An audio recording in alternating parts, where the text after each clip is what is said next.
I call this meeting to order at 5:32 p.m.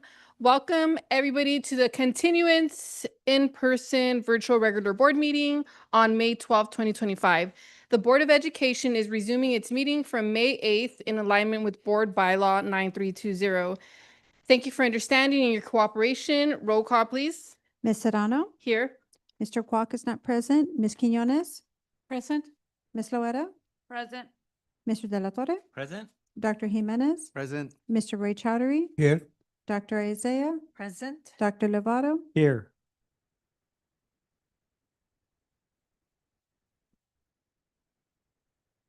Let me see.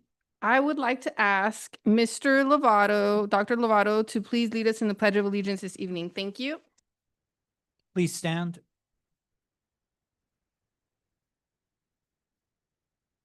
Place your right hand over your heart. Ready, begin.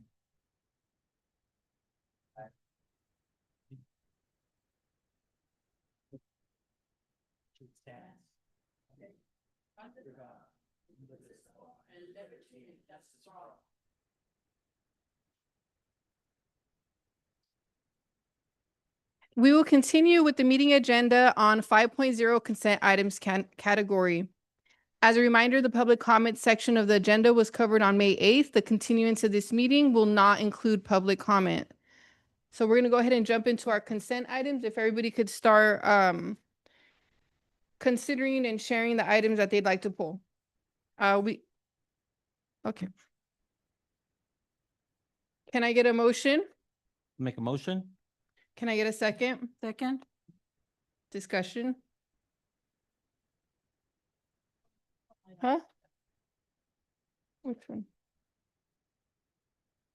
Okay, let me read it. No problem. Yeah, everybody just please look at the items. We're still going to follow some of the protocols here, but keep in mind your items. 5.00 consent items. Action block covers all the items listed in consent items category. Can I have a motion? Can I have a second? Second. Okay, are there any items that you all wish to pull for separate discussion and action? Yes. So we'll go ahead and start at the end. None, thank you. Okay, thank you. Ms. Loera? And Okay, Ms. Quinones? yes. 5.05W, 5.05.AB, Hold on. 5.05 W, got it. Go ahead. 5.05 AG,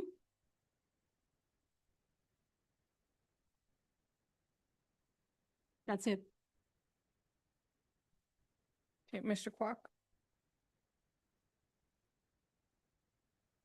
I'd respectfully request to move item number 5.05 A, D as in David. That is all. AD? Gino, can you repeat those, please? AD? You mean one? Yeah, AD. Okay, not A and D, no, this one. No, AD. Gotcha. Year? Yeah, I know. 505.AD as in David. Thank you. Oh, I just thought it was two items. I'd like to pull 505 AE.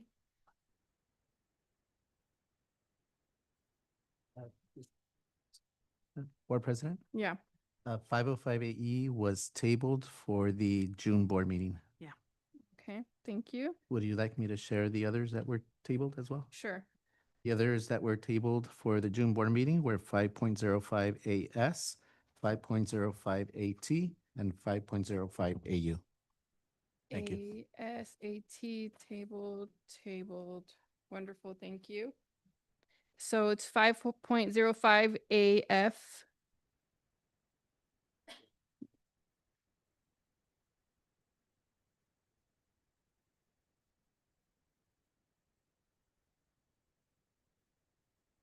And then let's see here. 5.05 AJ. 5.05 AK. 5.05 AL. 5.05 AM? Yes, yes. Yeah. Sounds good.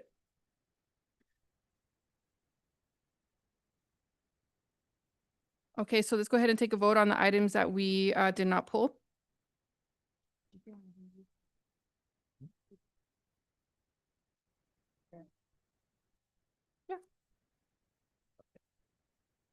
Right. Thank you, Madam President. So the items that we have for separate discussion are 5.05W, 5.05AD as an apple dog, 5.05AF, 5.05AG, 5.05AJ, 5.05AK, 5.05AL, and 5.05AM, as in Mary. Thank you. And I'd like to respectfully request to add two additional items. I know we had discussed this before, so let's explore the protocol. Oh, so I motion to add to pull two additional items from the consent item. Can I get a second? I'll second. Thank you. Discussion. Let's You go. need to say what you wouldn't pull, right? Yeah, so I'm gonna go ahead and pull 5.05B, 5.05E.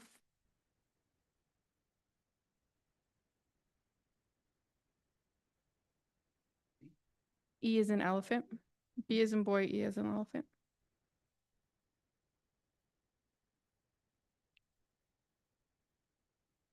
Okay, so those are the items. Well, may I? Mhm. Yes, so the first motion is whether the board will approve your amendment to pull two additional items. So you need to take care of that motion first. You had a motion by yourself, and then Mr. De La Torre seconded. So you need to take care of that motion first to determine whether you are going to be permitted to pull those two additional items. And then you would, Vote on the Then vote, general consent yeah. items, definitely. So let's take a vote on supporting these two items to be pulled. Mr. De La Torre, Aye. Ms. Loera, Abstain. Ms. Quinones, Aye. Mr. Quack, No. Ms. Serrano, Aye, motion passes, 3 ayes, 1 abstention, 1 no. Moving forward, we're gonna go ahead and vote on the general consent items on the table. Mr. De La Torre, Aye. Ms. Loera, Yes. Ms. Quinones, Yes. Mr. Quack, Point of clarification. Yes, Mr. Quack? Thank you. So my understanding, from what I heard from the superintendent was, there was a motion to see whether or not you can pull additional items. But it wasn't those two specific items. That's what he said. And then he said, if that passes, then you'd have to go back to those two specific items. Isn't that what you said? yes. Mr. Superintendent? Yes, if the board then would permit for the additional pull of those Correct. two items, right, then you would go back and Right, say, that's these are what the I items heard. I want to pull. Yeah. Yeah. Yeah, But and so we that's didn't the do that. steps that we took. I identified the items and we took a vote on it. Mhm. No, but I thought there were two different motions. Well, the first motion was the ability to be able to pull more than the 5 items, Right. which they were voted upon. And since Correct, and that one passed. that one passed, Right? right? So then she has the ability to pull the additional items and then, But you'd have to make that motion to pull those additional items, right? right, But right. she didn't do Yeah, that. no, we got to go back. Okay, make the right. motion. And you can, and if you make the motion, would you like to group the 2 items that she mentioned, just to keep it simple? Well, she already got passage of the first item. Right. Right? So I think that item is gone. But I think the other one, with the way that you explained it, that'd be bifurcated, I'm okay with that from a parliamentary perspective. So the first one's already gone. Then the next one would be, all right, let's go ahead and she'll make the motion to pull those two specific items. That is Okay. correct. Okay? Let's do whatever it has to do. Just vote. Thank you so much. This is the first time we've done this. Thank you for your support, Dr. Jimenez. So I'll make the motion to pull these two specific items, 5.05B and 5.05E. Can I get a second? Second? Okay, discussion? Vote? Mr. De La Torre, Aye. Ms. Loera, Abstain. Ms. Quinones, Aye. Mr. Quack, No. Ms. Serrano, Motion passes 3 ayes, 1 abstention, and 1 no. Moving forward to the consent items already on the table that were not pulled. Can we get a roll call for those? Mr. De La Torre, Aye. Ms. Loera, Yes. Ms. Quinones, Yes. Mr. Quack, Ms. Serrano, Aye, motion passes 5-0. Moving forward, we're going to go ahead and discuss the items pulled. 5.0B, contracts and agreements. Approve agreement between Hacienda La Puente Unified School District and Fiscal Crisis and Management Assistant Team for the Fiscal Health Risk Analysis Study for an amount not to exceed $23,000. You're asking for a motion, right? Mhm. I'll move. Okay, I'll second it. Discussion. And so, team, community, stakeholders, I want to bring to your attention that for a long period of time, I've expressed concerns about our budgets. Finally, after several years of the worst deficit we ever had in the history, now we're finally circling back to how are we going to address this? How are we going to analyze this, right? And so we had discussed getting a FICMA audit. And it was the team was really going back and forth on the FICMA audit, and the majority decided to do a FHRA analysis, which is a 36 questions. Now, I'm not confident that $23,000 is worth 36 questions. As a matter of fact, I think it's a waste of money. So if we're going to be really looking critically into the state of our funding, we need to have a more thorough audit. And if you all do not want to do a FICMA audit because maybe people are scared of what's going to come out of that, I'm not scared, but some people might be. And so I want to advocate to do a forensic audit because $23,000 is going to be an absolute waste of our money because it is it's just only 36 questions that are really not thorough enough to address our complex concerns that we have. So now if the majority decides to invest this 23K, I don't think it's really going to get us to the root of the concerns of getting our budget on track in a transparent way. So I just wanted to bring that up to my team here. I would like to explore doing a forensic audit, just like we did for our bond measure. And that was really successful in getting us back on track. And so, yes, we know that a forensic audit costs money. It costs about $75K to do it for the bond, but it was worth it because it got our money back on track. Now, considering that we recently closed 4 schools, I think it's time to take extreme measures and take the accurate measures to make sure we're looking at our audits. So that's why I pulled this item. I will not support this because I believe this is a waste of our tax dollars. Does anybody have additional questions? And maybe how you could, suggestions on how we could actually address the budget concerns? Ms. Quinones. I think it's important to do a forensic audit, but most importantly is selecting a company that we truly trust. Because we're not just going to select any company. I think we have to go back and see what districts have had a forensic audit and how good those companies were. I know that I believe it was Bassett that had a forensic audit. And what I heard so far from people in that area is that it was a really good company. So perhaps if we consider doing a forensic audit, we should start looking at how good those companies are and not just do a forensic audit with anybody. It is important to get to the bottom of how we got here and how we can prevent any of us getting there again. I think that it's important to find out how we got to the 3% reserves. I'm sorry, I'm so tired that my brain is gone. But how did we get to the 3% reserves? That's not sustainable. 3% only covers approximately a little bit over 2 weeks from what I understand from Anush. I think it is important to go back and reconsider the 10% because we need to make sure that we have money in reserve to make our payments, especially the salaries. So those days of minimizing the reserves need to be gone. We need to start being financially responsible. So not only do I want a forensic audit, I want to know how we can get back to a 10% number. Thank you. Thank you so much, Ms. Loera. We know exactly how we got to 3% because the board voted on that last year. So I don't need a forensics audit to tell me how we got to the 3%. Need those sound effects there.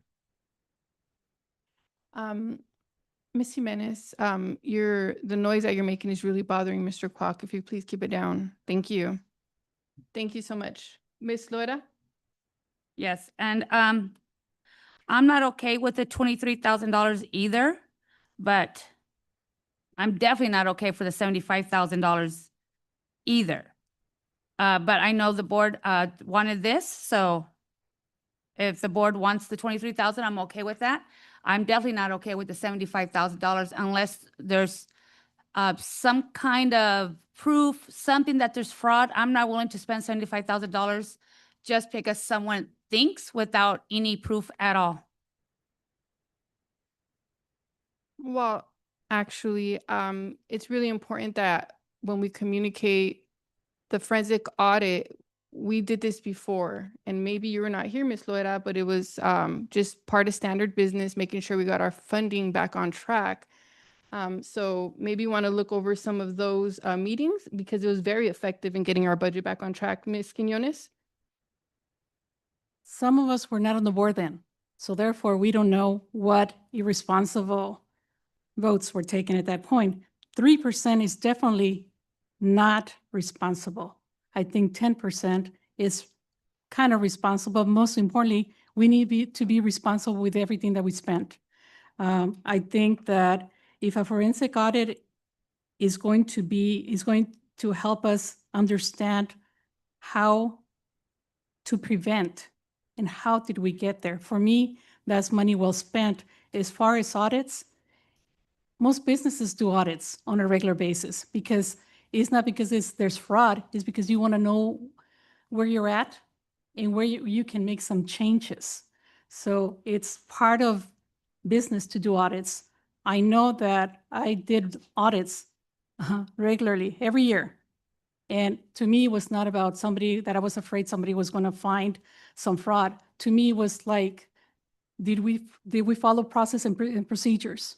And if you do, at least for me, if you do audits, internal audits on a regular basis, you will be able to find a lot of things and make corrections. But if you don't do that on a regular basis, you're going to have to wait for the large audit and then find a lot of wrong things instead of, being proactive. So to me is, I would like the company that if we decide to go with a forensic audit to make recommendations about the internal audits that need to be done on a regular basis. And I also have been advocating for a committee, a budget committee, so that we can also take a look as far as what we can do to improve our process and policies. So money well spent. When you're trying to make improvements in process and policy, I don't see it as money that was not spent well. I think not. What are we afraid of? I mean, that's the first thing. When people don't want to have audits, it always raises a red flag for me. It's why don't you? I know that when the auditors used to go to my financial center, I used to welcome them because I had already done my homework. I was ready for those audits. So I was never afraid of the auditors coming to my financial center. Dr. Jimenez, how much does a FICMAT audit cost? If it's similar to the forensic audit that we did spend $75,000, but I believe Mr. Ray Chowdhury probably has a better figure, so I'm going to defer to him to be able to provide that information. Make a comment. Mr. Ray Chowdhury. Yeah, definitely. Thank you. FICMAT will not do a forensic audit on district request unless there is specific claim of fraud or embezzlement. As Ms. Quinones, board member, mentioned, she has experience in audit. Forensic audit is usually done when there is embezzlement or fraud. Those two items are in statute, and that's what forensic. So we have to be careful as to the terms we use. Forensic is only for if it's an embezzlement or fraud. We did the forensic audit for the bond because the question came up, was there a fraud in the bond transaction.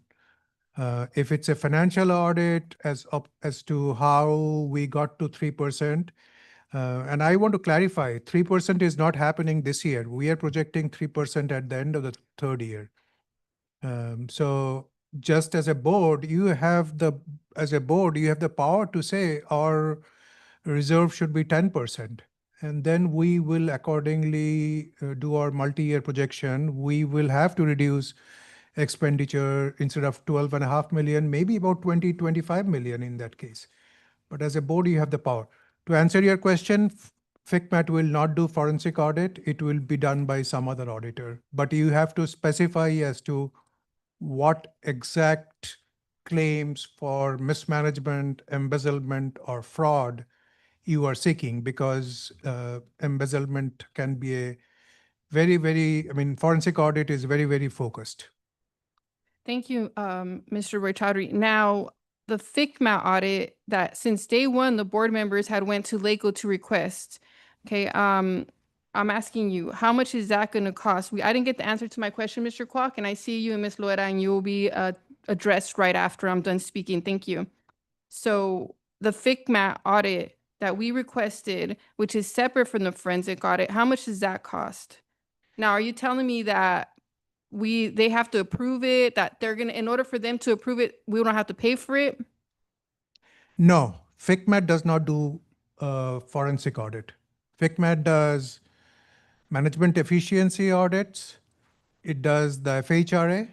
And if there is a claim of fraud or mismanagement by the county, then what it does, it's called an extraordinary audit. So an extraordinary audit is where they will come in and work with the DA, depending on who the fraud is from, or the school district, to do an extraordinary audit.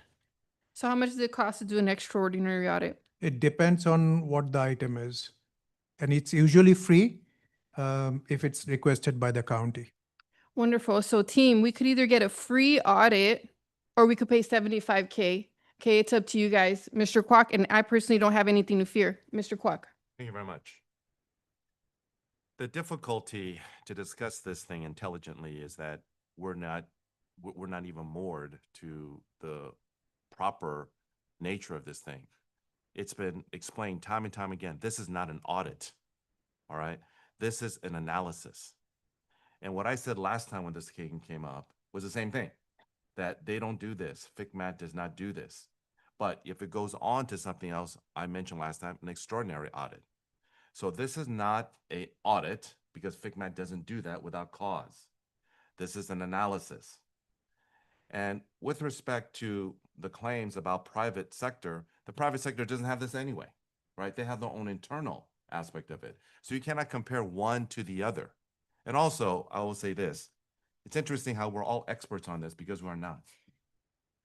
We have layers and layers of oversight with the California Department of Education, with LACO, with FICMAT, and they should be allowed to do their job. We sit here and we say, oh, we're going to jump to this, jump to that. It's just very difficult to understand. Let them do their job. Now, in this case, we're dealing again with analysis, and that to me is the efficacious way. Is let them do an analysis, and then they can go ahead and make a determination with respect to that. Now, some of the other things that were mentioned about the 3% or the 10% reserve. When I first started here, there was no minimum. But then later on, I don't know when Mr. Dillatore started here, but then later on, it became a 3% minimum. And then all of a sudden, there was a race to spend down to 3%. So the argument was, hey, you guys are over putting it too much into general reserve, right? You need to spend down because the minimum is 3%. This is historically what happened, right? So that's why when somebody says, hey, we have the receipts because that's what happened, right?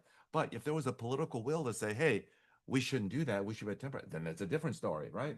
But again, I'm just telling you, there's a reason for everything, and that's what happened there. So the Edie Bailey thing, That was because, again, properly stated by our CBO, there were expressive claims of fraud there. And there was a culpable claim of fraud there. I don't know if Mr. Delatorre remembers this, but at that time, they decided that we didn't want to go through a contractor do a bond management because it had been done before. I wasn't on the board at that time, but there were some issues there. So we were going to decide at that point, we're not going to do it that way. We're going to take it in. Took it in, they hired somebody, right? Internally. But what happened is that it didn't happen. We had all of these like the classroom management or the classroom renovation and furniture. So it just didn't happen. And the entity that brought it up to our attention in no certain terms at the time was the Teachers Association. They say they're not meeting, they're not this and all that. And then when we went looking into it, we had no answers to that. So we were in a problem there. Again, very, very honestly, there were problems there. So I had supported an audit at that time because there were potential culpable allegations of fraud or mismanagement, right? They're two different things. One is intentional, one is not. But regardless, it wasn't done correctly, right? But I wasn't on the board at that time because it was the 2 years. They went out there to get Edie Bailey. Edie Bailey came in and did 75, right? That's how much it cost. But somebody comes in, you cannot do an audit like that. It would be much more than 75 if they're looking at the whole thing. Edie Bailey only looked at the bond. That was their jurisdiction, right? Now in here, are you going to do something of the audit of the entire? Well, if you hear the CPO, it doesn't work that way. They have to find some place where there is, in fact, something. Do you look at cancer everywhere, or do you look at cancer where a PET scan shows up, or an MRI shows up, or whatever, right? You don't do it that way, right? You look at it where it is. So what I'm saying is that another argument that was made was that, oh, it's a waste of money to do. Excuse me, it's actually more of a waste of money if you do an audit, because FICMAT in the state of California, they don't have to accept the findings of an audit. But if it was FICMAT itself, it's a state agency. Let them take a shot at this thing. It's only $23,000 in a budget of over $300 million, right? Let them go ahead and do this because they're experts in this thing. If they find cause, they can come in with an extraordinary audit, right? Which they're capable of doing. But as the CPO correctly stated, if that happens, they come in with a DA's office because now you're looking at fraud, right? So instead of skipping and so forth, right? Let's go through this process. Let's do, again, there's not an audit. There's no such thing as a FICMAT audit. There is a such thing as a FICMAT extraordinary audit. But let's do the analysis. Let's take a look what the analysis is. Let's see what it says. At that point, we can make a determination of it because maybe they say, hey, we found something over here, right? Now, then we can do an audit over there, right? We're going to look at that place. And instead of now, we have no place to look for fraud or anything else. Let's do the MRI, so to speak, all right? Let's FICMAT come in and do this because FICMAT is the expert here. This is what they do in the entire state of California. This is why FICMAT exists here. And I also would tell you about Bassett. The only reason why Bassett went through an extraordinary audit was because FICMAT found something in the analysis. Just because you do an analysis does not mean you're not going to do an audit, right? I'm not saying that. If FICMAT finds something on the analysis and we all look at this thing, and I might even talk to you, for example, hey, what do you think about this, right? Hey, this is an area that, and then if there is something that they do find there, right? I would be supportive potentially of an audit there, but I need to go ahead and see what it is. So my recommendation is let's do what is done. Let's let FICMAT do their job because they are the state.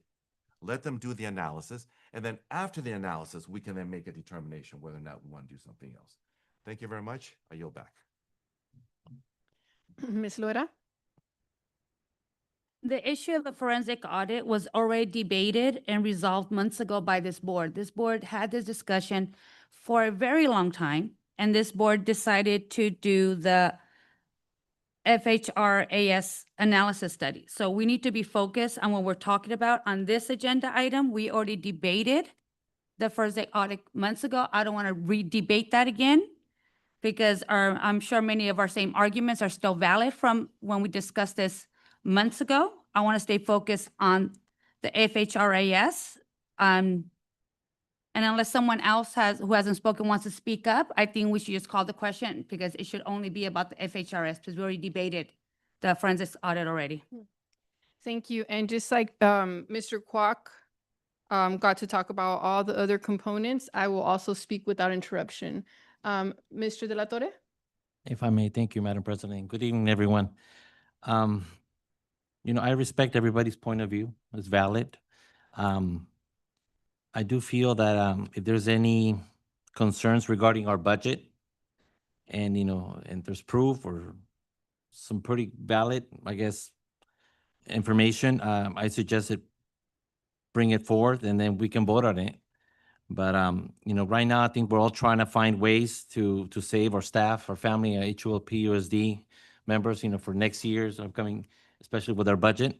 So I personally, at this moment, I feel that comfortable with the analysis studies. I know it's, obviously if we had extra funds, the 75,000 at least, that we would, but I'm okay right now with spending and voting on this item at hand. But I think you guys, I think it's important that we listen to what's Yeah. going on. Thank you. And so I want to be fully transparent that the 3% savings, that we gave direction for it to be 10% at a 10% cap. And independently, Dr. Jimenez, I would like a full report on the closed session meetings that we discussed bringing a 10% down to 3%, and any communication that was done with the board, either individually regarding this, because from my memory, since I was here and I was a witness, it was not thoroughly discussed with the Board of Education if we should go from 10% reserve to 3% reserve. That decision was made independently and not inclusive of the entire Board of Education, okay? And so I was there. So let me see. And in terms of claims of fraud, can you please give me a report regarding the claims of fraud for the bond meeting? Because, we had to have these claims, right, in order to get the FICMAP, the extraordinary audit. So I personally think this is a waste of money because I don't think this is going to address the real concerns, especially considering we're going to lead up to the DA, the same district attorney that we as a community have been reaching out nonstop, the same district attorney that a board member previously threatened me, right? So a lot of politicians have these backdoor deals with the DA, and so we're going to ask the DA for accountability. That's funny, but sure, let's go ahead and try that. And then let's see where it goes. But just so you know, our community will never forget November 9th, 2023, when we closed 4 schools, one of them being a school with pure disabled students. Okay, so this is why we're asking these difficult questions, okay? So we could go ahead and move on. Ms. Loera? I don't think we had closed down a school that was pure special ed, but I would like to call the question. Thank you so much, Ms. Loera, for your contributions. Let's go ahead and take a vote. Mr. De La Torre? Aye. Ms. Loera? Is this to call the question or to vote on this item? This item, right? But if it's to vote on this, I'll take away the call the question. Go ahead. Oh. Let her, she called the question. Okay, so to clarify then, the question was called that there be no more discussion. So, Ms. Serrano, if you'd like to do a roll call to end all discussion. I And actually did there's a roll call before she interrupted us, so let's proceed. There was, You understand, right? To end, yeah, to end. Okay, the- I just- the yeah. discuss, yeah. Yeah. it was Ms. Serrano. Well, she seconded to. Yeah. This is the call question. Yeah, this is the call the question, correct? Okay, Mr. De La Torre? Aye. Ms. Loera? Yes. Ms. Quinones? Abstain? Mr. Kwok? Yes. Ms. Serrano?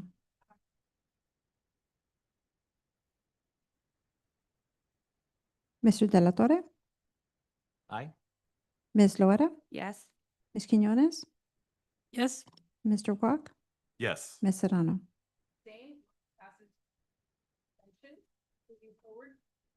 Moving forward, 5.05E, contracts and agreements. Approve agreement between Hacienda La Puente Unified School District and CL Consulting Incorporated to provide consulting services for school facilities from July 1st, 2025 through June 30th, 2026 for amount not to exceed $100,000. Can I get a motion? Move. Can I get a second? Yeah. Discussion. Dr. Jimenez, for $100,000, can we get a facilities master plan?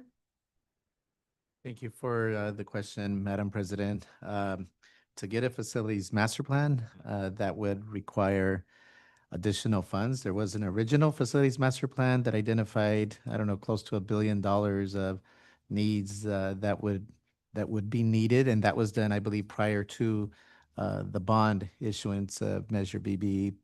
So to answer that specific question, yeah, it would cost a significant amount of funds to do that. Okay, and so what are we paying $100,000 if it's not for something as useful as a facilities master plan?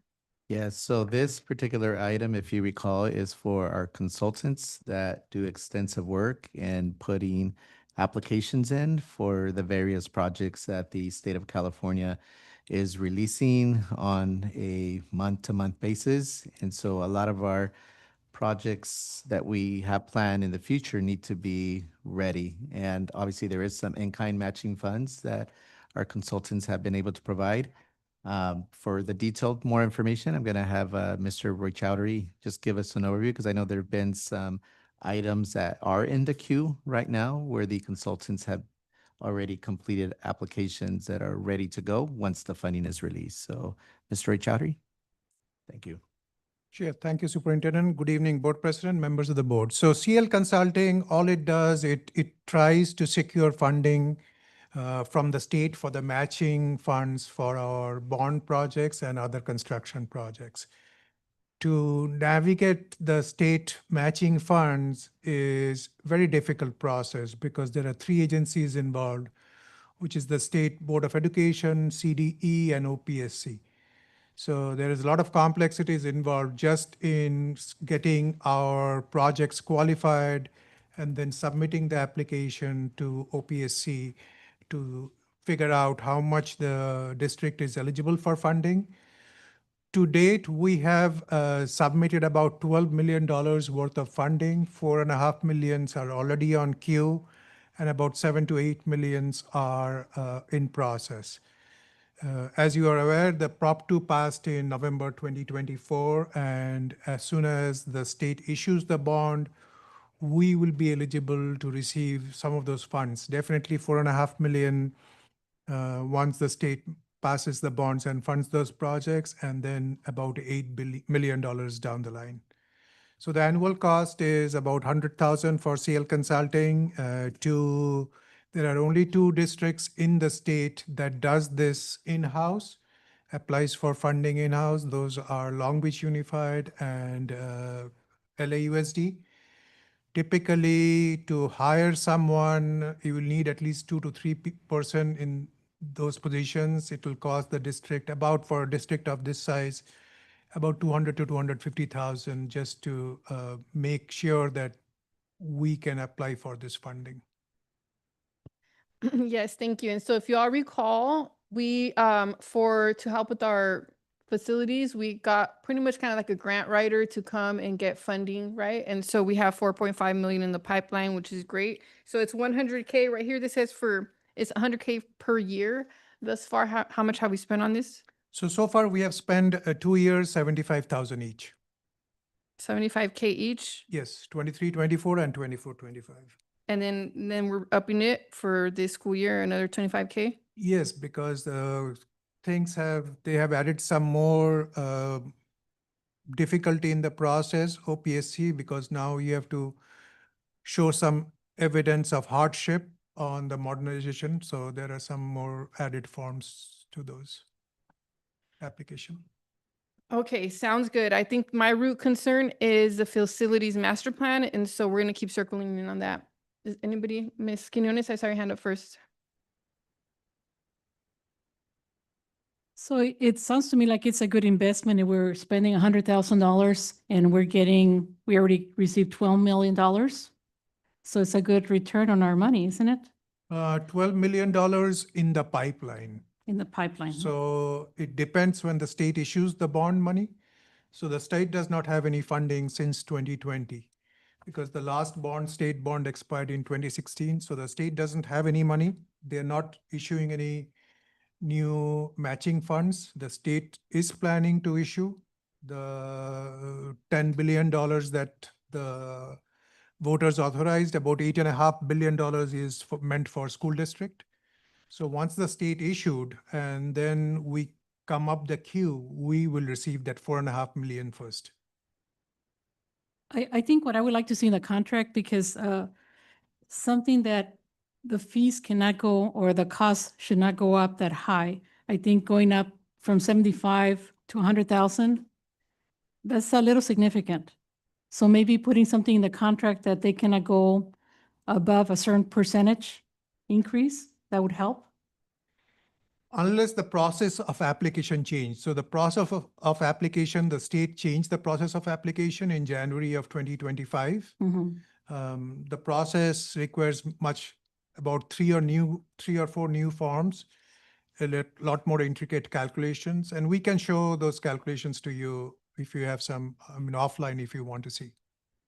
Right, but I think going forward, is there a way to put that in the contract?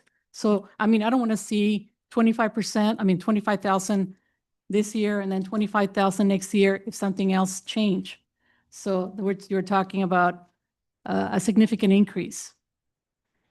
Yeah, we did discuss the increase, and the initial request was about 50,000 because of the complexity of the application. It's a significant change from what it was up to 2024 and then 2025 going forward, as the state is planning to issue the bond. So it's significant amount of work. I don't want to lessen this. We had a discussion, personally, Leonard, we had a discussion about a 2-day discussion with CL Consulting. They were able to evidence as to what the level of effort for them that's changing. And I feel that if we can get about $12 million, as we say, and we expect to ramp it up to about 20 million in about 2 years' time once we finish the bond, we do feel that it's a well-deserved 100,000, because as I said, to get folks in our in-house and to get the application, as Ms. Board President said, it's a grant writer. So to say, they are able to get us a better rate because they do it for multiple districts. To get in-house staff, it will cost about 250,000 for us easily, plus the processing fee. I don't think I have a problem with the investment. I think it's the increase, the potential increase. That's it. I think 100,000 is a very good price. I'm just concerned that we don't say, well, next year something changed, we're going to raise the price, another 25,000, another 50,000. So that's why I think I would like to see something like a percentage increase. It cannot be more than a maximum amount of a percentage. And I think I'm with you if there's no change in scope, just by the nature. And we have discussed if there's no change in scope, it would have been 75,000. But the process changed. So that's the issue unknown. We are locked in for, if we agree, it will be locked in for 25, 26 for 100,000. But if things go back to where it was in 2024, we can ask for a reduction at that point if it goes the other way around.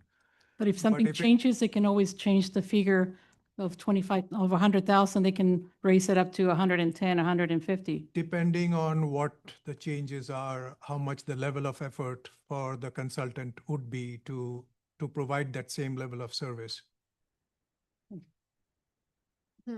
Thank you for your thoughtful questions, Mr. Kwok. Thank you. Ms. Quinones, I think your questions were well thought out. All right.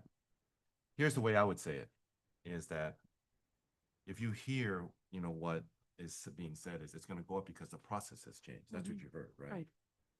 But from, let's say, my legal standpoint, I think it'd be better off if we were to say, show me how it's changed and document the hours increase.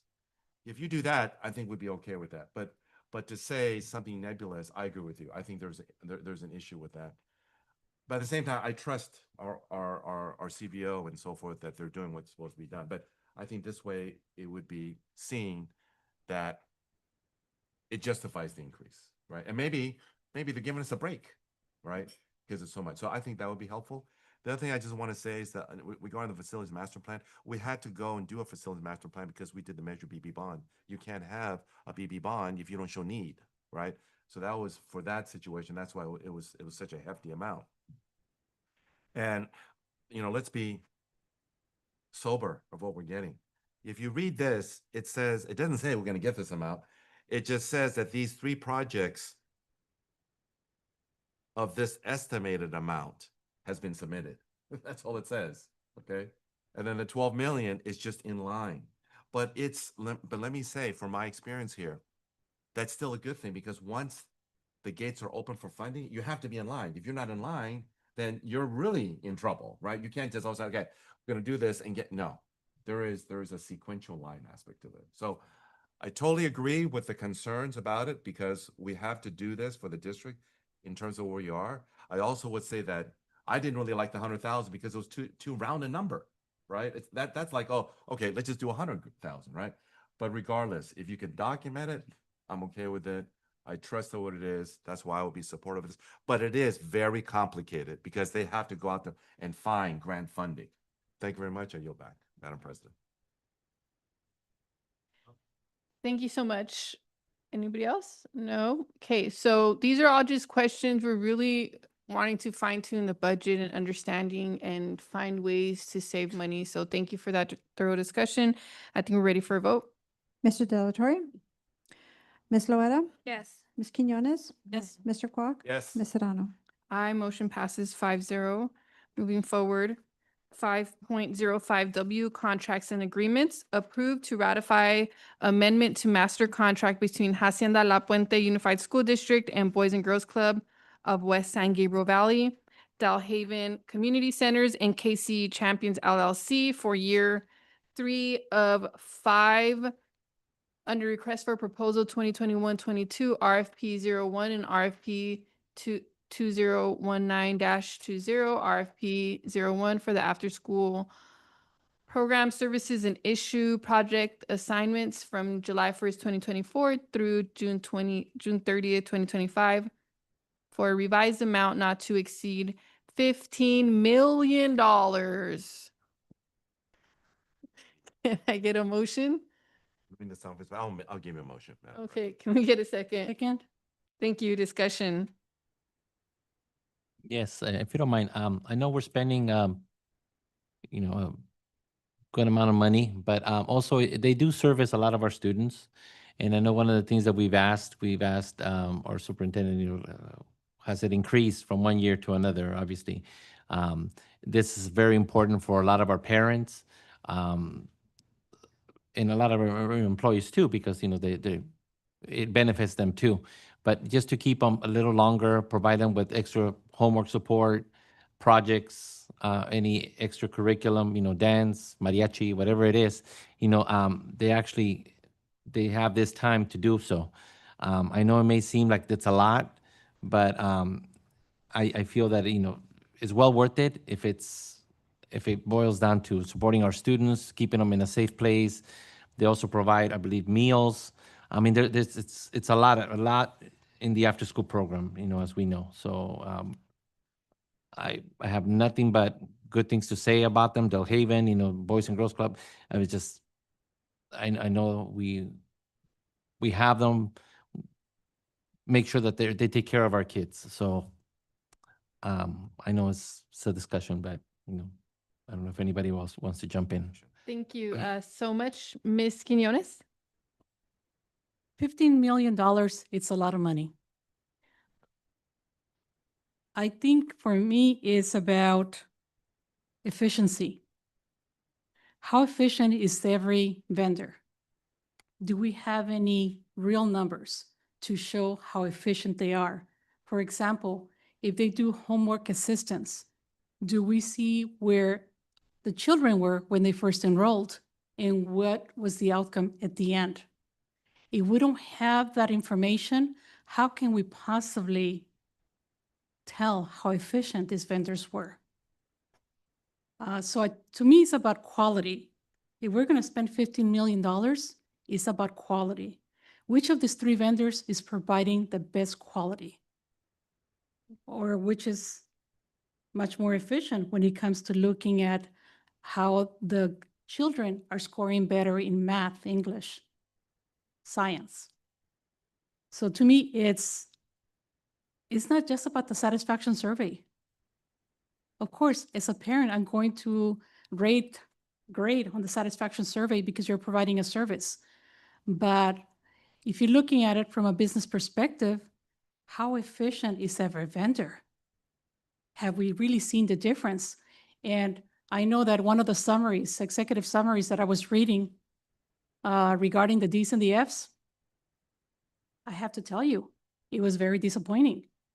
So I think there's an opportunity for us to do something with this program where we can actually have a very specialized homework assistance so that these children that are failing or close to failing, we can actually see them early on, like the first, second month after school starts. If we start to see something that is not working, maybe we can have a group of these vendors that specializes in helping those kids with bringing them up on the math scores, English, and science. So I think we need to get away with not just only doing the satisfaction survey, but the efficiency survey. And if some of the vendors are not showing any efficiency, it's time for us to start looking into maybe 2 vendors or maybe looking at another vendor. Because at the end of the day, that's what really matters. How good are they with our kids? If we don't see the outcome, then what are we doing? Are we just spending $15 million to babysit, or do we really want to make a difference? We have an opportunity here to really, we are the customers. We need to fine tune what we want for the $15 million. And, like I said, with the summary that I saw, the executive summary with the Ds and Fs, and I think if I may, Dr. Jimenez, is it okay for me to share that information with the public about the Ds and the Fs in the district? Yes, we can. We can share. Yes, because I think it is so important to be honest with our community, because we have to highlight what we do well, but we also need to be honest about where we're not doing well and what is the action plan to do better. We owe it to our kids to have extraordinary services. And these vendors can actually service those kids that are not doing well. So I think if the superintendent can come up with a plan where we can set aside a program after school to help these kids that have the Ds and the Fs, I'm all for it. But again, we need to have a way to track how efficient these 3 vendors are. Madam President, may I Yes, address please. you the comment? Mhm. Yes, thank you, Ms. Quinones, for your comments regarding the after-school program. And I know the after-school program, obviously, they have their own requirements with respect to monitoring the efficiency, the effectiveness of the program. These programs are grant funded, so we do have to spend the dollars on the students. So the money that we get for this year's students have to be spent on this year's kids. Next year's funds have to be spent on next year's kids, and so forth. But being good stewards of the funding is our top priority, as you mentioned. So we want to make sure we do track the efficiency. There have been instances, and I won't call out the vendor, where there has been some concerns. And in those cases, those concerns are addressed with the particular vendor and provide them an opportunity to show improvement. And based on that, that kind of determines how we allocate those resources.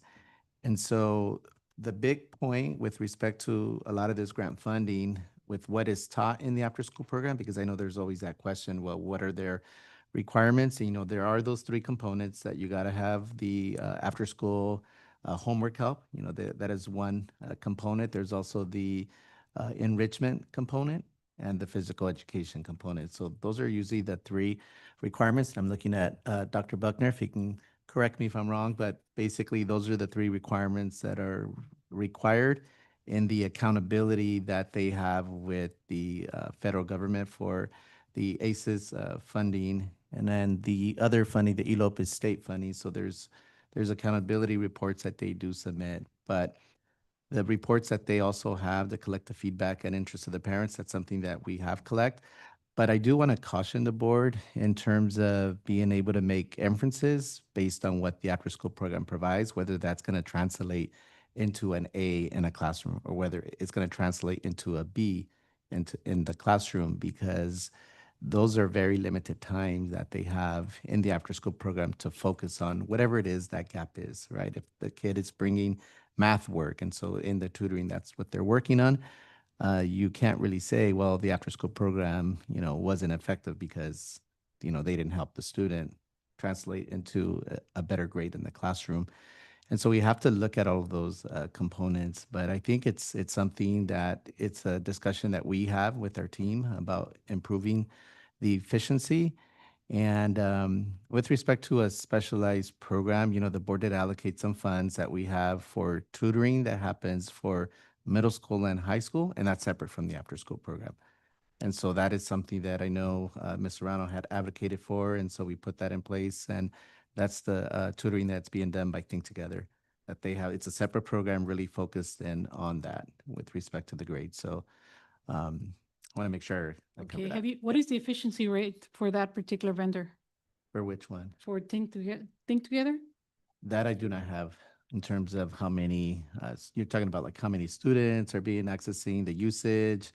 That I don't have those figures, and it's not in the agenda. That's not the agenda item, but I do want to let you guys know that as an advocate of the $1 million for tutoring, I did not advocate for Think Together. That was somebody making separate decisions. So we'll circle back to that because I think that was an abuse of that money. It wasn't really used wisely, but that's not the item here. I have a follow-up question for Dr. Buckner.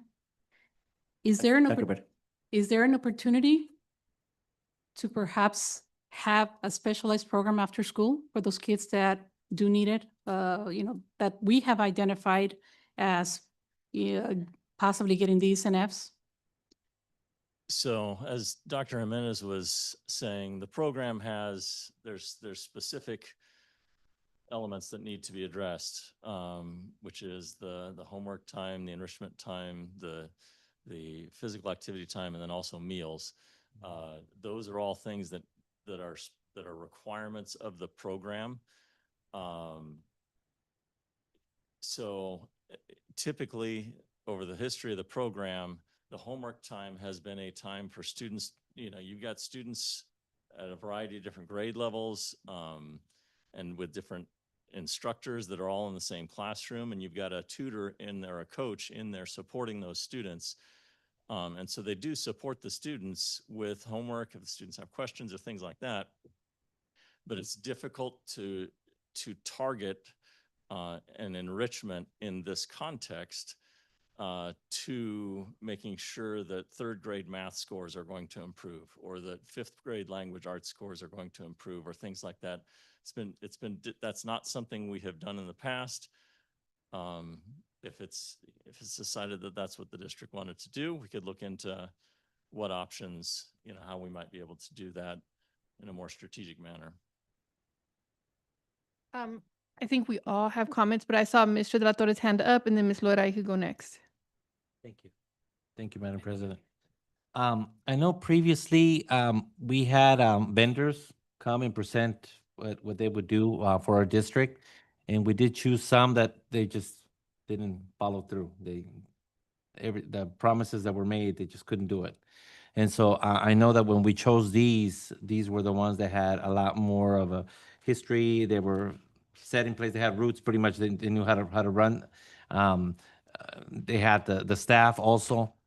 I know it was mentioned that, during this time, obviously there is, the way I've seen it at our schools is they have a time to have a meal. And then they have a time to do some homework. We do have those students that say, "Oh, I don't have one," or I forgot it in the classroom, whatever reason might be. I don't know if we can have these after-school programs also provide them with some packets, grade level package, or if we have a place to store them. by grade level, just so they can review some of the things that, it's learning time.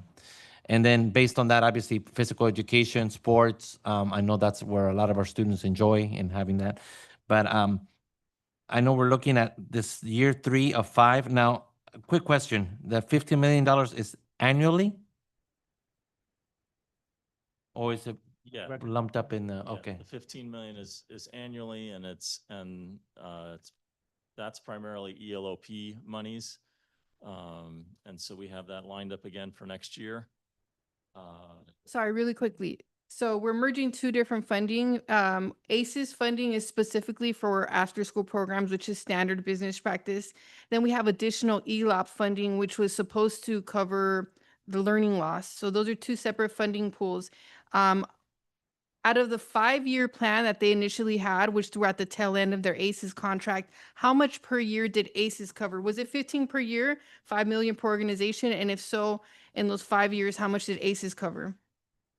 Dr. Buckner, can you also please clarify the ELOP funding because it's different from the learning loss funds? Yeah, ELOP is actually really targeted towards it's the after-school programming that also includes the summer programs that we operate as well. And so both of these funding sources really kind of overlap because there's been a large apportionment that we've gotten with ELOP. That is what we have transitioned to because it's allowed us an opportunity. That's what we've transitioned to fund the vendors over the course of the last couple of years primarily, because it allows us to support such a larger enrollment than we would be able to do just under ACES. ACES primarily for the last couple of years has been focused on purchasing materials and equipment for the after-school programs. Thank you. And I think we're asking because during the pandemic, we had so many extra funds from different pools to help us recover that I feel like a lot of those funds are kind of merging and it's confusing for the consumers because we're like, wait a minute, is this funds for programs that the district is choosing or are these to help students that were really struggling make up, right? There's a difference between like the regular Think Together programs and after school programs and then the supplemental support that was during the pandemic. So that's what we're trying to differentiate. Ms. Loera? Thank you for finally letting me speak. What Adriana was talking about the D's and F's and this, it's apples and oranges. The D's and F's are high school. The D's and F's that we got. So I was looking at it right now because I was confused about that. So I just looked it up right now. These scores are D's and F's for the 4 high schools. This after school program is for elementary and middle school. So TK through 6. TK through 6? Correct. Oh, okay. So it's TK through 6. So those D's and F's don't go with the discussion right now because it's totally different things. I know in elementary, they don't have D's and F's. I believe unless the report card is changed that I don't know about. So we can't be talking about D's and F's right now. Now, do we want their learning to increase? Of course, but the D's and F's don't correlate with this agenda item. Okay. Well, actually, I don't know if you guys have kids in elementary school, whether they get D's or F's, they're passing or not passing. And I think that's the root concern here. Ms. Quinones? Yes, it's not apples of oranges, Nancy. It's a matter of when you're buying a product, you want to make sure that it's efficient. I was not specifically saying one particular grade level, but if there's an opportunity for us to truly make a difference in all grade levels, is very concerning. I don't know why we never asked about this report.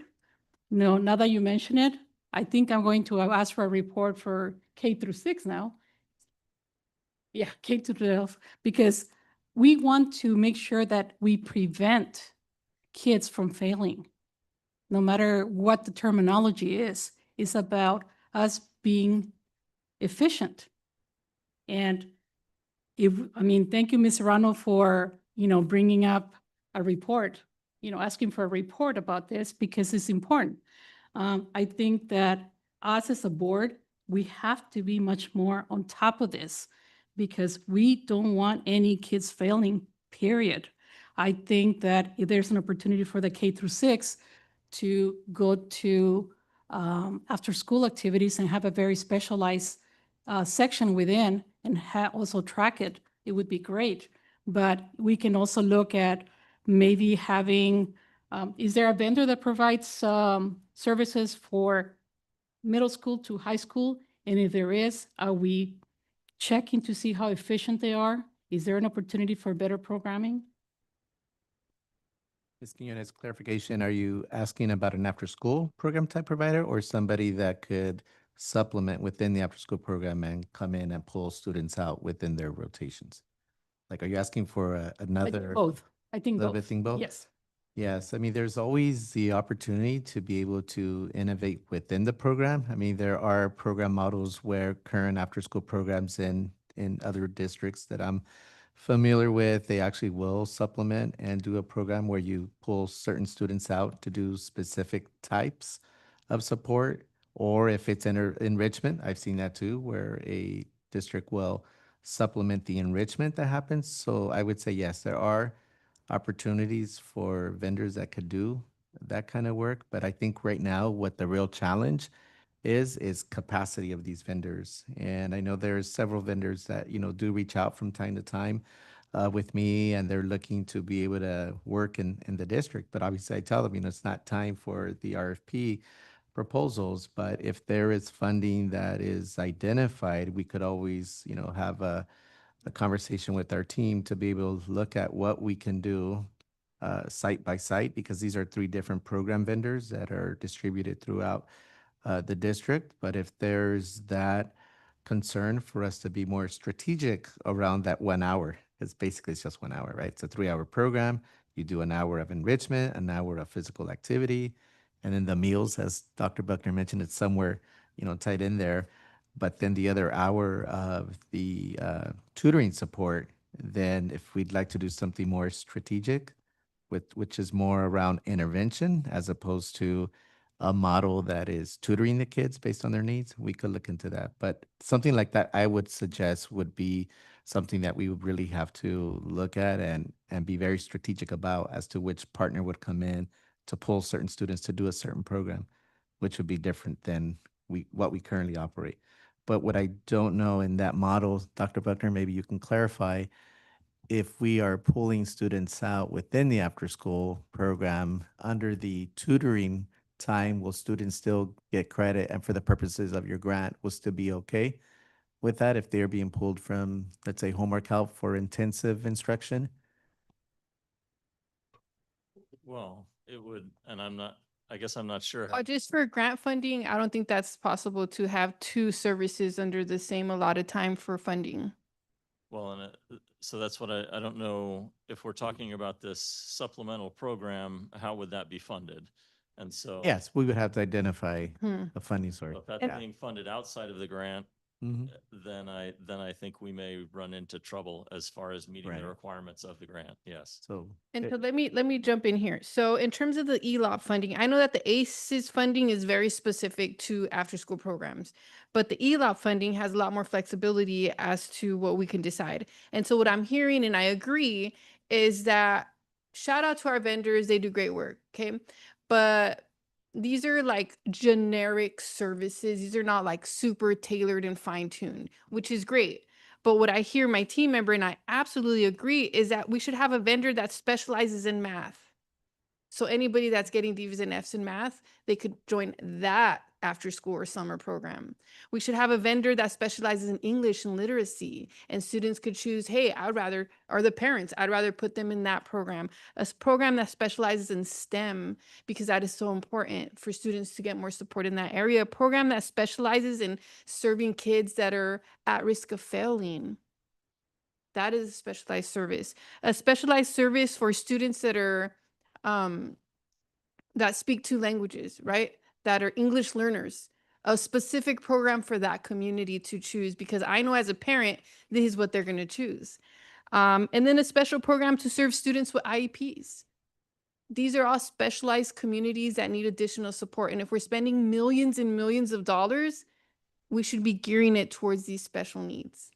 And I know it's a lot easier to have these 3 vendors for paperwork for everything, but I don't feel like that's meeting the underlying need or maximizing millions of dollars. So I hear that's the concern for my team member, and I agree. And so since we're on the tail end of the 5-year ACES contract with them, we do have flexibility as to what we want to incorporate with the ELOP funding moving forward.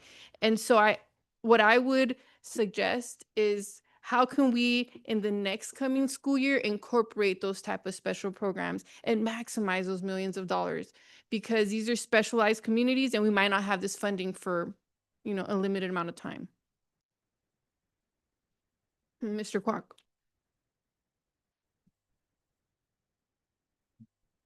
So what I will say is that regardless if it's high school or K-8 or whatever the case may be, it's axiomatic that early education is foundationally important. That if you fall behind then, you're not really going to be able to catch up to that point. And I've actually thought about stuff like this for a lengthy period of time. And I've heard the argument, well, it's difficult to measure and, so forth, right? But just because it's difficult doesn't mean it shouldn't be done or attempted. And whereas maybe you can say, well, does this translate to this grade, right? But then you have to think, we have to have metrics, we have to have measurables. Otherwise, what are we doing here? We're just spending money, right? So that's not really sensible, especially if we're supposed to be providing oversight. So, all right, 15 million, but does that mean we have to do this? We have no choice to do this? I think that's like the pickle that you're in, right? And it's not like we don't like this vendor or we don't like this vendor. It's that we care about student outcomes. That's what we care about. So to me, the measurable is really simple. When they say, well, it's, so challenging. Challenging doesn't mean it shouldn't be done. At the very least, you should be able to measure the delta. They come in, here's where they are, and at the end, this is where they are, right? At least it gives us something, right, to go ahead and look at. Don't we owe that to not only our kids, but the expenditure of these funds? Yes, these are grant funded, has to be used, but it doesn't have to be spent on this particular vendor or that particular vendor. It's up to the school boards and, of course, the school districts' guidance with respect to that. Because otherwise, and I never like this term, but then you're dealing with rubber stamp time. It's like, all right, what are you going to do, right? I mean, does it really matter if it's grant funded, if it's still $15 million a year that could be spent in some other way, right? That should not diminish it, right? It just should give us a bigger responsibility to say, hey, we're going to spend this money. Let's spend it wisely. How can we look at a parent and say, hey, this is working because we're looking at this? Do you have any conscience with respect to this? Do you want to talk to this parent and say, hey, we're really helping little Johnny, little Janie, because look what this is here. What else do you need? I cannot disagree on the suggestion of specialists. Because at that point, you're getting what? You're getting subject matter specialists. That's why I've always said that the biggest transition in our school system is not, all this other stuff where they think. The biggest one really goes from elementary to middle. Because at that point, for the first time, you don't have a general teacher, you have subject matter specialists. I like that idea because in that situation, they have a specific purpose and skill set that they want to do. You can't expect miracles, I agree with that, but you can expect progress, right? Can we measure that? Can we do a better job to be a steward of this amount of money? So that's my thought about this, is I've thought about it because the concerns that have been brought up, I've thought about for some time, right? I'm sure Mr. Delatorre has thought about that as well, right? And anybody who's been in the classroom. So this is where I am right now to give like the benefit of the doubt on it. But I agree, we should have some level of metrics so we can look a parent eye to eye that this works. We can do this. We're always looking how we can do things better. Thank you. I yield back, Madam President. Okay, and so just to clarify, this item here is really paying for the services already provided with an increase of about $3 million. Am I correct? Yes, that is correct. Thank you. And so what you heard here was a lot of qualitative information from the board in terms of how we want to move forward. And so I see that we did vote to pass 505X, which was the renewal of these services, but I really implore our team to take into note our suggestions and see how we could incorporate it. And even if we have to bring back 505X and use some of that funding for specialized services, I think that our team here is really focused on those type of outcomes. And really, as a founder of a nonprofit organization, anytime we ask for funding, we have to have clear outcome goals. Please share those goals with us. Thank you. Thank you for answering our questions. And these are millions of dollars, everybody. And so we're trying to do our best to be the best stewards. And I know our team is also doing their best, but we have to be really critical. So unless we have any additional comments, we're going to go ahead and take a vote on approving the 3 million increase on the already provided services. Roll call. Mr. De La Torre, Aye. Ms. Loera, Yes. Ms. Quinones, Aye. Mr. Quack, Yes. Ms. Serrano. Aye, motion passes 5-0. Moving forward, 505 AD contracts and agreements. Approved to renew agreements between Hacienda La Puente Unified School District and various portrait and yearbook providers to provide identification card and picture for student information systems from July 1st, 2025 through June 30th, 2026. Can I get a motion? Mr. Kwok moved. I'll second. Discussion? I guess I should start this off since I'm the one who pulled it. All right. So the reason why I pulled this is because I'd heard from multiple parents, and I might as well name the high school, Los Altos High School, that their provider of this is going out of business or went out of business. So now they were concerned whether or not the amount that they paid, they're going to get their photographs, and you don't want to mess with moms or dads with seeing your portraits, right? So that was my concern, is like all of a sudden they go out of business, then what's the recourse with respect to that? And again, when you hear these complaints, they're very emotional complaints, right? Because they had it at that time. So I bring that up, but again, historically, I'm aware that sometimes, we do this, we get free ID cards. I mean, there's a quid pro quo here, right? But because of changes, there's digital and cell phone cameras getting better, on the like. But nonetheless, we deal with all these different vendors here, which is another, potential issue, right? But regardless of whether or not you're a small business or a big business, it's all about what? It's about your stability and provide the services that you promised our parents to provide. So that's the reason why I bring this thing up. There's no reason why any school, whether it's Los Altos or any other school, should go to that level of mental distress. And all of a sudden, they're not answering the phone and they're not doing this and we're coming up on that. We shouldn't do that. This should be the happiest time of their lives. So I bring that up for that consideration. Thank you very much. I yield back. Thank you. And as a user of these services, I have not had any concerns, but I respect people's concerns, even they're not my experiences. But I imagine that our team is going to get a new photographer because this is standard protocol. And so unless there is concerns about that.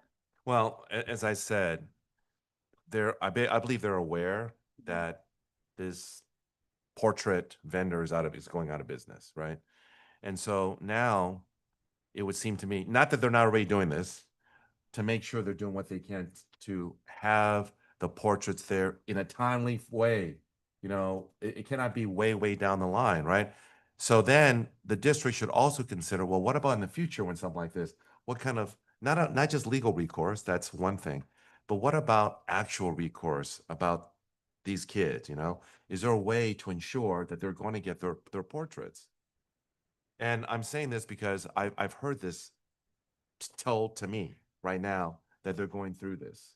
I wouldn't bring it up as a hypothetical. It's actually happened. I've had parents say, hey, Mr. Kwok, this is happening at this high school. Can you give me an example of not with the person, but what happened?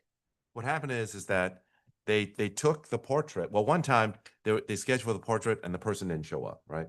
Later on, they took the portrait and then they paid for it, but then they can't hear anything, and now they're going out of business. And so they don't have the portrait. And it's not just that you don't have the portrait, it's really, that's one thing. The other thing is that if they know they're going to get it by this time, then they're okay with it, right? But they don't even know that. So they're concerned, they're distressed, and there's nothing quite like high school graduation. So we should, be mindful of this. Thank you Yeah. for that. Well, I think it's great that community members reach out to board members to express concerns, and I'm glad that you're uplifting their voices. And so, yes, hopefully we can make sure that's all smooth. And if we could just check in with the vendor to ensure that they've complied with whatever expectations for this remaining school year. I mean, one other thing. Yes, Mr. Kwok? I want a guarantee from this vendor that they're going to perform. And I would like to have a date certain. By a certain time, they will perform. And over this period of time, they will perform. And that they could go ahead and tell you, here's how many we still have to do to confirm with the parents, oh, you're on the list. Because if you're not on the list, then there's another issue there, right? So we have to do our best on this thing. We cannot do anything to be involved in scuttling or marring a memory under these circumstances, right? We have to be on the side of our kids. And by the way, these vendors made a promise to go ahead and do that.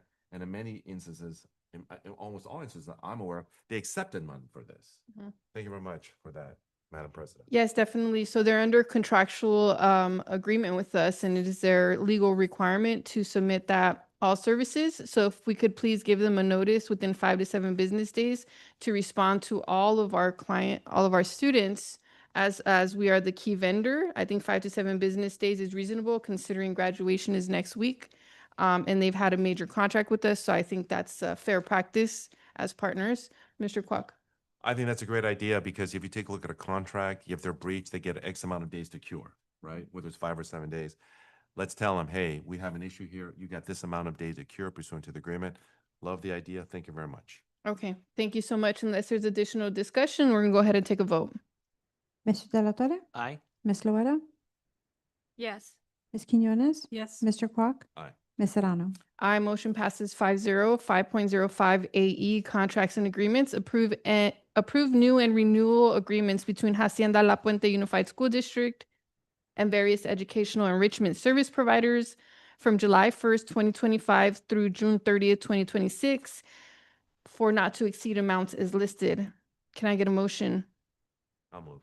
Can I get a second? I'll second it. I'm sorry. Yeah. Did you say AE? AE? I thought it was AF. That was pulled. I thought it was AF. June 12th, it's AF. Yes, we tabled it. Thank you so much for the correction. So it's 5.05 AF, contracts and agreements. Approve new and renewal agreements between Hacienda La Puente Unified School District and various professional development service providers from July 1st, 2025 through June 30th, 2026 for not to exceed amounts is listed. Can I get a motion? I rescind my previous motion, but I do this motion here. Wonderful, thank you. And I'll second that motion. Discussion. So I've been learning a lot since I've been on the board, and before I was on the board as an advocate, that's where I learned a lot of most of the things. Now, one of the things I've learned is that when we suggest programs, we're told, no, Miss Serrano, it's the school site council that decides. And so when we discuss educational enrichment programs, online licenses, professional development, from what I'm hearing is school site council approves that. And I'm concerned. And so I've asked for our school site council meetings to now be recorded moving forward. And I'm going to be working with community organizers to advocate for this across the California, because there's a loophole within local control. And this is a loophole that I'm seeing. And so do we have minutes from school site council to support this investment for 505 AF? Thank you, Madam President. So I'm going to hand this over to Dr. Isaiah. We'll take this item on. Thank you. Good evening. Thank you for the question, Ms. Serrano. These are different sites. Is there one in particular? No. And so this is going to be a common question that I ask. I would like to see the minutes that support these expenditures, whether it's enrichment, professional development, online subscriptions, because I'm being told it comes from school site council. And that's why I want it recorded, so that way I could affirm and check the checks and balances and say, oh yeah, these $1 million expenditures are supported by school site council, but right now we're not being provided that, so it's not transparent. And I apologize for jumping ahead, but yes, all of the minutes, all of the agendas, all of those pieces are posted. It's part of the requirements. So when we look at the professional development vendors, these are the vendors that they're asking for, or how does that work? Usually the way it would go is the conversation would happen in a school site council meeting. If there's a conversation about a specific vendor or a specific service that a grade level or a grade span is interested in, then it would be brought to school site council and there would be a conversation about it. The school site council would be familiar with the site budget, and so they would be able to then make a decision as a group about whether they want to move forward with an investment or not. And when they go over, because I think most parents are going to agree with professional development, but do we go over different contractors and what those different contractors provide, and how is that meeting the needs that are unique to their school site? Well, everything we are looking at should be data guided. So there are conversations about what the needs are specifically of the school, of the grade level, of certain student groups, and then trying to align services that may enrich or provide some support for those targets. So yes, data is always considered. Thank you. And so for me, moving forward, like the May meeting and the December meeting makes me really uncomfortable, because we're approving so many contracts, and it always boils down to the school sites decided this. Well, I need to confirm with that. So I think moving forward, I would like to have reports that are in conjunction with these in terms of educational enrichment services, our PD, our online subscriptions. I would like to have supportive documents attached to that showing that our stakeholders are actually advocating for that. Because there's just, I think it's just black and white.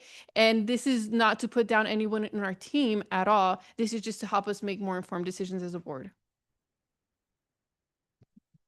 Thank you, Madam President. Mhm. And so this year I will, yeah, we'll just go ahead and take a vote unless we have additional discussion on this. Mr. De La Torre, Aye. Ms. Loera, Yes. Ms. Quinones, Yes. Mr. Quack, Aye.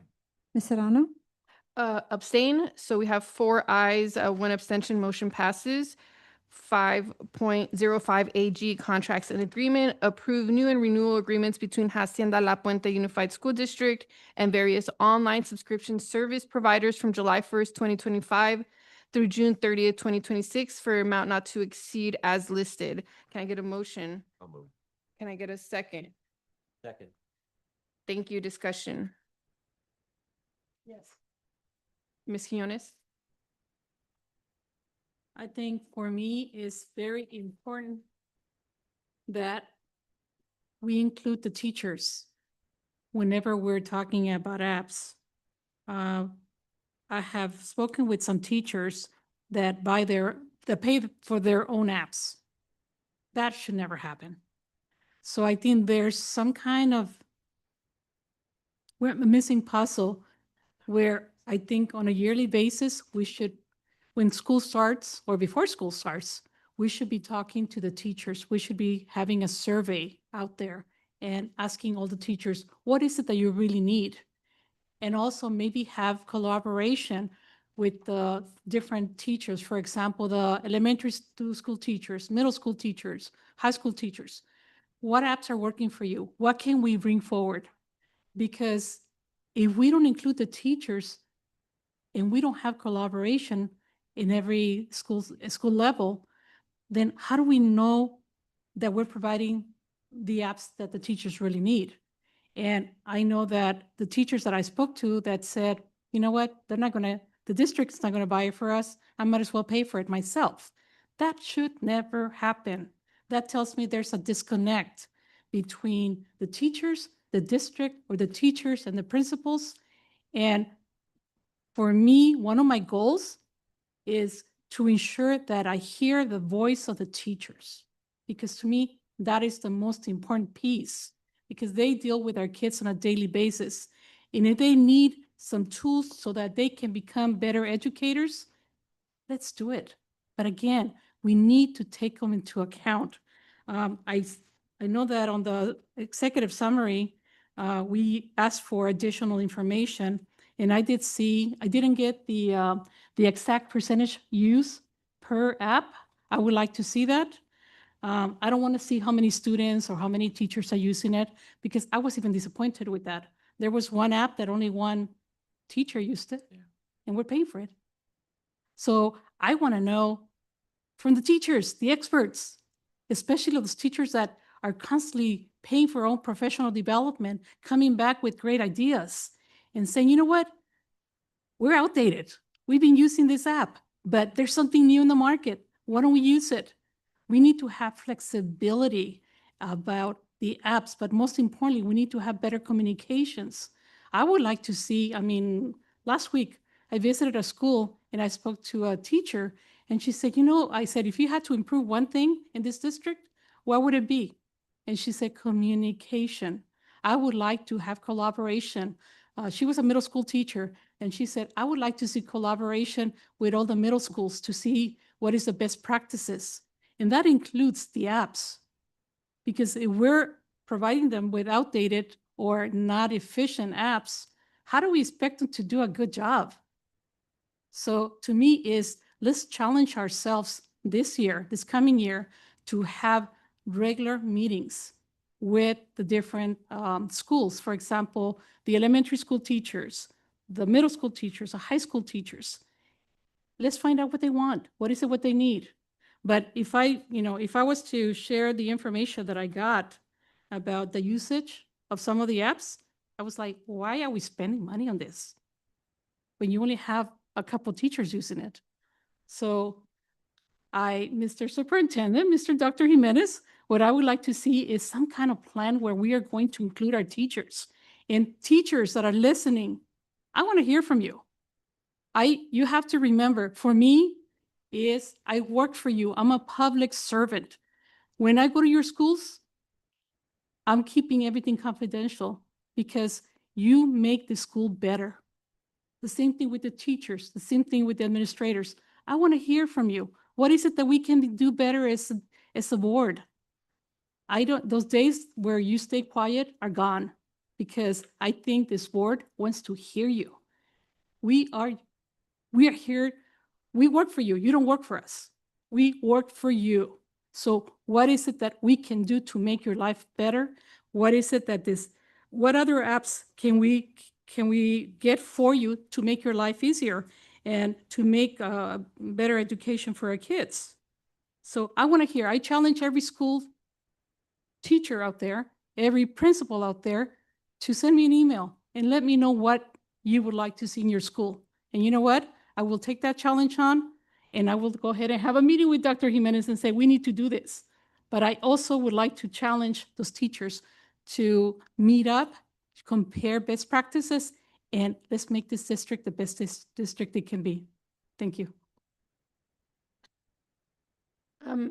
Dr. Jimenez? Yes, thank you, Madam President. Thank you, Ms. Quinones, for the comments. Yes, we welcome that articulation. I do want to point out that our district team and Ed Services, they do undergo an annual process of strategic abandonment. I know that's something I've asked for every single year.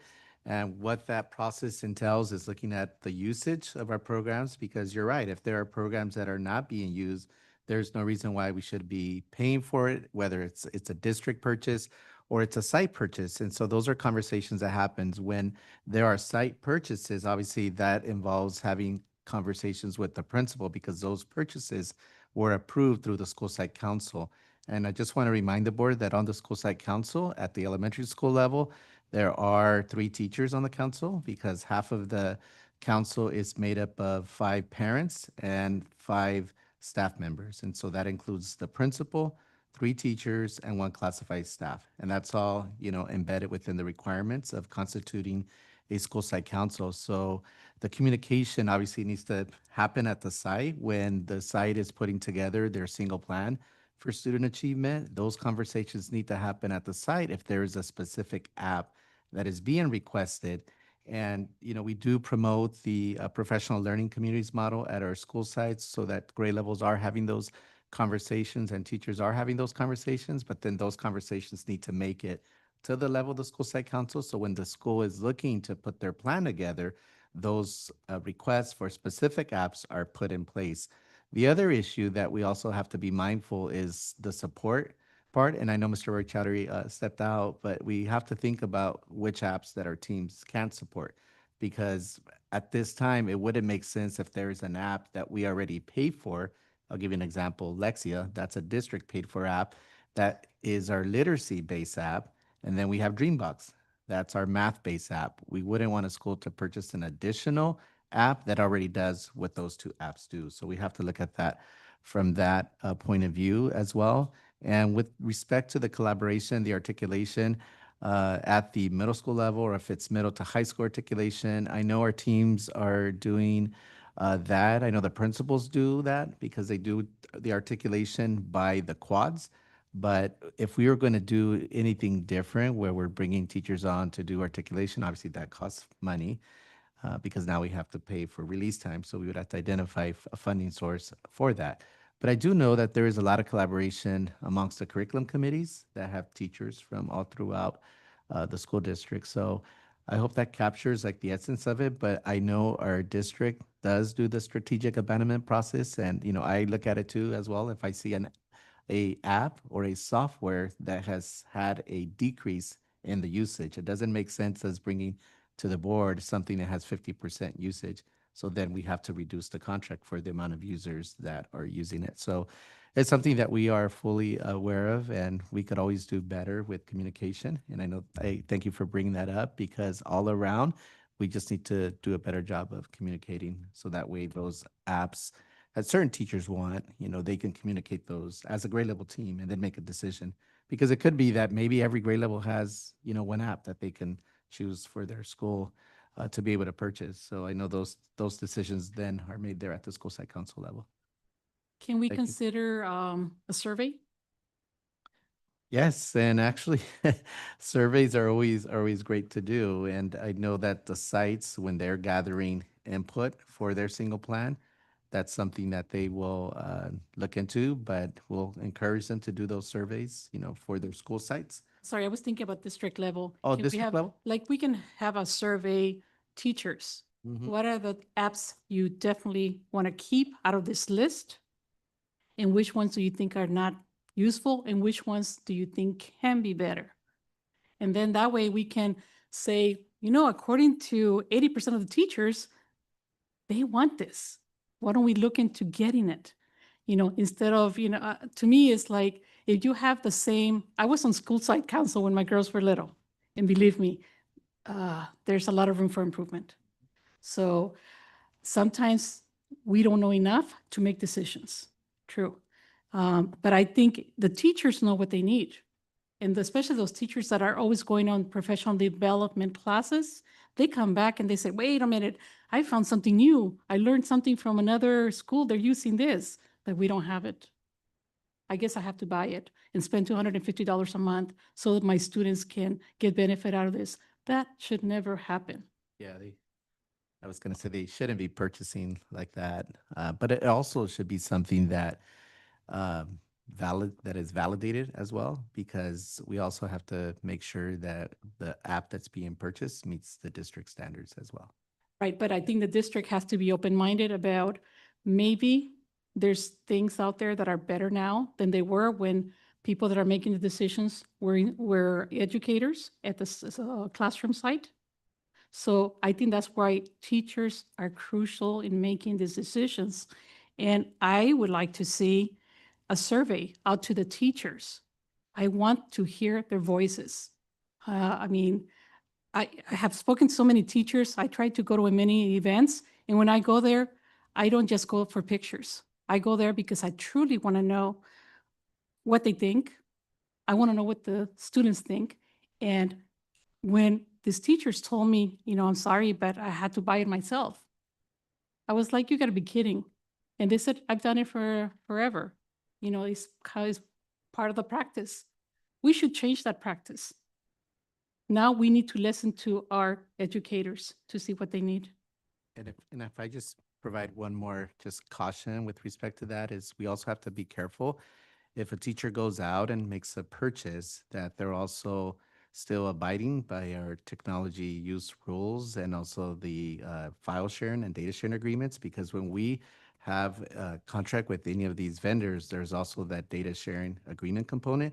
So a teacher on their own cannot just go out there and bring an app like that and start uploading student names and student information. So we just have to be careful of that.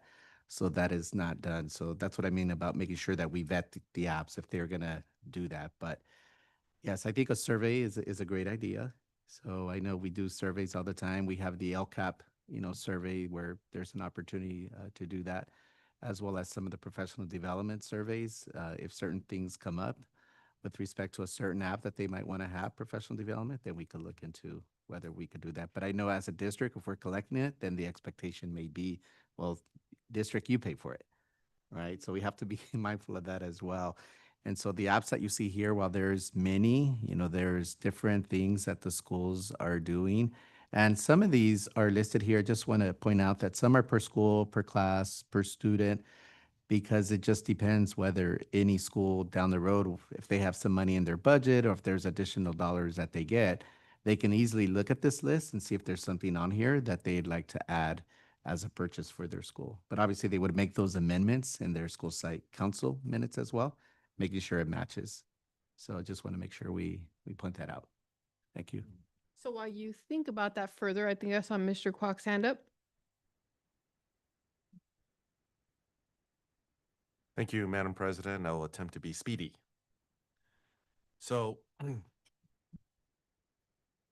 I think what you've said has merit, but I would also point to that there's no, as far as I'm aware, there's no teacher backlash to this. All right. If there was something that teachers thought, oh, this is not right or stuff like that, I would presume that they would go ahead and do that. So from that standpoint, to me, that means that there's acceptance on that part.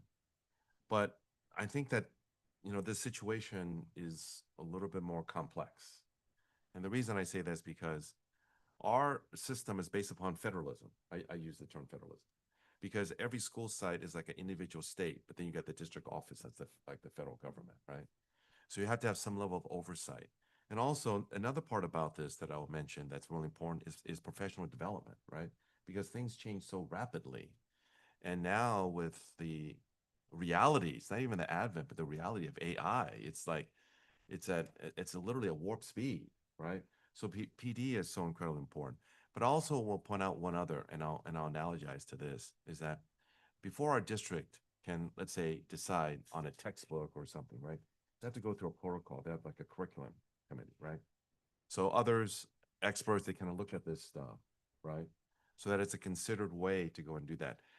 And so it's got to be done in a way that's, that's like that, in unison and thoughtful. The last one I said is I always believe in metrics, right?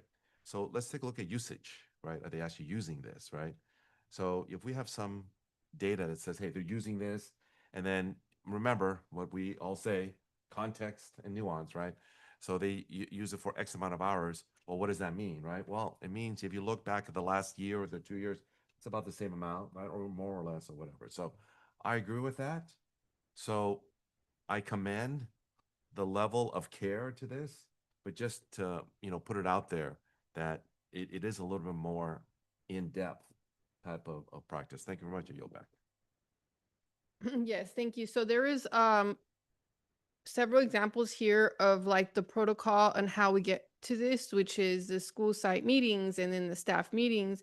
And then by the time it gets to us, it went through various filters and layers of contribution to this. But I hear what my team member is saying, and I think it's similar to the school site council kind of confirmation that this is an interest just for us as a board. So I think it would be reasonable, maybe around like every February, to send out a survey to our educators and maybe everybody in the district that's a staff, because all their voices matter. And maybe every February we could send out saying, look, these are the online providers that we're going to be, bringing to the board. Do you all have any feedback? And that way you guys have enough time to gather some of that feedback to present to the board when we're making this decision next year, or actually in December. I think we have a update. I think that would be helpful to support such large such a major plan, to support them. May I say one last thing? Yes, Mr. Clark. The only thing I want to say is that the school site council, other than the 5 and 5, it also has the principal. It's also there, right? So let's just, understand that there is some guidance. Thank you very much. I yield back. Yeah, and so the concern as a community representative is that our school administrators kind of end up leading the direction of those expenditures versus parents. And that's not to be offensive, that's just a concern. Now, I have a question here. We have this awesome provider here. It's eChinese LLC to probably teach supplemental Mandarin, which is beautiful. Do we have something like that for our Spanish dual immersion? Or I believe we have Korean dual immersion as well? Thank you, Madam President, for that question. I'm going to hand this over to Dr. Isaiah. I am familiar that we had one with respect to Mandarin. I don't recall if I see it here. We So- do, the Chinese LLC, that one covers. Oh, I'm sorry, the Korean. Dr. Isaiah? Yes, I would like to call Dr. Lin to share more information with us. Yes, so we do have good evening, board and superintendent, executive cabinet. We do have an online digital database of titles that are available to our Spanish speaking students, our Spanish target language students. I would have to look to see if we have Korean titles that are included in that. Yeah, because what I'm seeing is that it was highlighted as additional support, which I think is great. Those are the kind of specified targeted interventions that we are asking for. And so which one is for the Spanish DI? Which contractor? That would be our SORA. Uh, And I don't believe SORA is on this contract because it's not one of our site-based subscriptions. I believe we take that on a separate board item. Great. Site-based. So this is like what, district funded? SORA is district funded, and Okay. SORA has just always gone on a separate board item. It just hasn't been included on this master. Great. And then which one is none of these are for the Korean program? No, I'd have to look to see if Korean titles are included in the SORA. Okay, great. Wonderful. I just want to make sure that all those DI programs, right, have like the specialized services to complement them. Sure. Thank you so much. Mr. Kwok? Thank you very much for that, Madam President, to ensure that we have that level of coverage for all 3 of our languages. DIPAC has something to say about this, right? Do they have any opinion, the Dual Immersion Parent Advisory Committee? Yes, so at our DDIPAC meetings with our parents, there's always the opportunity at the end of every meeting to get input from every school site representative. So each school site sends their principal and their parent rep, and there's always the opportunity to share what's going well, what their needs are, and to provide input on the LCAP process as well. Beautiful. Can I get a copy of the minutes for our DIPAC meeting for this whole entire school year? Yes, we can provide that. Thank you so much. So that's all I have. Mr. Latore? Thank you, Madam President. I know we have a Rosetta Stone, and I believe they have like 25 languages where they have, it's digital. I know I've seen kids use it. It tells you how to pronounce it. They do a lot of visuals, which is great. So I don't know if some of our dual immersion or dual language school sites are using it, but yeah, we do have that already in place. Thank you. So you're recommending an amazing program. Can you say it one more time? Rosetta Stone? Okay. And is there a reason we do not use that? We do. It's actually in the list to be. Okay. So Con- thank you for highlighting amazing provider. I know students have used it. I don't know, I know that they use it as a Yes, To- that one is site funded, so. site funded. Right, Okay, thank you. correct. Wonderful. Okay. So unless we have any, Miss Laura? Yes, I'm excited to see that a school site is purchased extra math for next year. I've been using that with my students, and for math facts, it's been amazing. When my school year started, I only have like 3 kids in 6th grade that knew their multiplication facts. And right now, like maybe 80% are doing the multiplication facts like in 1-2 seconds. It's amazing. So I would love to see how their growth works at Baldwin. And I'm hoping more schools will purchase this for their teachers and for their students because it's an amazing program. And there are actually more schools that use extra math that aren't appearing on this list because the majority of them use the extra math light version, which is at no cost. Yeah, We're that's the still- one I was using too. Right. Yeah. So. Okay, thank you. Thank you so much for that feedback, Ms. Loera. As an educator, it's great to know that we're investing in programs that are doing great work, and that was a reassurance. Mr. Kwok? Yeah, make this quick. I'm actually saying this on behalf of another school board member. But Rosetta Stone to me is very practical because I've seen, when I went to law school, I actually met somebody who wanted to go into the diplomatic corps, and Rosetta Stone was kind of like the go-to, right? This one is on site just for workmen. So the question is, could it be enlarged? Just like the e-Chinese is for Los Altos, right? So whether or not, it can be enlarged, not to say that we're not doing other things for where our DI programs actually are. Thank you very much. Can it be enlarged? Yes. So when we take these items to board, these are not to exceed amount. So at any time of the year, if a school wanted to add on a service to their offerings, they can do that. And it's an easy process for them. They get the quote. We do the 2060 of the process, and it doesn't need to come back to you because you've already approved the not to exceed amount for this particular program. So any school, once you approve, can then utilize this, enter into an agreement for the program. Great. So then Rosetta Stone was for workmen, but other schools can use that? Absolutely. Oh, fantastic. Yes, this is the reason we bring it to you in this format. Thank so you the so schools much. have I flexibility. couldn't have asked for a happier outcome in that way. Is there any of these programs that are specialized to students that are either IEP or special needs? Most of the programs are adaptive. Mhm. So what that means is it's not like the old school way where it's a set program and everyone gets the same questions. The questions and the tutorials and the practice problems are all based on the students' current levels. So if you're coming in and you're below grade level, the program will adjust and provide you with a level that's within your instructional level, not at a frustration level, not at a level where it's too easy for you. It meets you where you're at. So it's universal in that sense, where it adapts to students with English learning needs, our general education students with IEPs. Beautiful. Thank you. So I think we're good with our questions here. Let's go ahead and take a vote. Mr. De La Torre? Aye. Ms. Loera? Yes. Ms. Quinones? Yes. Mr. Kwok?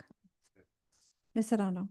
Aye, motion passes 5-0. 5.05 AG, contracts and agreements. Wait, no, we already did that one, yeah. Yeah. I'm not perfect and I own it. It's all good. Yeah, still love myself. 5.05 AG, contracts and AJ, contracts and agreements. Approve agreement between Hacienda La Puente Unified School District and Music Theater International to secure the rights, including student performer materials of scripts and scores for the Broadway-bound summer musical theater conservatory program from May 9th through June 30th, 2025 for an amount not to exceed $7,000. Can I get a motion? Can I get a second? Second. Discussion. So I don't know if you guys know, but currently LUSD is getting audited for their arts funds. And so I'm requesting that we do an audit for our arts funds because I think the total on the next 4 items is $64,000 for a summer theater program. And although can you please elaborate? Because that's what I'm getting here, right? It's $64K for a summer theater program. And as one of the biggest lover of the performing arts I know, I still think, hey, wait a minute. Mr. De La Torre. Yeah, I know we're discussing this item, and I know the 7,000 is usually, the rights, just to make sure that if let's say we've done Grease, I know some of our high school students or Annie or whatever it might be, this is just to get permission that we're going to be using the lines, Yeah, of our absolutely. students. Thank you for noting that. And although every one of those components that have been outlined that I pulled, they are all important components to running a play. I get it. I know it. I'm still concerned that we're spending $64,000 on a summer play. That's for being like a high school play. It's pretty amazing, but considering the state of our budget and our finances, that's just a red flag for me. So, are we spending $64,000 on this summer play? And how long is this program? Well, right now it's 7,000. We're discussing this item. But we have to consider that this is one of 1, 2, 3, 4 items, and all of them are going to ask us, like, this is one piece of 4-piece request. And those 4 pieces altogether come to $64,000. But this is right now, sorry, Madam President. I know we're discussing scripts, scores. I mean, obviously, we're focusing right now on 7. If we can Yes. individually discuss them, we're more than happy to. But I do think right now let's just focus on this one. I hear what you're saying. And the concern is all together. Like, if we approve one component, sure. But are we approving $64K for a 2-week? Because that's what, as soon as we approve this one piece, then we're saying yes to everything. Mr. Kwok. Thank you. If I may. So with respect, you have agenda prep with the superintendent. So if this was an issue, you could have brought this thing up and done something else with it, right? I think maybe you could have combined it or something like that, or maybe you wanted to table it or something, but you know, to do it in this way is very, very difficult. And an audit is totally different. You know, just because somebody doesn't agree with something doesn't mean that we need to do an audit as well, right? But your bigger point of, well, should we spend this amount of money in the summer? I think that's a more valid point, but our agenda is the way it is, which is it goes by one to the other. If there was an issue, something else could have been done at agenda prep to put this in a different way. But what we see right now is this. And so either we approve it, we table it, something, or we reject it, right? But that's where we are right now. Thank you very much. I yield back. Yes, and so when we were doing agenda prep, this is the way the format was suggested. I didn't think of, let's make it different. I was not trying to be complicated. But it's just the overlying concern of $64K. And this coincides with the $113,000 for band instruments. This coincides with the expenditures for the arts. So even though we're being, it's a divide and conquer tactic towards us, the board, I have a concern of the general expenditures. And so that is the root concern. And I'm expressing that. I have that concern. Thank you, Ms. Laura. If there's no more discussion on this item, specifically the $7,000 for the scripts, I just call the question. Thank you so much. And so just so you guys know, when you approve this $7,000, you're automatically going to have to approve every sequential expenditure that will total to $64K. So as long as you're comfortable with that, then that's go ahead and up to you. Well, I want to, if I may. Go ahead, Mr. Kwok. Thank you. So as I've said, is that we get the agenda as it is. All right. So at the time of agenda prep, that's the opportunity to say, okay, we're going to change something because it's well ahead of 72 hours. In fact, there are some districts that don't get what we get. We get like 6 days or something like this, right?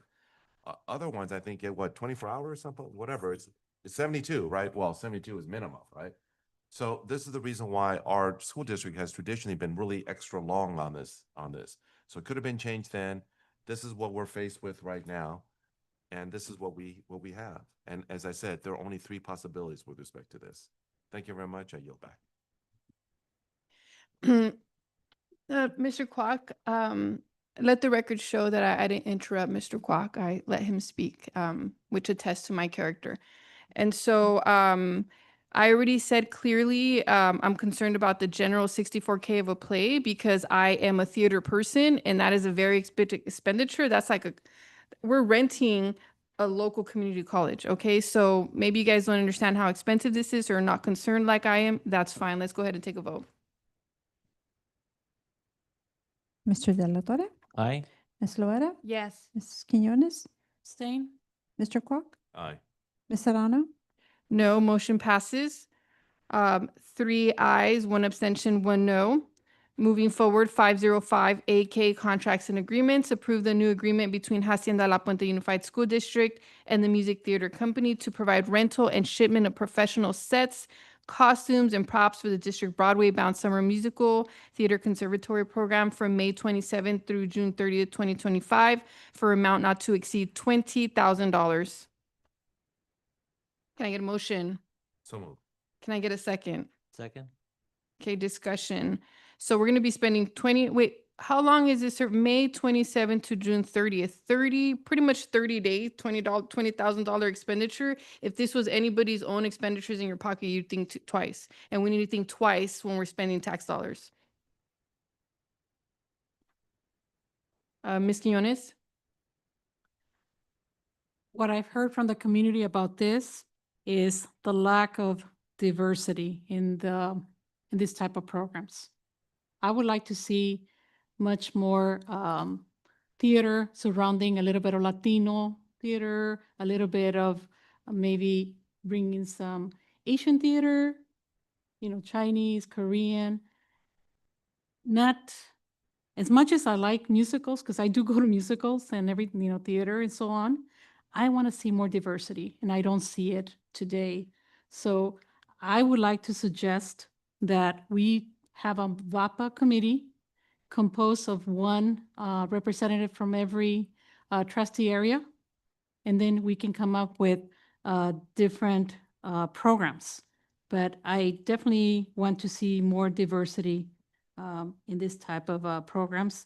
And you're right, $20,000, it's a lot of money. We have to prove to the community that these expenses are justified.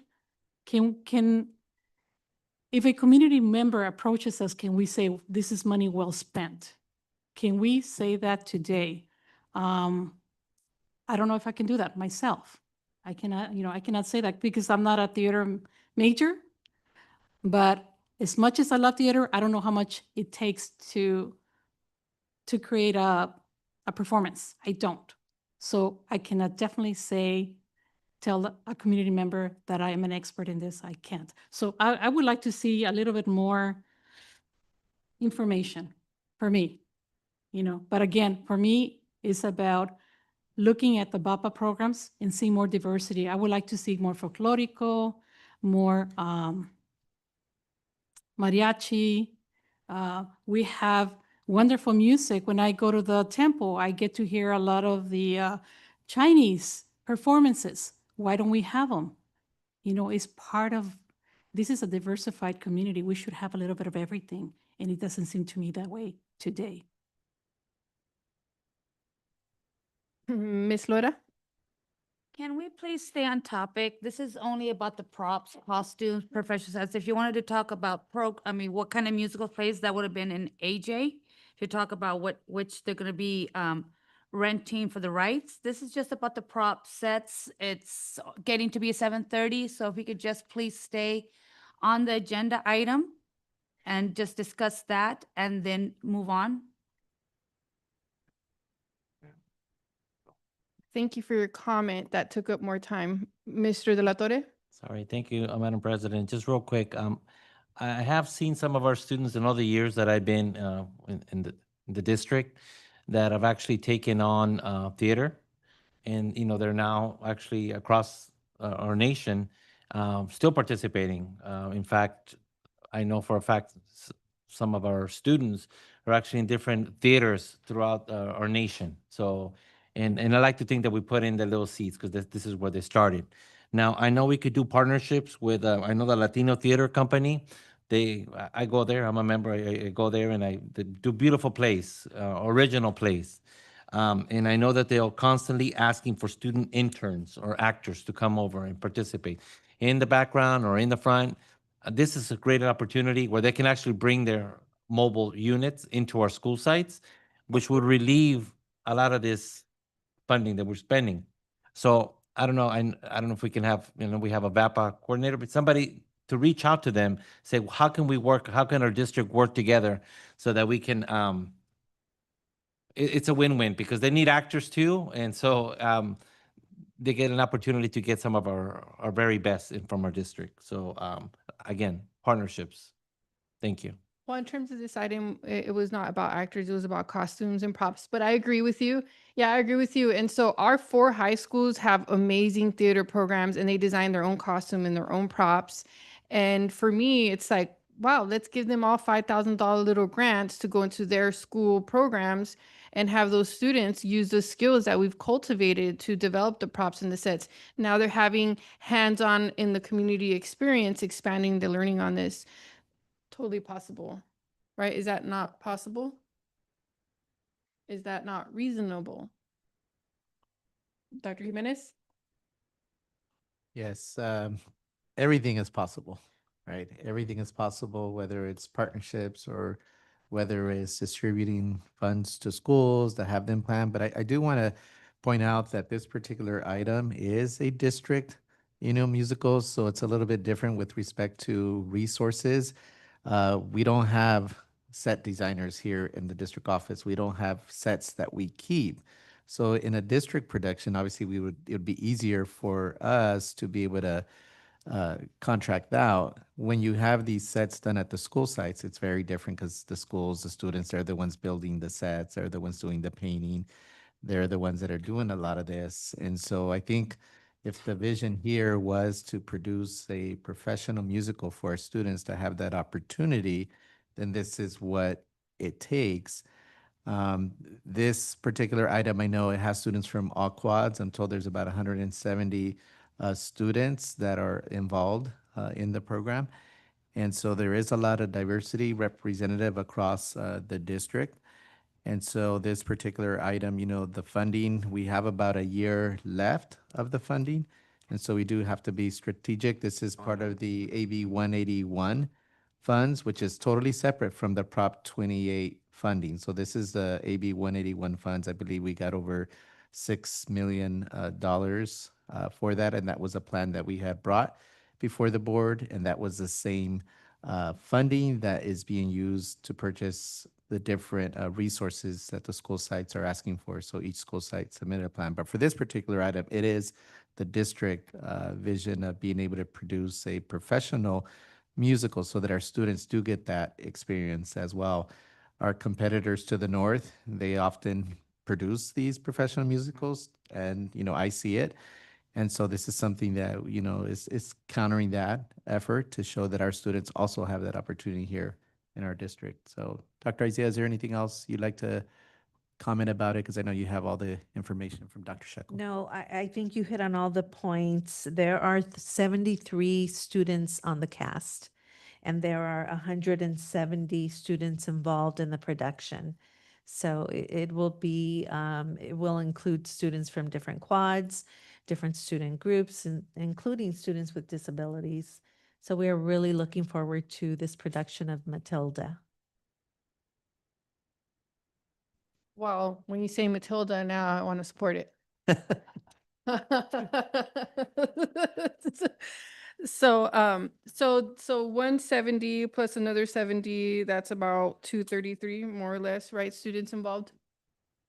Okay, that's a very big number and that's beautiful. And okay, sure, we're gonna spend 20K on props and costumes. Are our students that do props in classrooms in their plays, are they gonna be helping with that? Like to get the best quality materials now to expand their learning? I am going to go out on a limb and say yes, but I will verify that with Dr. Shekel.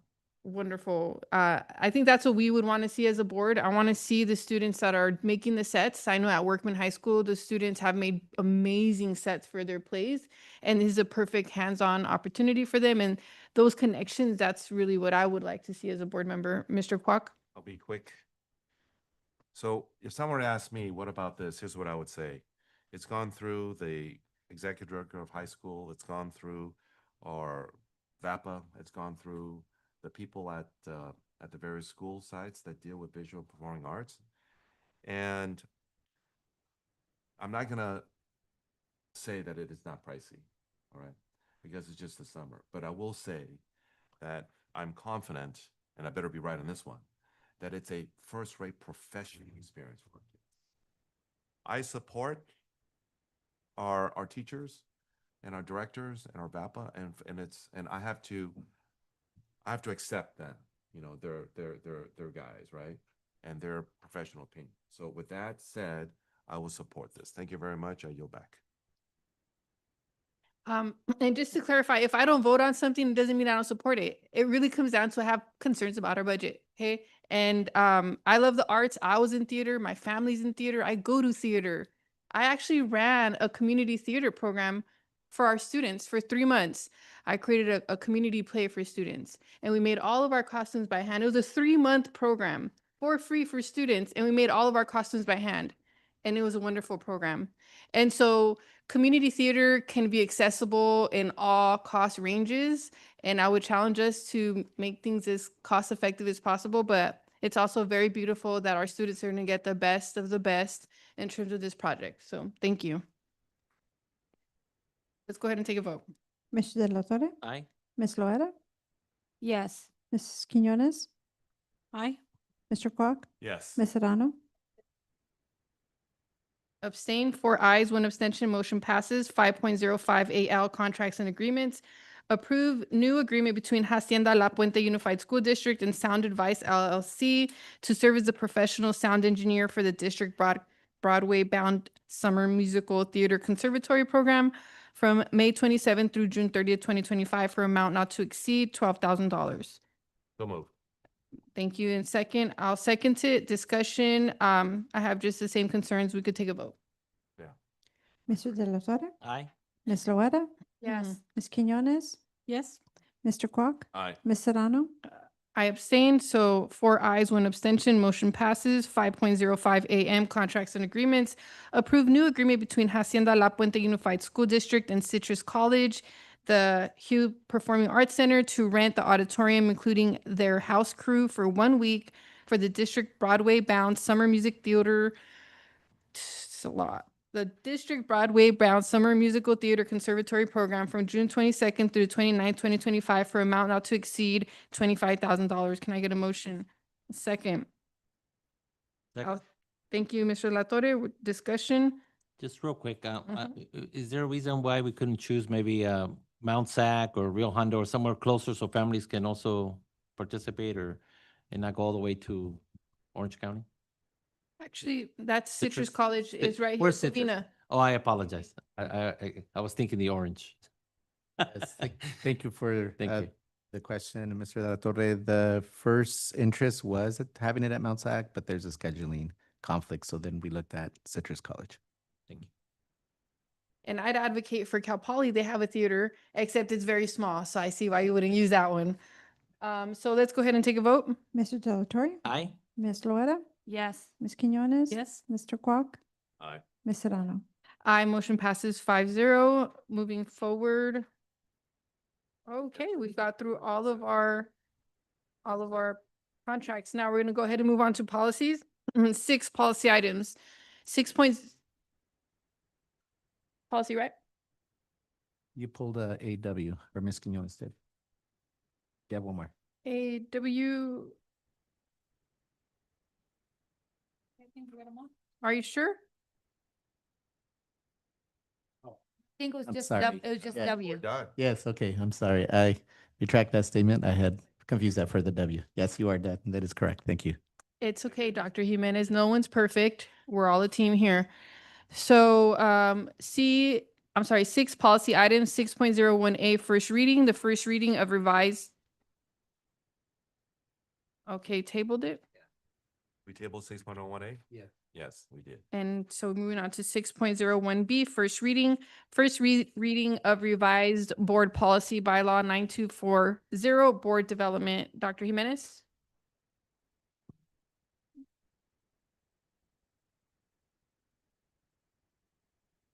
Yes, so this particular item, Board Bylaw 924, was amended to add a statement with respect to board member travel, that all travel must be approved by the Board of Education. The item or the sentence that precedes it talks about funds for board development shall be budgeted annually for each board member, and that's something that we typically have done with the $7,000 amount. And now the board made the approval to increase that amount. And so this is something that, should the board wish to add this, then it's here for your discussion.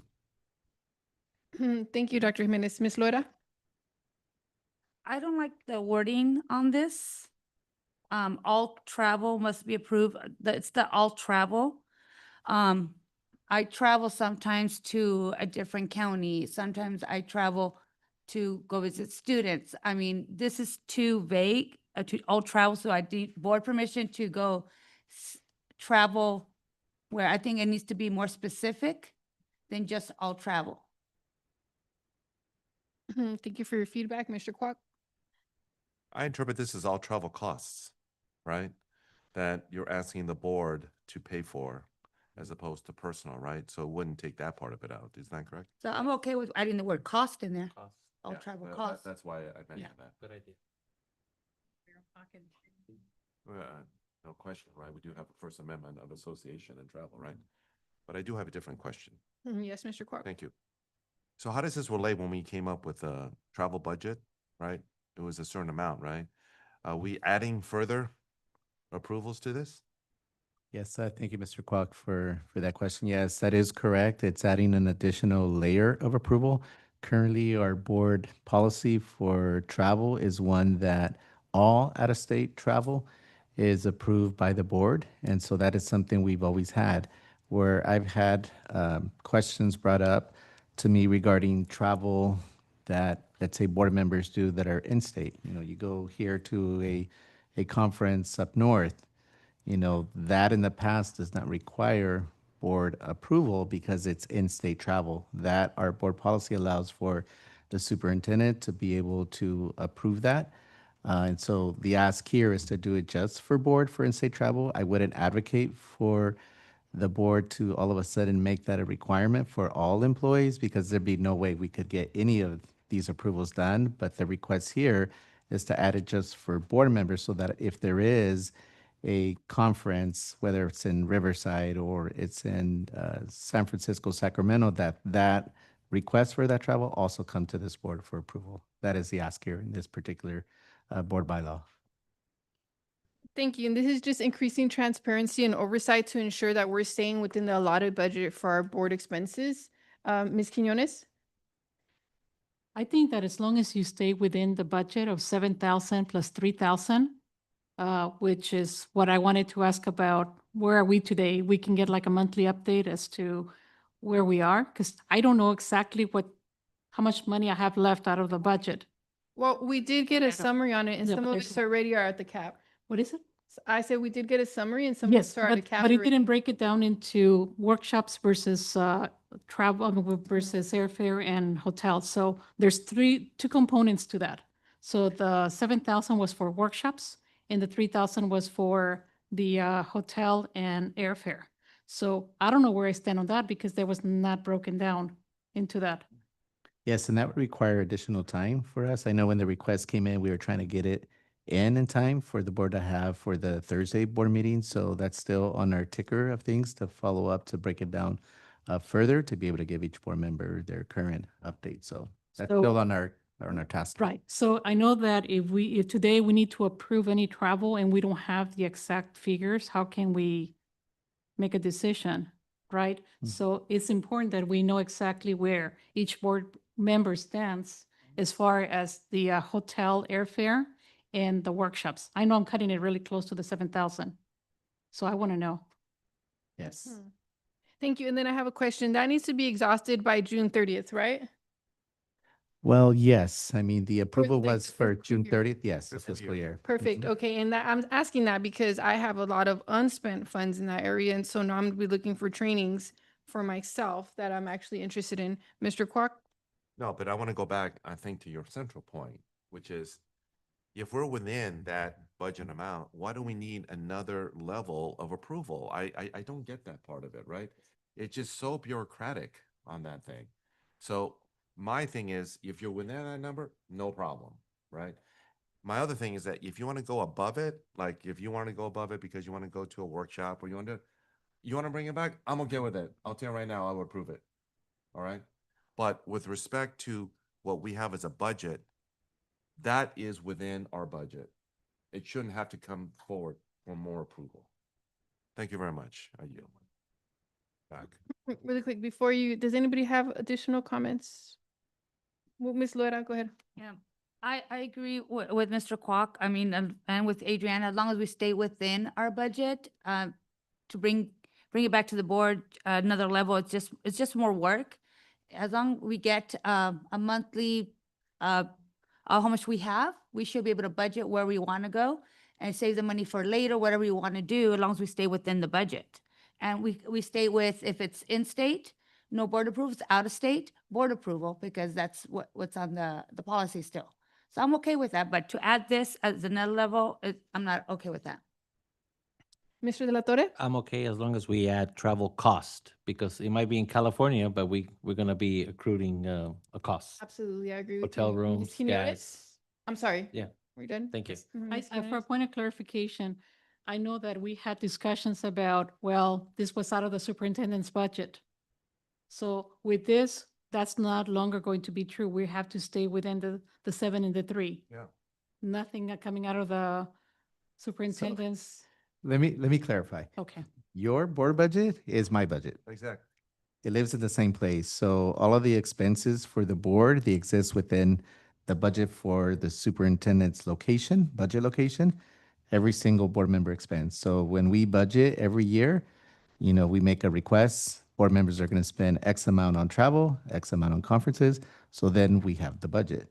So that's an ask that I have for budgeting. So when they put the budget together, the superintendent's office has that budget in there. Okay, because I know we had an instance where we asked who approved a trip, and you said, I did because it was within my guidelines. So for clarification purposes, that's no longer going to be true because we have to abide by the 7 and the 3. So the 7 and the 3,500, you still need approval for all out-of-state travel. So the board has a policy for board members, employees, any out-of-state travel comes before the board. Like that did not change at all. What this here is intending to do is to require the board for in-state travel specifically, because there's already a requirement for out-of-state travel. But for most in-state travel, where you're traveling a distance and you require airfare, that our policy allowed for the superintendent to approve. And that was under the board policy that we have. So it's nothing about anybody circumventing any policy. That was the policy. And that also allows us to get approvals for folks that are going to a conference that, they just find out at the last minute, or you have a particular sports team or athletics team advance, and then we're able to approve that, right, for their travel to go wherever they're going. And so what this was intending to do was to close that part of it, of it not coming to the board. So now with this in place, every single travel, whether it's going to, next year when the CSBA Annual Education Conference, I think it's in Sacramento, if I'm not mistaken, that normally wouldn't come to the board because it's in state. But what this is intending to do is it would then come to the board, and then you would all vote on that.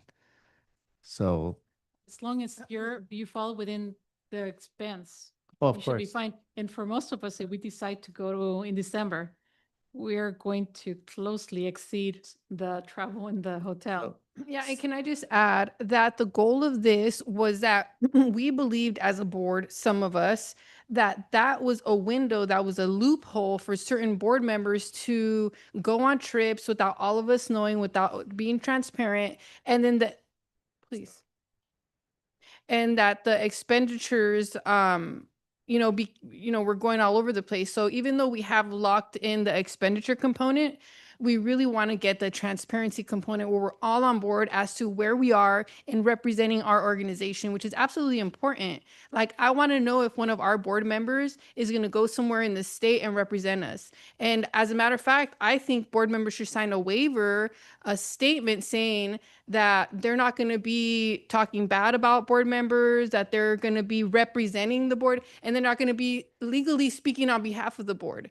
Because if we go to a conference somewhere in California or anywhere and we say things, we need to be cognizant that we're representing ourselves as individuals, not as a board of education. And I'm concerned about that because I've had students reach out to me that certain members on our board here have used these conferences as opportunities to speak bad about either myself or other board members in our district. And so we want to know, want to have absolute transparency as where we are as a board, and to ensure that we all understand we cannot be slandering or defaming our district when we're on these trips, and it needs to be absolutely transparent. And so unless someone has a problem with transparency, really that's all we're asking for. Ms. Loera? Well, we could just add that to the report of the monthly expenses of travel, of where any board member traveled for that month, and do like an itemized list of where they went. And that way we don't need to do approve for in-state, just keep it as is and just do the transparency piece like you want and put it there on the monthly report. The report is after, and that's really trying to like weasel around the transparency. So I think a lot of us already agree here. And so I'm not going to do a call to order because I respect my team member. Go ahead, Mr. Quack. Thank you very much. I appreciate that. So the way that I look at this is that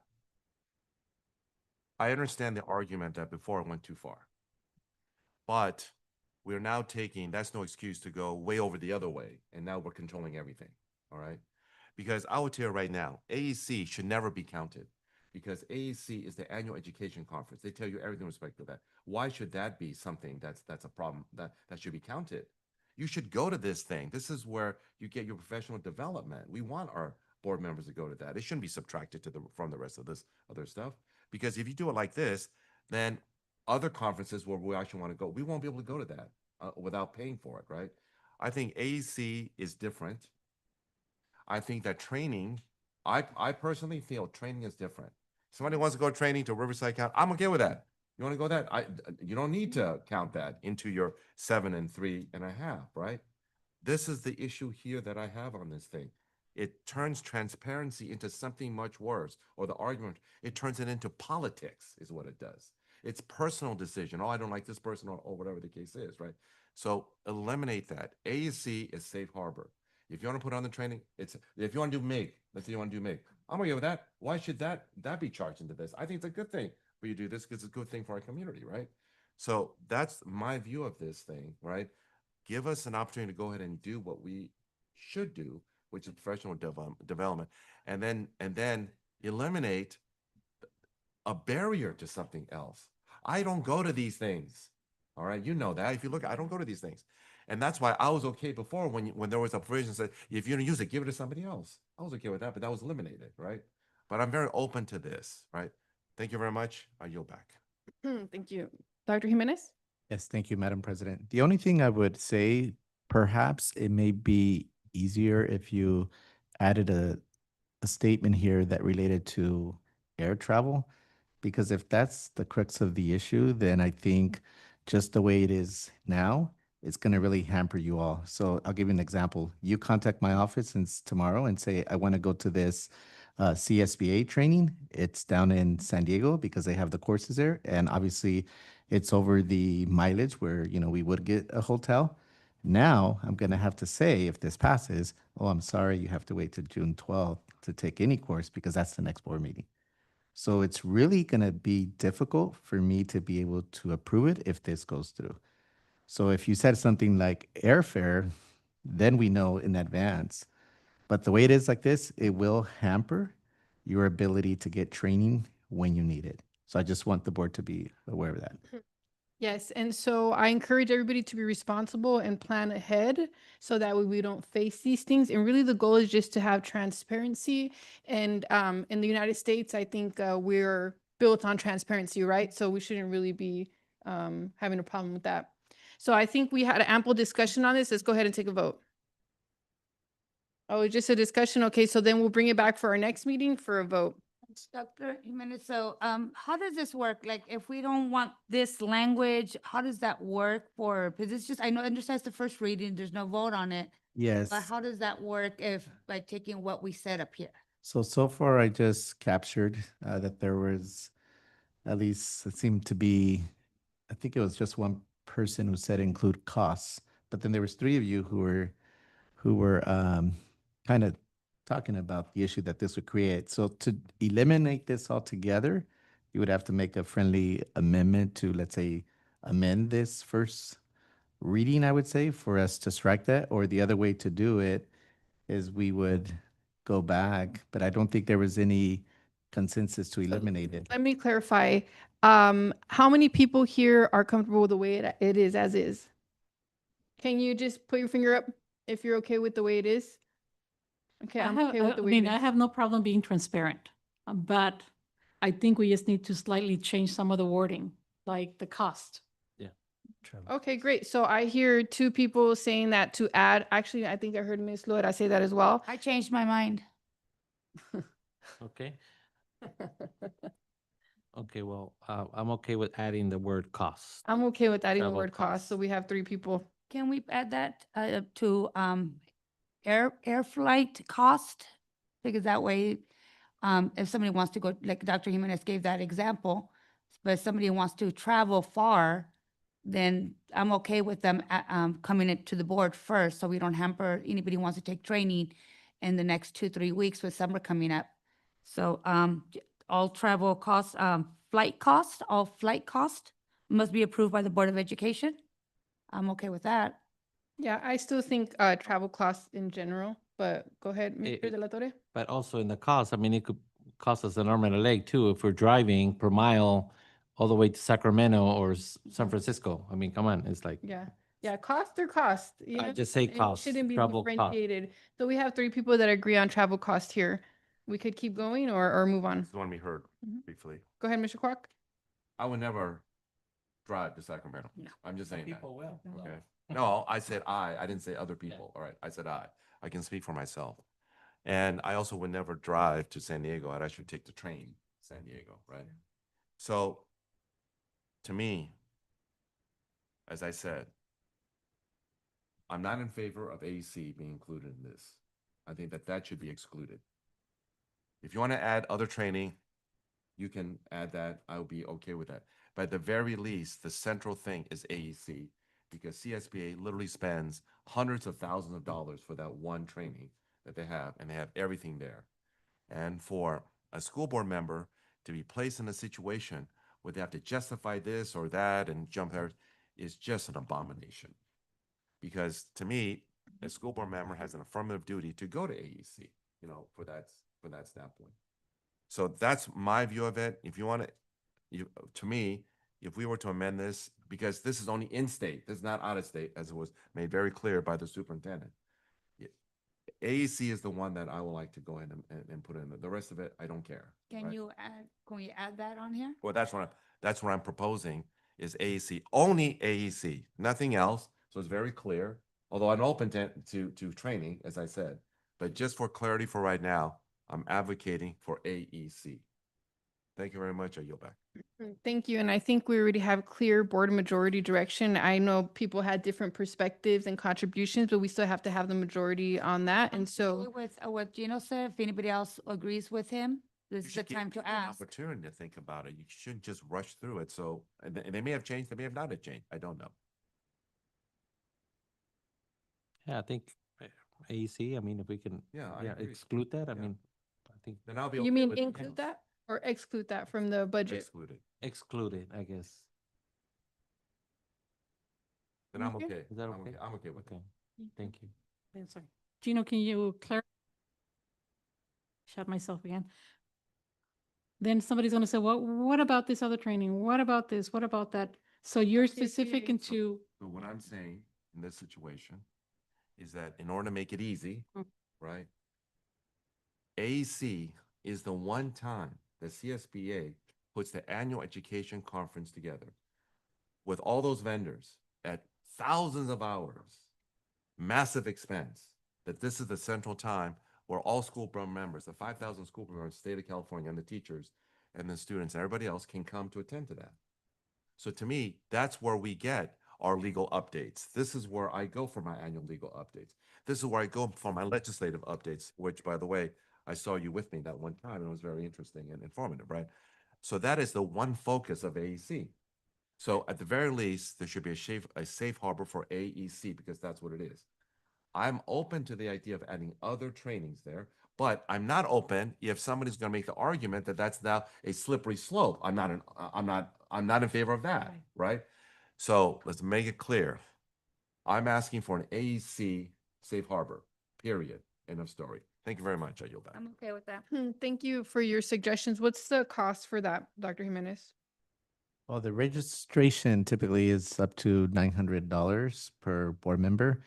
And then you have, if it's up in Northern California, then you got to add the cost of hotels for at least 5 days. And hotels, typically the conference rate's about $350 times whatever 5 nights is or 4 nights is. So then you have that. And then you also have the airport transfers. When it's down here, we save on the airfare, right? And the airfare could be round trip, $350 to $500, depending on how soon you get it. So it does add up. If the board is considering then putting that, because I see there is some consensus around adding AEC not to be one that has to come before the board, I'm wondering if the board would consider adding also any CSBA training. And here's the reason why I'm saying this. There's times when CSBA releases training, like even now, they can just all of a sudden release some training that's available that may be close by, and the next board meeting is not till June 12th. So in those circumstances, then I would have to then say, sorry, we can't do it. But if you're on the topic of AEC, which is a CSBA, conference that is put on by CSBA, everything they do is mainly the board's primary training that CSBA does. It's your professional organization. Well, Good idea. can I just say something Sure. on your behalf? So again, I'm not going to slippery slope this thing, all right? But what I will say is this. What Dr. Jimenez says is very, very material for this reason. AEC is once a year, but things change really quickly. There's a dynamic element to this, right? So I think properly points out that sometimes something happens and they want to get out there to let you know what's going on, right? I'm not against that, but I am against that if it's going to torpedo this other part of AEC. If you want to broaden it, I'm okay for training for CSBA. But if that's the argument to torpedo AEC, I'm not in favor of that. All right. I want to have at least AEC. Thank you very much. Go back, Madam President. Yes, thank you. So for the AEC, based on the numbers that you gave me, Dr. Jimenez, or us, it's about $3,100 more or less for that trip on top of the $7,500 allotted. That's $10K. And so, adding up the expenses. So if you guys are all comfortable with doing that. Now, I don't know why this needs to be approved in the interim of a board meeting. If we know this is every year, they should be approved 3 months ahead of time. Further. Yeah, 6 months, a year in advance. There's no need for it to go through the loophole, right, of not transparent. So just as long as things are going through the transparent process, I think that's a key component of this, the changes here. Miss Laura? What Dr. Jimenez and Gino said, with the CSBA trainings, I think that should be excluded. I already went to the ethics training. I already took that. And I know CSBA puts them up like, they're not very regular, but they pop up. And if it comes up when you can go and it doesn't, and you can't make it because you can make it, but now you can't because you have to wait till the next board meeting. I think that's some of the examples that Dr. Jimenez is giving, that it's going to stop some people from going when they're able to go because it popped up really fast. They give it to us every month and you can go. But if we do this, then people are not going to be able to take that training that legally they have to go. They have to take. I already took the MIC training. I don't have to go to that. But if anybody wants to go to any CSB training and it's local, I think people should be able to go to any CSB trainings because most of that is local. I have a 10-second comment. Yes, Mr. Kwok. One of the things that I had when I was on CSB's board that I said you weren't doing is you weren't doing enough to be relevant to board members. And that's one of the reasons why, impetus why, they did all these CSBA trainings, because they wanted to go ahead and help you out with respect to that. That's why I see AEC is different. You go there in order to be a better board member. as well as the CSBA trainings. Thank you very much, Yield back. Okay, so from what I understand is that we're gonna keep all travel costs and we're gonna add the cost component. And one of our team members wants to include the AEC training, which adds about another 3,100 to the allotted budget. It will be an additional 3,100 to the allotted 7,500 budget. And as long as it goes through the process of the transparent board approval, it shouldn't be a problem. We know this in advance. Every single conference, you have to register in advance. If you register last minute, you lose your spot. That's standard protocol. So I think we're fine in ordering our tickets ahead of time, and it should be totally in compliance with our board meetings. Now, if you fail to plan, then that's your problem. So if Gino's proposal goes through, that means that the budget is going to be raised to about 13,000, maybe 13,500? It's about 10, 11K. Right, because we're already talking about 30, what is it, 10,000? 7,500 initial plus a 3,100 more or less.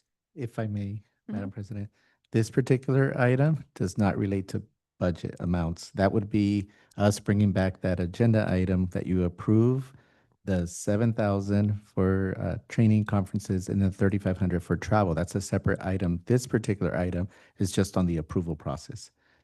Yes, thank you. And so when we have these discussions, we're talking about many different things on the table. And so we want to respect our teammates, right? Because all their suggestions are correlated to this. And so I do not rudely cut off my team members. I listen to people, even though it might, because it all connects to this at the end of the day. So thank you for our thorough discussion. This is only a discussion item at this point. I think we clarified where we're at. So we're going to go ahead and move forward. Let's go. 7, administrative items. 7.01A bond project, approve and or ratify current year expenditures and purchase orders for the period ending April 18, 2025 for the various accounting funds for Measure BB bond projects. Can I get a motion? Can I get a second? Discussion. Vote. Mr. De La Torre, Aye.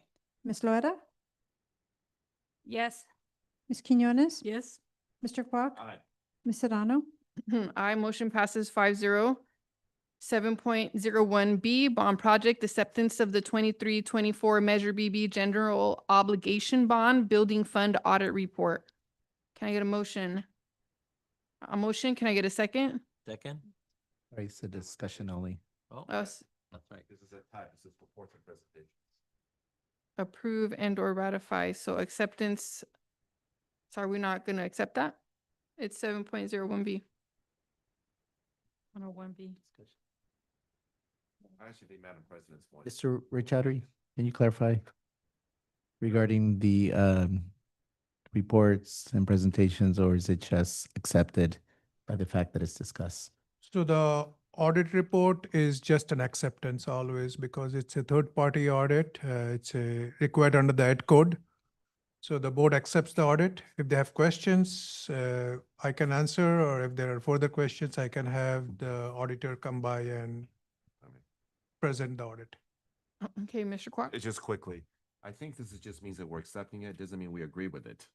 Yes. Just we're accepting it. Thank you very much. So let's go ahead and take a vote on accepting this item. No vote.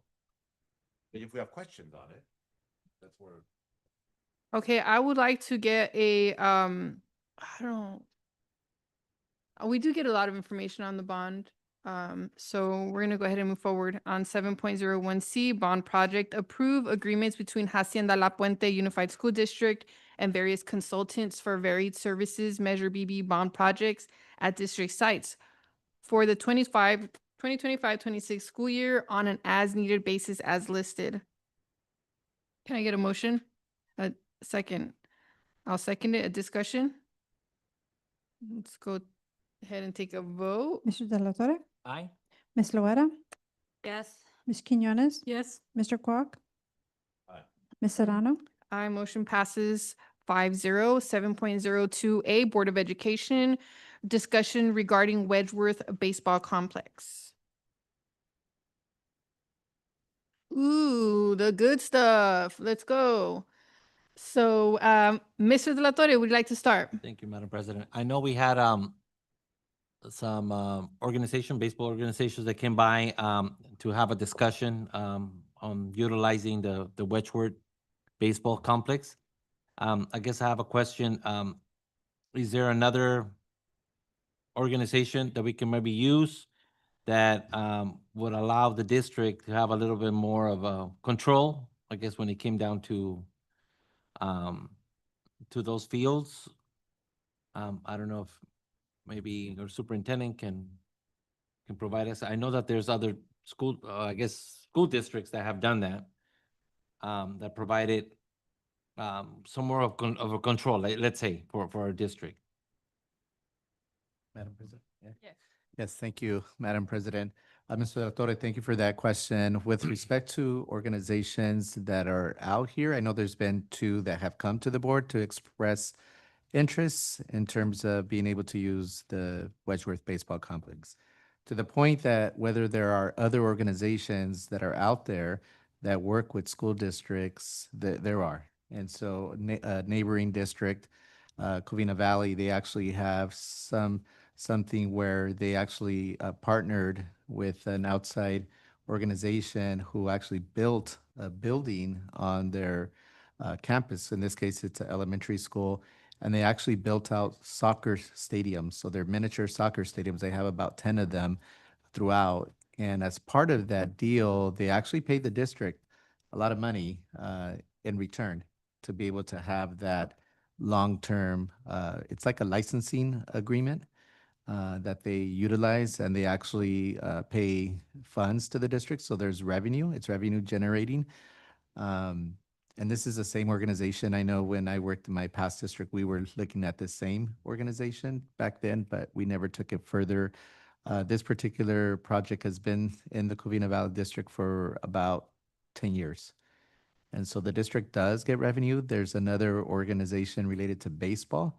I believe it's called the Corey Lytle Foundation, and that organization also rents the facilities from the districts, pays their own electricity costs, their own water costs, and also pay a fee or a payment to the district. And in other words, they are sharing in the revenue. So there are organizations that are out there in this space looking to partner with school districts. And so hopefully that kind of gives an idea about that. I have a quick question for the West Covina Girls Softball League over there at Cameron, and it's on the property of that school, and they let the school use all those fields. I'm always surprised that we cannot do that in our schools. Yes, we actually could through the civics use process. You know, I know we've had some outreach from community members with respect to some of our facilities and being able to utilize it during school hours. The school always has first choice. And I know that's what we do when Manoj's team at the beginning of the year, when the platform opens up for any organization to utilize and put their request in, it's on a first come, first served basis. And so those requests then are put into the Civic Center platform, and then the fields then are allocated as such. With respect to any costs that a school may have, obviously the schools are going to get to use their own facilities for free, but any outside groups where there is no longer, let's say, a custodian available, I know a lot of the use is in the late hours. Now, if the custodian is being required to go and pick up the trash or anything related to that, then there's a cost. And so I know that's been the complaint. I know that we heard from some community members that, you know, why does it cost so much to rent any of our fields or to use our fields? Well, the reality is the custodial costs that are there.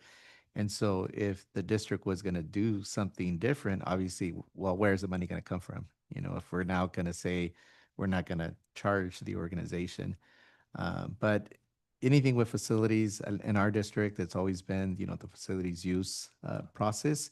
But anything more formal, as what's being presented in this agenda item, requires, you know, MOU and requires us to go through the process to be able to utilize our facilities. Thank you, Madam President. I guess, yeah, my concern is I know we're going to be opening our Wedgeworth School pretty soon, and I would hate to just have that empty lot right next to it. It would be an eyesore.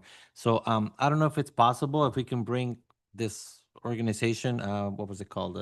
Corey Lytle or the other one in Covina Valley to come or maybe give us a presentation. I don't know if they're interested but at least we have other options. Because I know the Fuego, they came over, they did their pitch, and it's impressive. The fact that they can come over and do everything, and we don't have to put in a item, but it does cost us, the fact that it's a 30-year lease, my understanding, if I remember correctly. But I don't know, I just want to be able where our district can also get some revenue in. Not just rent it, okay, it's there, but we're not really gaining anything from it. I would like to see if it's possible where we can even have, I don't know, some of our district, I don't know, a little store where we can sell some T-shirts or something, so at least we get some out of it.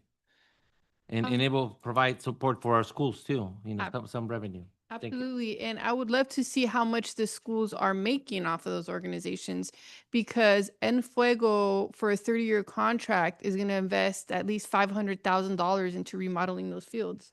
And so $500,000, I think, might exceed the rental cost of what they're getting at the other sites. But I hear you, what you're saying, right? We want to explore our options and not feel pressured to just do one thing. I think that's right. I think that En Fuego would be a great candidate for Wedgeworth, and I think the other candidate would be a great candidate for Quiz. If we have two schools that need their fields remodeled, then we have two people knocking on our door that want to invest. I know that's a good deal, but if we want to explore our options, that's fair as well. Dr. Jimenez? Yes, thank you, Madam President. I just want to clarify for Quist, there aren't really any fields there. So, There are no fields there. That's There's not right. Any fields there. There are no fields there. right, so there aren't fields there like the way Wedgeworth has the baseball complex that had operating fields. The idea was the funding that we were to receive from Janice Hahn never materialized. And so that I know at all. It's exhausted. We can never ask for it again. Well, yes, no. Okay, I thought we had a certain time to spend it. The money was never provided to us. And so we did share that in an executive summary to the board that we never received the funds. And so when they did the reorganization of the supervisorial districts, that was something then that was eliminated correct. from Hilda Solis's budget. And so that went away. Oh, well, guess what? We have another organization knocking on our door to invest on that property. That's a rare opportunity. Mr. Kwok? Thank you. So many things for me to address, no order of importance. With respect to the Janice Hahn amount, the problem with that was that that amount was never given to when they redistricted to Hilda Solis's office. That was the issue there. All right, so there was never anything there. There are no Little League fields there. You'd have to build them from scratch. Among other things that I will say is that there are many issues with respect to the proposed lease, because the proposed lease didn't say they have to do $500,000. Also, it didn't say what exactly they needed to do. It was very open-ended, right? With respect to the Corey Lytle aspect of it, that situation is totally different, because not only do they pay to go ahead and to use that, and they also agreed to do some improvements, right? But they also state in the agreement that it is non-exclusive, that the district can come in and actually use it on that, which is very, very important, right? The other part that I'm trying to understand is that we had board members, myself included, that say, hey, we have some concerns about some of the legal aspects about this. And Dr. Menace, maybe you can help on this, because I'm not a full-time employee. I'm just someone that just looks at things every now and then. But there was a PowerPoint presentation for this, and it was supposed to be at our April 17th board meeting, but it didn't happen. And so I thought it would come back in the next one, right? Yet it didn't happen. What's the story behind that? Because that PowerPoint is actually online, but it was never presented. So I'm just wondering what happened to that presentation. Thank you, Mr. Kwok, for the question. It didn't get agendized. And so that's something that we welcome the opportunity to bring that back to the board to be presented formally, because I think before we venture out to just come up with all these ideas, I think we need some parameters that I think the board should be able to understand so that we make the right, or that the board makes the right decision as to how to proceed. Yeah, then we have some baseline. Yeah. I don't understand how it's not agendized because I thought it was agendized for April 17th. And then I thought that by definition, since it wasn't presented, it would be presented on the May 8th. Why wasn't agendized for that? Well, obviously, there's agenda preparation that happens, and I currently conduct agenda preparation, both with our board president and Ms. Quinones, and who's been part of that. And, that was something, I did bring up. And board president, I don't know if you want me to speak on your behalf or. Well, I think my main concern was the discussion of the properties and how we're going to use the properties in general. And I didn't want them to be confused with the Wedgeworth fields in that conversation. Well, I'm not sure how that confusion could exist. This was just, again, this is my understanding, because I did not study the PowerPoint, right? Because I didn't know if it was real or whatever, right? But I did look at it briefly. It is extensive. It is a lot of pages. And the information on it is rather complex, right? So I thought that we had consensus that, hey, let's take a look at this thing. So we want to make a decision that is voluntary, knowingly, and intelligent, right? And again, it was just a presentation. It wasn't taking a position, I don't believe, right? So that's why I didn't, again, I don't look at this thing. I don't do agenda prep, right? I don't do any of that stuff. I do my own prep. So when I was looking at this, when it came up here again, I was like, wait a second. I saw a presentation and I thought it was a complex presentation. And I thought that it would come before us. And I was very surprised that it didn't come before us. I'm glad you got to check out the presentation though. Ms. Laura, you didn't see it because you're referencing it. Did you No, see it or not? As I said, and I would respectfully request that you not mischaracterize what I said. What I said was, I saw it. I looked at it relatively quickly. I saw it was very complex and multi-page, right? I didn't sit there for hours to look at it, but I thought that it would be presented to us at some point. So then at that point, I would have a much more cogent, comprehensive understanding of that. Yes. During our meetings, and I'll let you speak after. Ms. Laura, I'll address you. So we did discuss presentations in general, right? That we're going to be not including the presentations to make our meetings faster, and that we're going to look at these presentations on our own time. This is not an isolated incident. We've been doing this already for a couple months. Ms. Laura, but I'm glad you got to see it, Mr. Kwok. Ms. Laura, I didn't see the presentation. then how did you see it? Thank you, Madam President. So the particular presentation, we tabled it because there was some comments that were being shared from some community members that we hadn't given ample notice and time. So at that time, we pulled it, and and we're not required to do that, to release presentations ahead of time. But in all fairness, we said, you know what, we can bring it back, because it's not going to be a big issue whether it goes at that meeting or the next one. And so I know as part of the agenda preparation, that was the question that I had, whether we would put it on. But I believe, Madam President, you wanted more time to review it. Yeah, if you had the chance to check it out, great. And if you didn't, please send it to all the entire board so we won't use our limited time here and we could have ample time on our own to review it. If I may. Actually, Ms. Laura had her hand up. Go ahead, Sure. Ms. Laura. Yeah, so I'm going by what Mr. Kwok said. I didn't get a chance to see it. And then this discussion came up, like, what am I supposed to discuss? What are we discussing? I thought we already gave a consensus of what we wanted. We wanted the presentation, so then we would have choices. So then there's no presentation, no choices. And this discussion for me, it's a waste of time because I don't know what to discuss. I would rather discuss this later once that presentation comes back to us. Because right now, I didn't even have a chance to see it before it disappeared. So I won't like the presentation back and have this discussion again later once I have a chance to look at it. So when we come here and discuss it, I know what questions to ask. Thank you for your feedback, Ms. Quinones.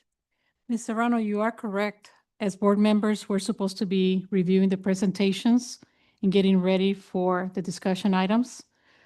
If this was previously on the agenda, and it was the presentation, that's what I'm talking about, then it's our responsibility to review it and be ready with questions. Do I think we needed to bring it back? I think we do. I think we need to have Dr. Jimenez send us the presentation so that we can review it on our own. Because if we start looking at all the presentations, we're going to be here until midnight. As far as why this was not here, why it was not there, you have to consider that Dr. Jimenez, Manoush, Ms. Serrano, and I spent lots of time trying to get this agenda prep going. It's not that we're there 1 hour and then we're gone. No, we seriously consider every single item. And sometimes we don't have a lot of time for more things. So we do the best that we can. And the things that are very serious, we try to bring them forward. Should this item come back? I think it should. I think our kids have waited too long for Little League Baseball. It's about time we start making this a priority. And if you guys want to make it on the next agenda item, that's something that maybe President Serrano, something that we may consider. But again, the presentation, if it's attached to the agenda, should be reviewed by us on our own time.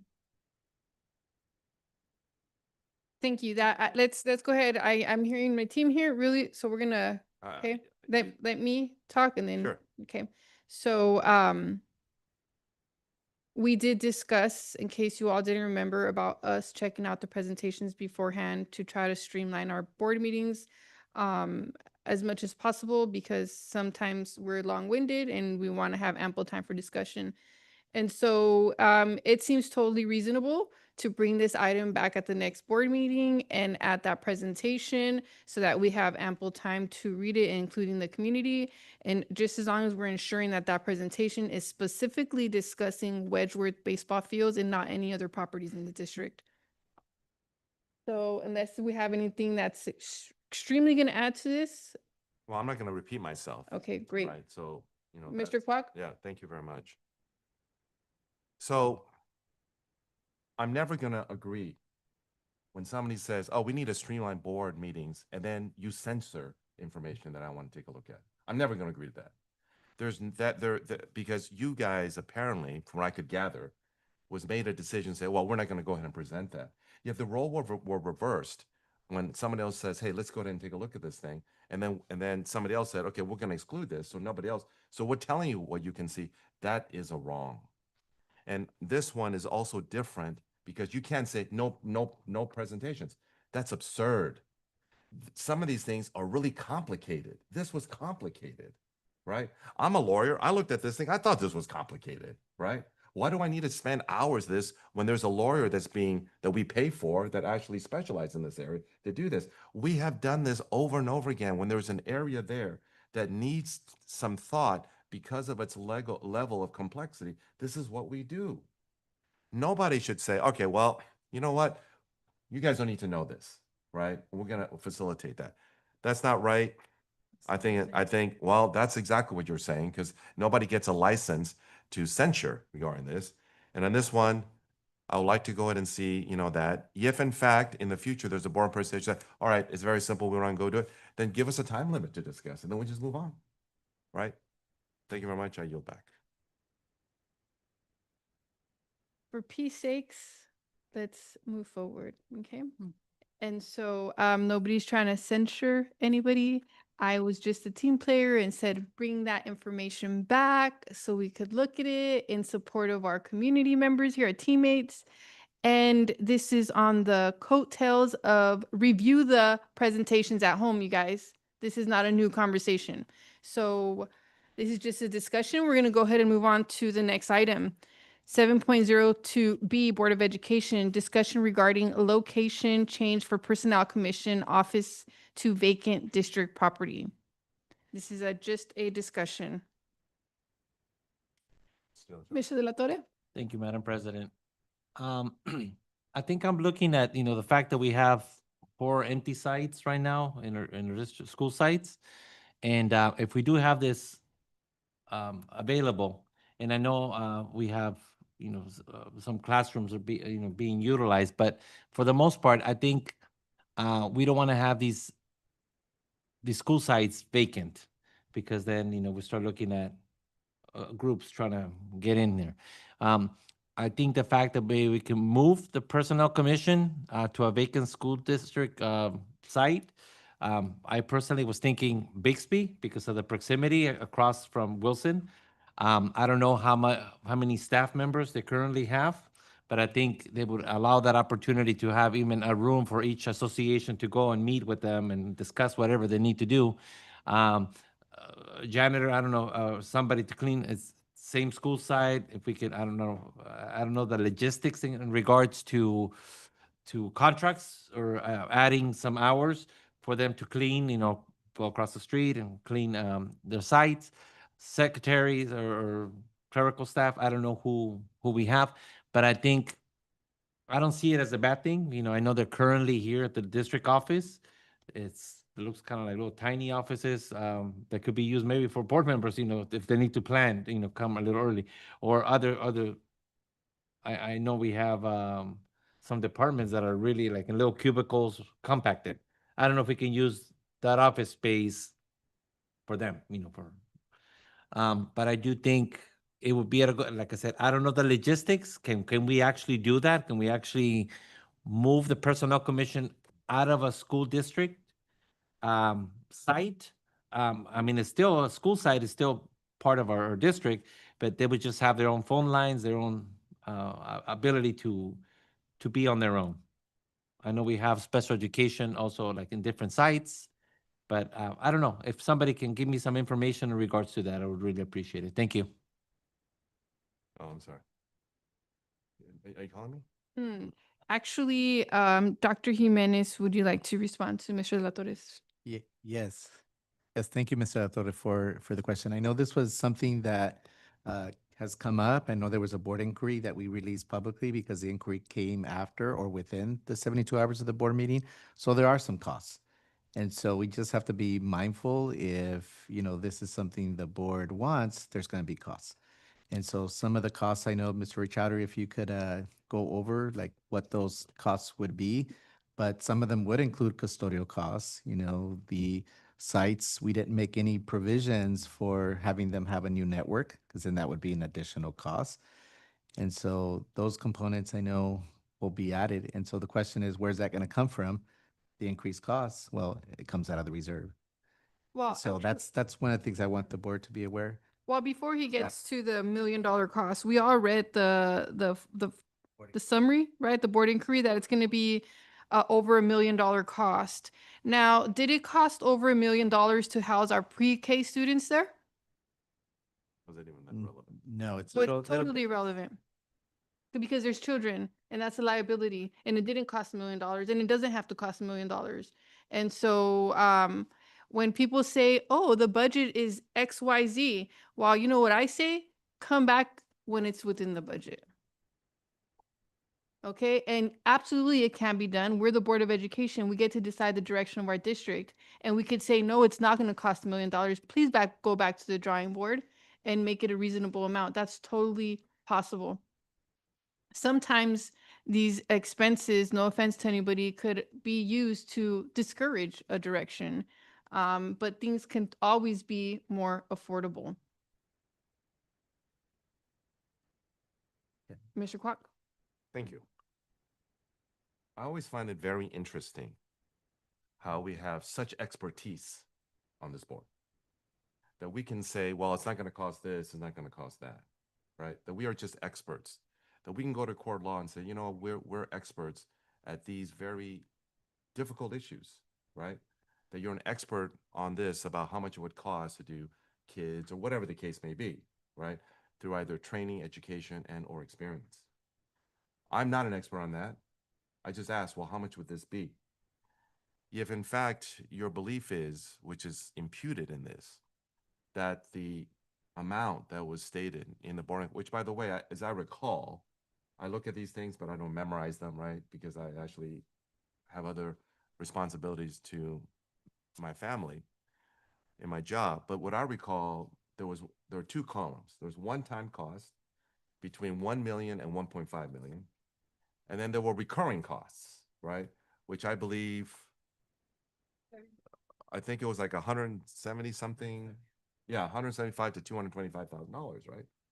So we have board members that have steadfastly said, well, we got to watch our costs. We got to watch our costs. I mean, we're even talking about whether or not a board member can take a $3,000 a trip, for AEC, right?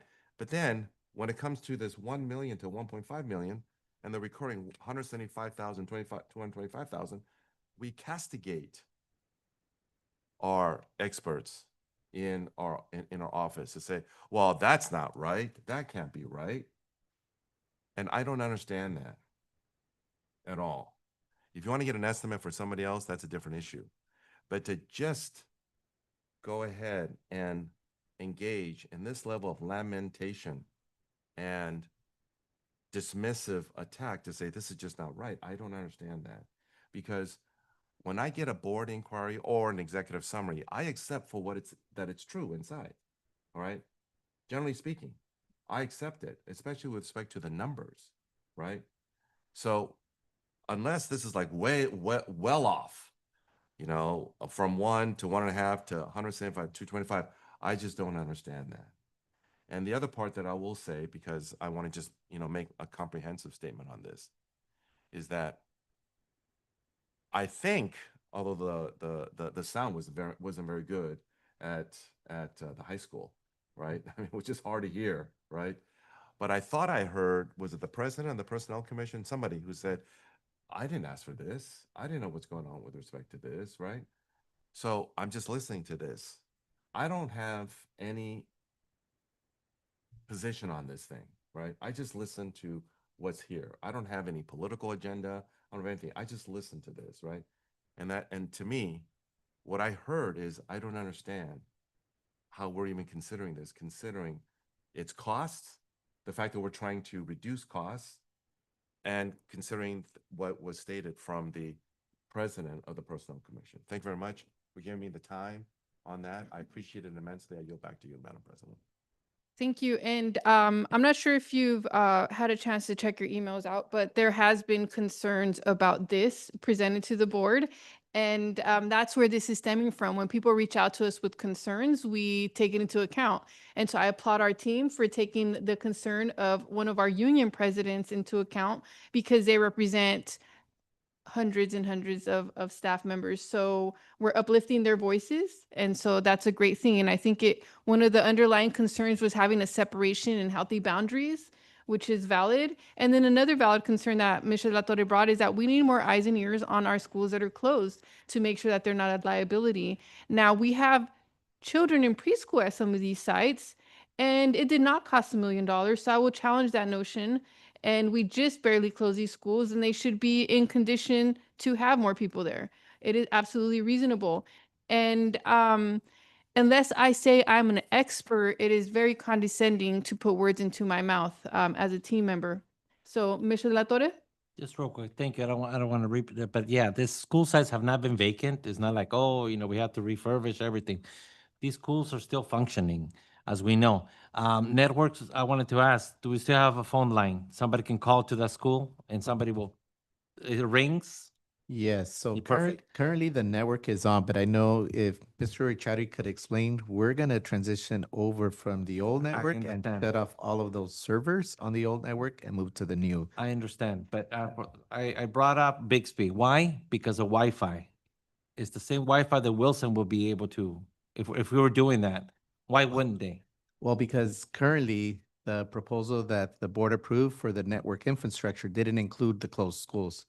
No, it's across the street. You get the same reception. I've actually parked outside the Yeah. school and I get reception. Yes. So you mean to tell me phone and I mean, I laptop? have internet for my own business, and it's $80 a month. Okay. It's hard for me to believe. I mean, it's like, I understand maybe if we're choosing a school site Mhm. that is far, far away from another school site, I understand. But I mean, I don't see it being an issue. And Miss- that, I'm sorry. Ms. Quinones, real quick. For too long, the CSEA members have asked for this move. And simply because, I don't know if you guys remember what happened with the Personnel Commission and Human Resources intervening in the selection of the PC commissioner. So not only that, I think it's healthy to have two different entities that should not intermingle in each other's business, to be independent. So it's important to be separated. I think going to Bixby, it's a great idea. And we're not experts, but I think sometimes estimates can be wrong. I think Manoush, you know that sometimes estimates are wrong. Sometimes we overestimate and then we overstate and underdeliver or overdeliver, No, we overpromise. overpromise and underdeliver, You wouldn't want to do Something that. like that. You underpromise and overdeliver. underpromise and overdeliver. We get overcharged as a district. Yes, no, something like that. As you can tell, I'm tired today, so my First, unfortunately, happens more than you think.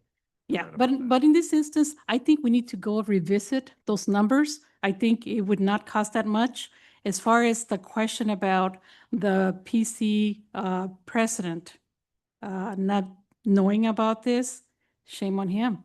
Because I have heard about this for a long time from the members. I mean, that means that there's a disconnect there. They've been asking for the Personnel Commission to be moved for years. This is way, way before, like at least 5 years ago, when all the controversy was going on. So I think this is an opportunity now that we have room for the Personnel Commission to be moved.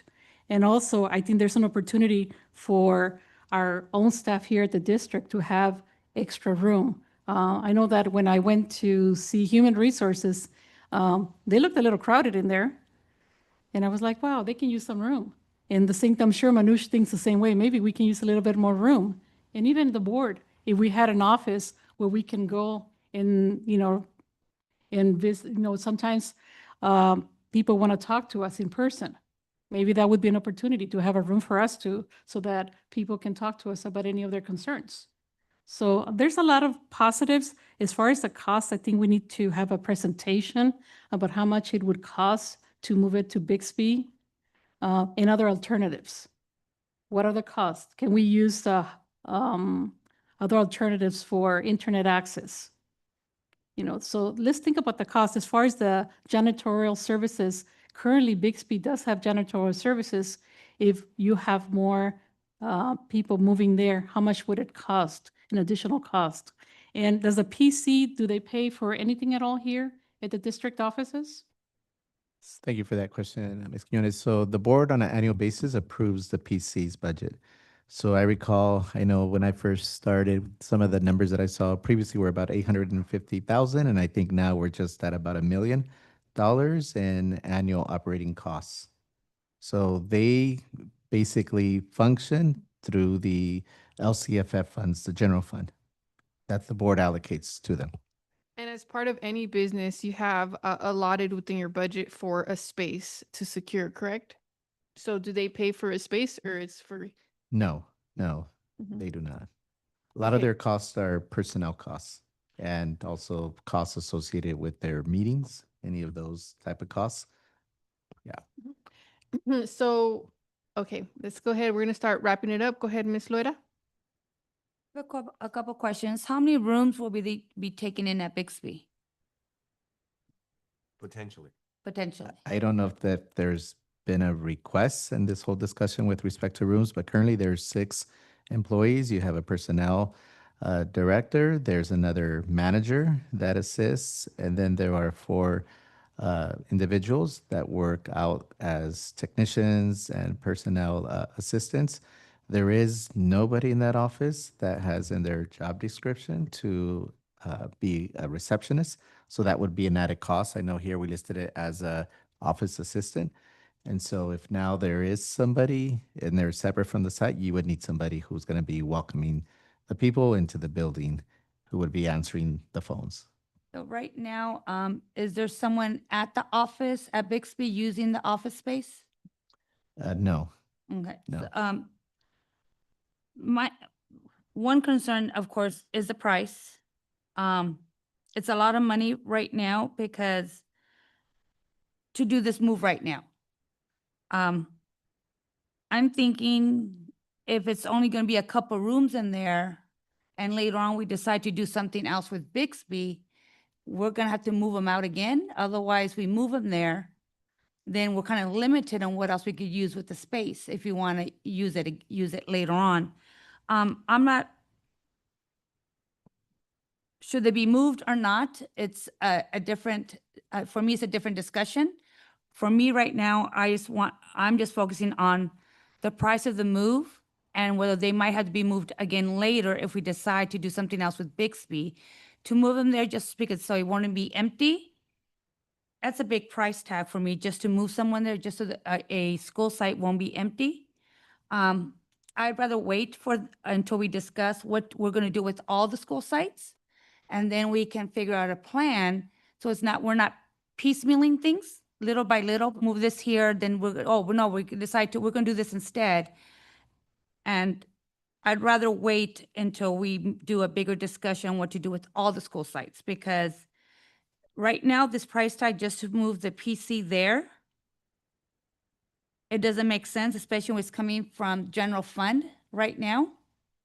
Because if we decide to do something else with Bixby, the infrastructure, maybe that could be paid by someone else. I don't know what we're gonna be doing with the school sites. For me, to make this decision right now just doesn't make sense. And then the ongoing costs right now, especially with our budget right now, we're trying to reduce the budget right now. $10 million, $12 million for next year. We're gonna be spending infrastructure 1.5 million and then another 225 added cost every year.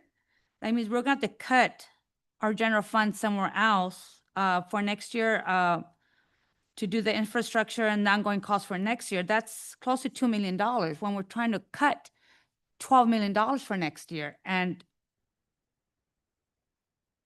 again, the cost right now is too much right now.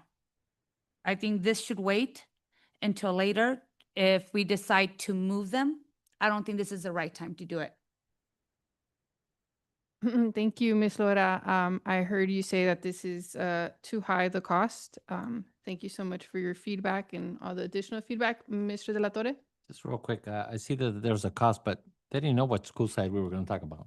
I'm talking about Bixby. So I know that they have the PC, they have sufficient clerical, to my understanding. If they do want to hire a receptionist, yeah, it comes out of their cost, so they can hire it. I know we have 4 rovers custodians at night that could be moved. We have a police officer at Wilson. We have, I mean, it's just everything, location, location, location. We have everything that we need across the street. So I don't want to leave empty schools, or what are we going to do with these other schools? Wait years and years like we did to Lomitas and La Subida and Glen Elder? I mean, no, we can't do that. Let's start planning now, utilizing these facilities now. You know, I hope that we can get lots of students, that we can reopen these school sites, but the way it is, I doubt it. So if we could start already utilizing these buildings, these school sites, I say let's do it. Thank you. And go ahead and let you speak, but I just want to say, in terms of piecemealing, I guess that was the word that was used. I think that's exactly what we're doing right now. We're students. I've received many complaints from parents say, you took my kid out of a brick and mortar to put him into a what is it called? A portable, right? So we are currently piecemealing. That is what's happening, and we're just doing our best. So no judgment. And so what I'm hearing from the majority here, the direction is that they do support the personnel commission moving to a district of vacant property. I heard that Bixby was proposed as a site, and I would support exploring that. I definitely do not support a $1.5 million budget. So the goal is like, how could you help us meet the goal within like the bare bones budget? And personally, I grew up on a bare bones budget my entire life, so I know how to make things work. And that's why I'm a little bit skeptical. Mr. Kwok. Thank you. I'm trying to make this quick. So whatever the situation is, Mr. De La Torre, there's gonna be a cost, all right? There's gonna be a significant cost, right? So, so because of what was stated by another board member, right, whatever that amount is, how much would that equal to the amount of employees later on down that we're gonna have to, the district will have to make a decision on? There's a very real externality and trade-off with respect to that. The other thing that I just want to mention very quickly is that the president's point, from what I could hear, wasn't just that it wasn't brought up to his attention, it's that he didn't understand why that was needed. So it was more substantive than just he didn't know about it. And the other part about it is that we're talking about, if it's going to happen, it's personnel commission. We're not talking about meeting rooms for board members. All right. We're talking about personnel commission situation, right?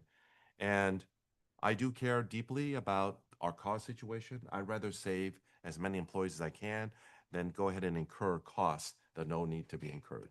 Thank you very much for an opportunity to be heard. I yield back to you. Thank Madam you so, President. yeah, thank you so much. And so from what I hear, the ask is we're interested in exploring Bixby as a site. Please come back to the board with a budget that is more reasonable and different options. Maybe there's certain things we don't need to add and we could break it down to break down the cost. And absolutely the cost is a concern. And I've actually made many decisions on our Board of Education not supporting expenditures because I was concerned about people's jobs.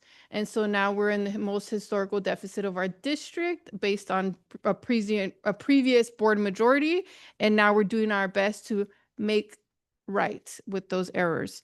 So I think we're done here. We had a discussion with some clear points identified. We're going to move forward. Actually, first, I'd like to call for a 10-minute recess. We've been sitting here for a while. 8:57 right now. If you guys could come back at 9:07. Thank you very much.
It's 9:08 PM. We're going to go ahead and move forward.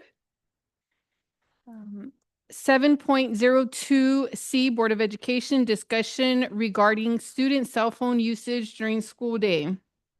Discussion. And so I will go ahead and start the discussion. And I know that I may often bring up things that most people either don't care about or are in favor for, but I will still speak my truth. And so earlier this year, it was extremely shocking to me to know that different schools had different procedures regarding taking away the students' phones. One school was doing, actually, several schools were doing their own thing. There was not a uniform protocol across the district. To me, that was shocking. It was absolutely shocking that any school administrator gets to make their own policies and undermine the board, undermine parents, and taking away students' cell phones. Do we all agree that students are here to learn? Absolutely. Do we agree that cell phones are a distraction? Absolutely. But I disagree with the fact that someone would take my child's phone away without consulting me as a parent first. And when you look at other best practice strategies at neighboring school districts or maybe even across the country, you'll see best practices such as a 3 strikes rule. Like if you have had a warning and if you had a second warning, the third meeting, you're going to have a meeting with your parent regarding your inappropriate phone use. And then within that meeting with your parent, you're going to have a behavior contract, which outlines their phone will be taken away based on their behavior. Now, that is best practice that is already being implemented. On the contrary, to have administrators do their own protocols, I think that is completely inappropriate. The fact that I was bypassed or our parents were bypassed, I believe is not just inappropriate. I believe that is the liability. And so I would encourage our team, whatever the country does, because I heard pretty soon it's going to be required, blah, blah, blah. While those type of decisions that take away power from me as a parent make me think I want to homeschool my kid. I want to take my kid out of these institutions because more and more you're infringing on my right as a parent. Okay. And so this is a major issue. Now, when you think about any type of school violence or stuff like that, we hear that from students. Students had the videos. Students called 911. Students were on site. Those phone numbers were critical, their phones. Then you have students, videoing maybe inappropriate things. We've had neighboring school districts where substitute teachers were watching inappropriate things on their computers.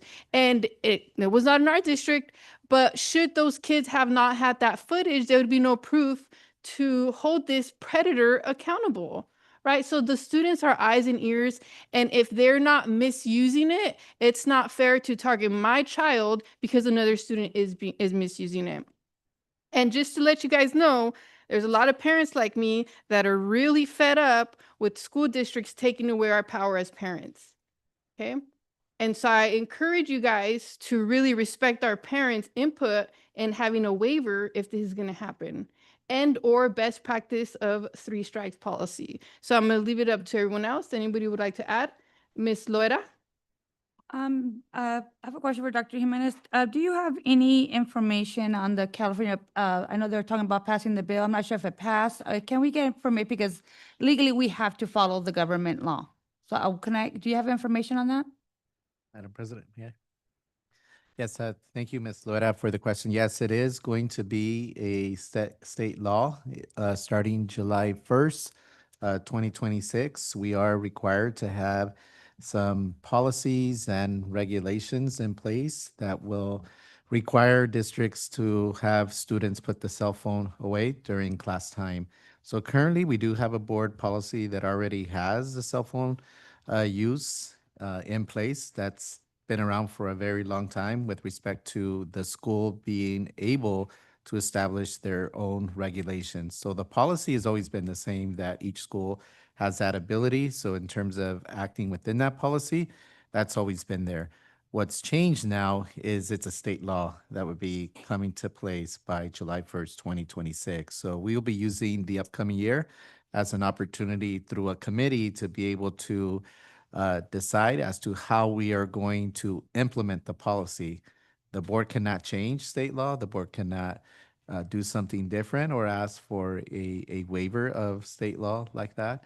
So we have to implement, but where there is the flexibility is in the regulations as to how we implement the state law. And we will have to revise also our current board policy on it to reflect the new language. And so we'll be looking towards CSBA to provide us that model language so that we can update our board policy as well.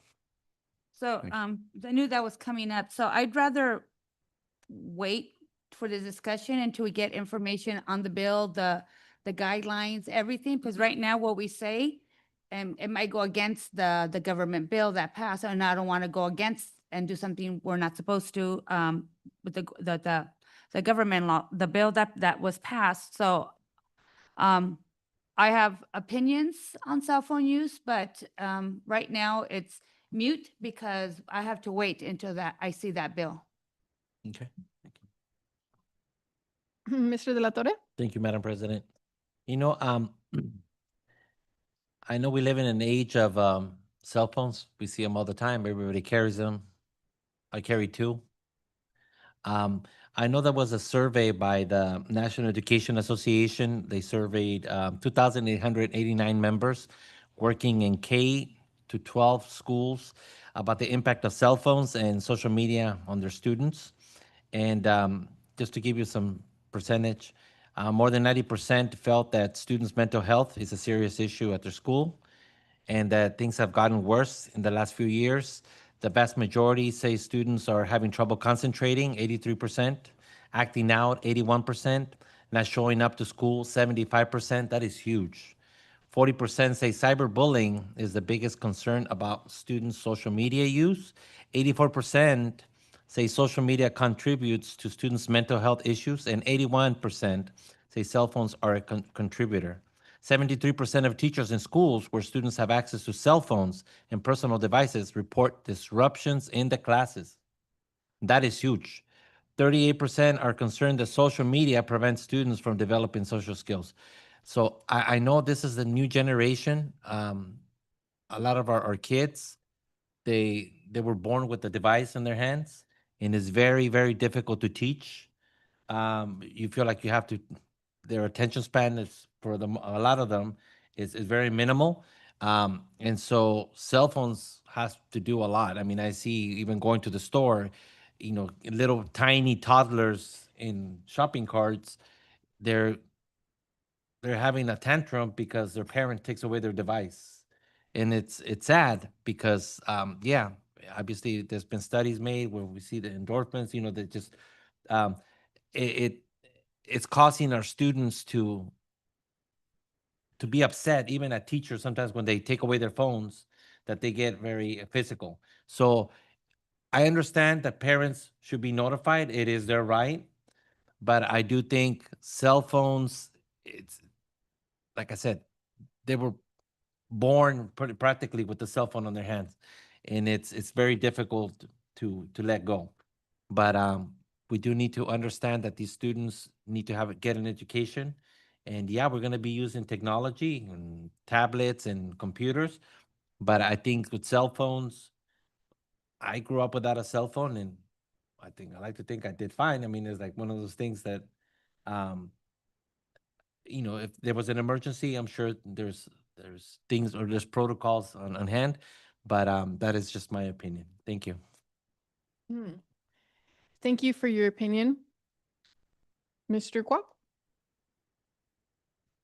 Ms. Quinones. Thank you for being so polite, Gino.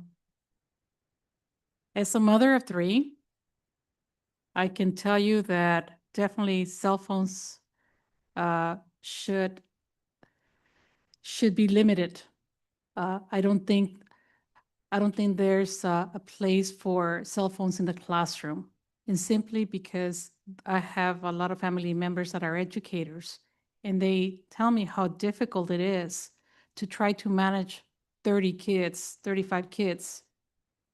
If all of a sudden try to use their cell phone, are you going to be teaching, or are you going to be monitoring who's using the cell phone? And some of the kids are not responsible with their cell phones. We do live in an age where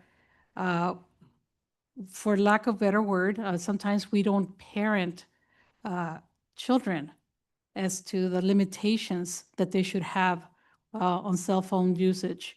I think that for me, at least, when my kids were growing up, there was a place when they can use the phone, and that was when they were walking home, because they used to walk home from school. I was working far away, so of course they needed a phone to tell me that they got home okay. All means, would I want my kids to have their cell phone in the classroom? Absolutely not. Do I think parents have the right to have an opinion? Of course. As a parent, I would want to have an opinion about whether my child should have a phone close to them, but not in the classroom. I think that if there's an emergency, then there has to be some process in place where the parents can call the office and the office can talk to the child. There's got to be a way of doing this. I just think that I have seen where kids do throw a tantrum when you take away their cell phones. I have seen where parents use the cell phone to be the babysitters. That's not okay. I think that some of the kids that use cell phone too much sometimes lack a lot of social skills because they're so used to speaking through the phone as far as text messages and so on, instead of having conversations in person. And I can tell you that sometimes when I look at a kid, I can tell that that kid has been on the phone too long because they cannot really hold a really good conversation. But that's coming from me. I'm talking about my own experience of a mother of 3 and an aunt of over 20-some kids. So, so I learned that my nephews that had a lot of phone exposure have less social skills than those that where my brothers and sisters were very strict and they limited the usage. They actually can hold a really good conversation because they were forced to. They were not depending on the phone. So I would think that we have to abide by the state law, but somehow we have to come up with a process across the board as far as how we're going to lock the cell phones. I know LA Unified had a system that didn't work. So we have to look at systems that do work. I'm sorry, I just think that there's a place for cell phones and the classroom is not one of them. Thank you so much. Mr. Kwok? Try to do this speedily. It's so obvious that cell phone usage is an epidemic in our country. All right, I don't know why we dance around. That's what it is. It's an addiction. And the winners of this are the cell phone companies because they've made it so addictive. It's there for a reason. The top private schools and the top public schools have essentially limited cell phone usage because it disrupts this. And the chatter that you get in cell phone is student to student talking about this and that, and it's just ruinous to this thing. With respect to what we have, CSBA has a formal policy on cell phones. We have a formal policy on cell phones in the form of an administrative regulation. I actually took a look at it and was able to find it. LAUSD was trying to go ahead and do this. State, because it's such an epidemic, the state's going to come in and say, we're going to do this. And with respect to a substitute teacher, well, you don't need cell phone footage of that. You have enough kids to go to do that and talk about it. We will go ahead and investigate that ourselves, right? That is not a significant concern for the detriment of cell phones. And I believe, and I'm not sure, Dr. Menes can go ahead and confirm this, but I believe because of this law that's coming on July 2026, that our school district already has plans to create a committee on this in order to go and do that. So I applaud any site administrator who has within that inherent power as principal and so forth to go ahead and do that because they do care about our kids and their learning. Thank you very much. I yield back to you, Madam President. Thank you. And so, being that I work in social welfare and the development of children, I support the concerns, the social emotional impacts of cell phones. I agree 1,000%. And particularly regarding screen time, because screen time is proven not to be good to us. And that's why I've never been a big fan of expecting my kid to do their whole high school online. Because evidence also shows that screen time is not good for our kids. And so let me bring you guys back to a survey that we took of our students. 50% of our students do not feel safe. Okay, so safety is an issue. Safety is the key issue here. That's the key issue, okay? And to limit, quote unquote, limit, that's not taking it away. That's quote unquote limiting it. And we could look at best practices, and best practice is called evidence-based practice, as a matter of fact. And evidence-based practice shows that there are steps that you could take, 3 strikes, your phone is taken away, that are effective. Those are called evidence-based practice. I'm not an expert. Those are experts coming up with that. And so the county, the government is making it a law. Well, guess what? They tried to tell everybody to get COVID vaccines, but then LAUSD did it one way. We did it another way. Everybody has their own interpretation of these government laws, and we have the flexibility to create our own interpretation. And so when people say, I grew up fine without cell phones, yeah, so did I, except we didn't have the absolute epidemic of school violence that we have now, okay? So it's a different world that we live in. And really, that's what it ties down to. As a parent, it ties down to safety. And I remember I had got some email concerns from Los Altos High School when there was a safety incident there and they couldn't reach their kids. They couldn't reach the school site administrators. Do you guys remember that? Right, I was here. I remember that they're having a hard time in an emergency situation reaching any admins for questions, let alone their kids. So when it comes down to an emergency situation, those are vital lifelines for our kids. Am I advocating for a kid to have their phone out during class? Absolutely not. We should have policies in place. If their phone is out invisible, then there is consequences that are appropriate. Okay, so nobody's saying that kids do whatever they want and continue to be distracted. No, it's saying do not remove this option because of safety concerns that parents have, and parents need to sign a waiver if you're going to take away my child's phone. And the more and more that my rights are taken away, more and more of my friends want to do homeschooling away from these type of things, taking away our rights.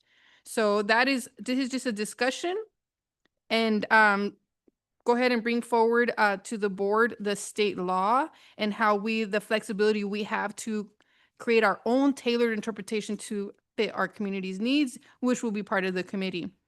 So that was just a discussion. Moving forward to 7.02D, Board of Education. Actually, I believe we flipped it around. So I'm going to do the 7.02E, Board of Education, approve resolution number 2024-25-44, commitment to preserve formal school properties for community use. So we have had a lot of conversations surrounding these concepts. Yeah, can we get a motion? Go ahead and move. Okay, motion by Mr. Kwok, second by Ms. Serrano, discussion. So I'm not sure if we need to get into a long debate about this. I'm not sure if that's necessary. So,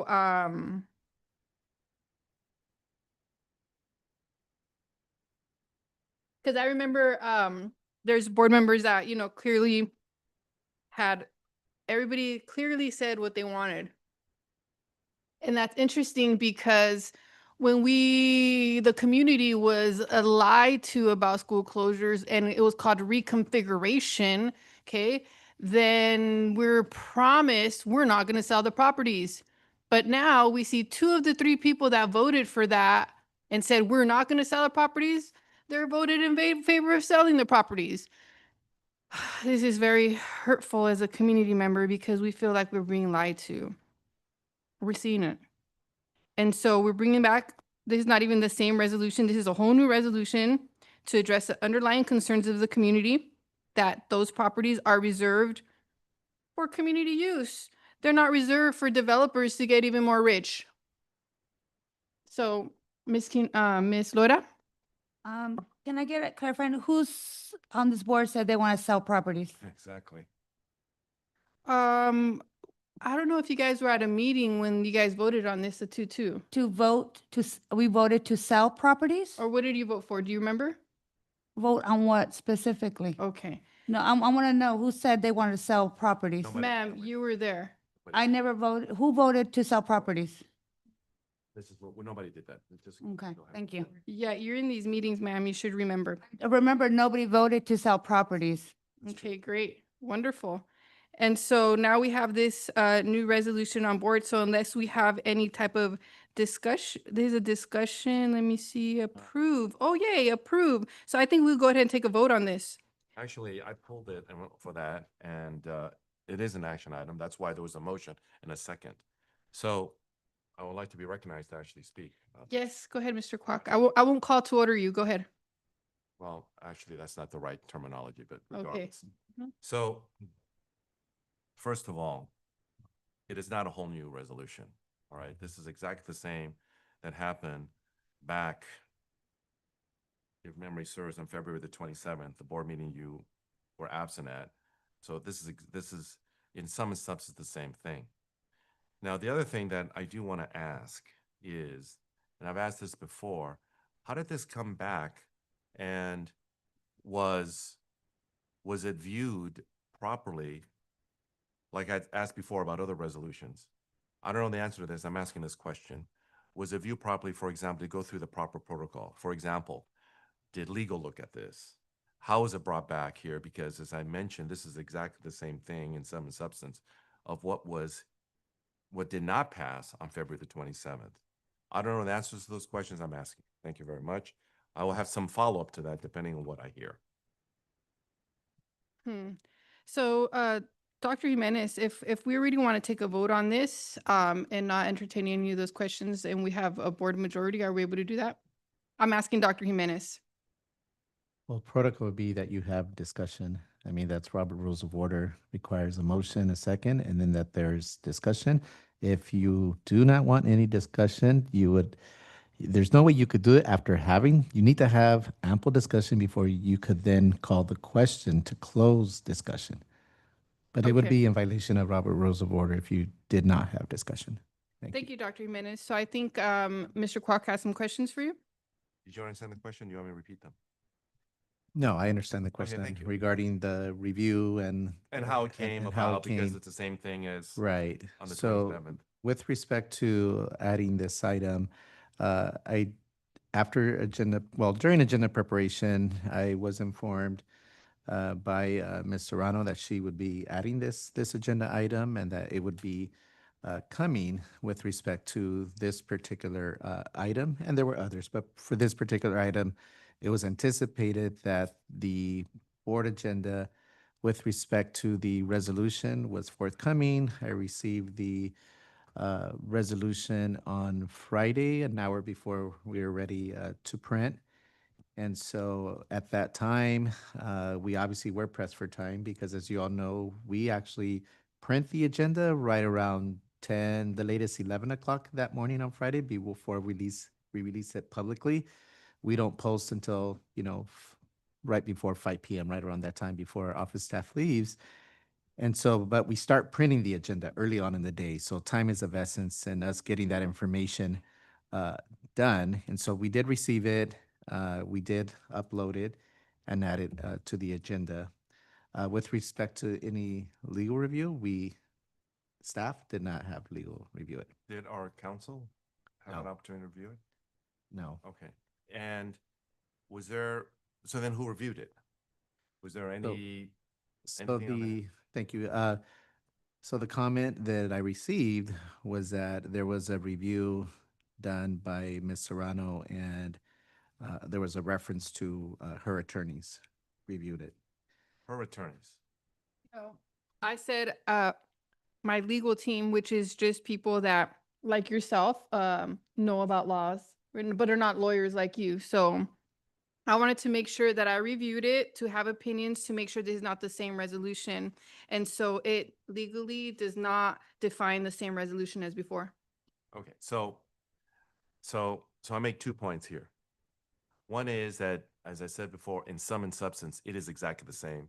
You can ask legal counsel with respect to it if that's the opinion, but I looked at it, it's exactly the same.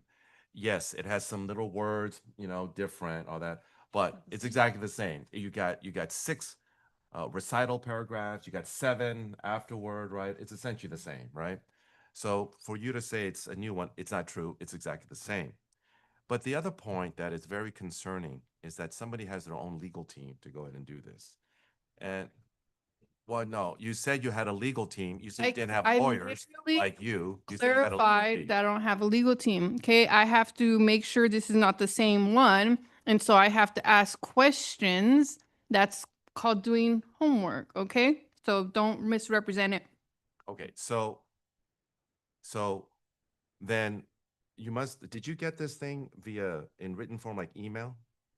Yes, that is correct. Okay, and the email presumably, just to get through this, I can just ask a bunch of questions, right? But presumably came from the current board president to you, right? That is correct. Okay. And did it say in the email something to do, because I haven't seen it, all right, but something to do with like legal team or her legal team or anything like that? Oh, sir, I'm sure you know the email because I'm sure you talk about this to the superintendent. And so let me clarify because I didn't respond to your email with that question. Okay, I didn't respond to that email, and I'm glad you know about that email because I didn't respond because no, I don't have a legal team, and I said it several times on the record here. Thank you, Mr. Kwok. All right, well, whatever that is, which I have not seen and I've not discussed with the superintendent, speaks for itself. But here's another issue is, number one, it's the same thing. And that's problematic. Number two is that it was seen by an outside third party, however you want to define it. But the third problem is that it wasn't vetted by our legal counsel. And the reason why we have our legal counsel is to ensure that it complies with all law, right? Whether it's statutory law, whether it's the Brown Act, whether it's any statutory law, whether it's with respect to legal liability. Wonderful. We have a lawyer in the room right here. Ms. Copado? So you've interrupted me. All right. Okay, because that's what you're asking the legal, right? You're trying to push this to the side because No, I'm not. What I've actually said is that the normal practice at all times is to go through the district's legal department. So now you can call Ms. Capado, because I haven't spoken to her either. You can ask her. Yeah, and actually, it's kind of rude to ask Ms. Copado to assess this professionally last minute. We've actually had this agendized for more than 5 business days. So if our team was negligent in getting that clearance, that is not my fault, okay? Well, now you're gaslighting the situation. So I'd actually prefer to have Ms. Capado just speak with you trying to do whatever you're trying to do right now. Okay, I was just explaining it's unfair to expect a clear answer for her, but go ahead, Ms. Copado. Is there a specific question that I'm being asked? I do have a specific question, which is, did school district council review and vet this resolution, which is its normary course of business practice? I can only speak to my office. My office, this matter was not vetted through or processed through my office. My office did not legally vet the resolution or the matter. I know that the district has other law firms in their panel, so I can only speak to my office. That's fair. So then I guess the next question would be, Dr. Menace, did anybody else vet through this in terms of school district legal counsel? Yes, in the 7 to maybe 13 days, or I don't know how long how long has it been since you received this in your email, Dr. Jimenez? I think that he should just answer. No, the this is question. important. I actually asked whether or not. Because that means he anybody had, else- because that means he had ample time to check with legal. Go ahead, Dr. Jimenez. So I received this on the day we actually print, which was that Friday, which was 6 days before the board meeting. Okay, great. And so based on our continuance, we've had additional days, and this definitely could have been sent to legal, so that way in preparation for our meeting. And if it wasn't, I imagine it's just to create an additional barrier. Mr. De La Torre? Thank you, Madam President. Okay. If it's the same resolution, does that mean that the board, because I'm reading what it says, the board affirms that the former school properties, Los Robles Academy, Del Valle Elementary, Bixby Elementary, and Sunset Elementary School will retain their designation as public assets. These properties will not be sold, leased, or repurposed for private housing or any form of residential development, including but not limited to staff housing, infill housing, or condominium developments. So if this is the same resolution, does that mean that the other two board members that voted not to pass this, does that mean they're okay with this not happening, being sold to private housings, developments, condominiums? I mean, it's like your Thank you. decision, based on your decision, your vote, it tells me that I can you answer don't, that you don't question. agree with this. I can answer your Okay, question. so actually, this conversation could get really out of control. And so just so you guys know, in order for a resolution to come back, it's called renewing the resolution. And then you would have to ask one of the people that voted no, that they didn't want to preserve the schools, then you have to ask them, which is absolutely ridiculous. And so what is the other options? Then you do a whole new resolution. That's what happens, okay? And so we made sure that this new resolution was technically a whole new resolution to be in compliance. Ms. Copado. If I may address that. So generally speaking, when you have a motion that was defeated, meaning the motion didn't carry or the motion failed, anyone at a future meeting can bring back that motion. It is a motion to renew, right? Obviously, this is something, if I may, right, didn't have the opportunity to properly vet. I wasn't asked when it was agendized either, right, in terms of, was this a matter that was previously considered or not? But in reviewing what has been voted on, in my opinion, it is the same. For all intents and purposes, it is the same. There's a little bit change with the wording or the recitals, but it's the same, right? One of my concerns that I have is, because this has been before the board previously and the board has already voted on it, it would be proper and to err on the side of caution that in the actual agenda, you do state it is a motion to renew or a renewal motion, so that the public is aware that this was previously considered and now that the board is again reconsidering as a motion to renew. So that's Thank my you so opinion much on for that. clarifying. Dr. Jimenez told me that in order to renew the motion, it could only be one of the two people that voted against it. If I may, Actually, no, Ms. Copado. So in the Roberts rules, right, you have a motion to reconsider, and that's typically someone from the prevailing side, meaning that that motion was approved. But that motion can only be done within the same meeting or a continued meeting, right? We have a motion to rescind. Here, there's nothing to rescind because a motion or a vote was never approved. There was nothing passed for it to rescind. With a motion to renew, and this is just on Robert's rules, I'm just relying on Robert's rules. There it says that anyone, it doesn't matter how you voted in the original motion, anyone can bring it back at a future meeting. So based on what I've reviewed just factually in terms of just a comparison of the both resolutions, to me, it appears that it's the same resolution. So anybody could have brought it to agendize. But the further step is that I would think that it would have been proper to, on the agenda, put motion to renew or renewal motion and indicate that this was previously brought to the board for consideration and how that vote went. Yeah, thank you so much for that. Now, on that day, I actually was the person that brought forth this resolution. And on that day, I was sick and I was not here. I think that's like the second time I was absent in 4 years. And so when I met with Dr. Jimenez, I said, oh, no problem. I wasn't there. I was ill. Bring it back for the next meeting because we would have easily had our 3-2 vote. But then I was told, no, Ms. Serrano, you cannot do that. The only way to bring it back is to get one of the people that voted against it to bring it back. So I was misinformed. And so it just actually put more work on my plate because now I had to figure out how are we going to do a new resolution, okay? And we wouldn't have had to go through this would I had got the accurate information, okay? And so what you're saying is that myself, I could request to renew the same motion as before, the resolution, I could bring it back so we could take it for a vote. Is that what you're saying?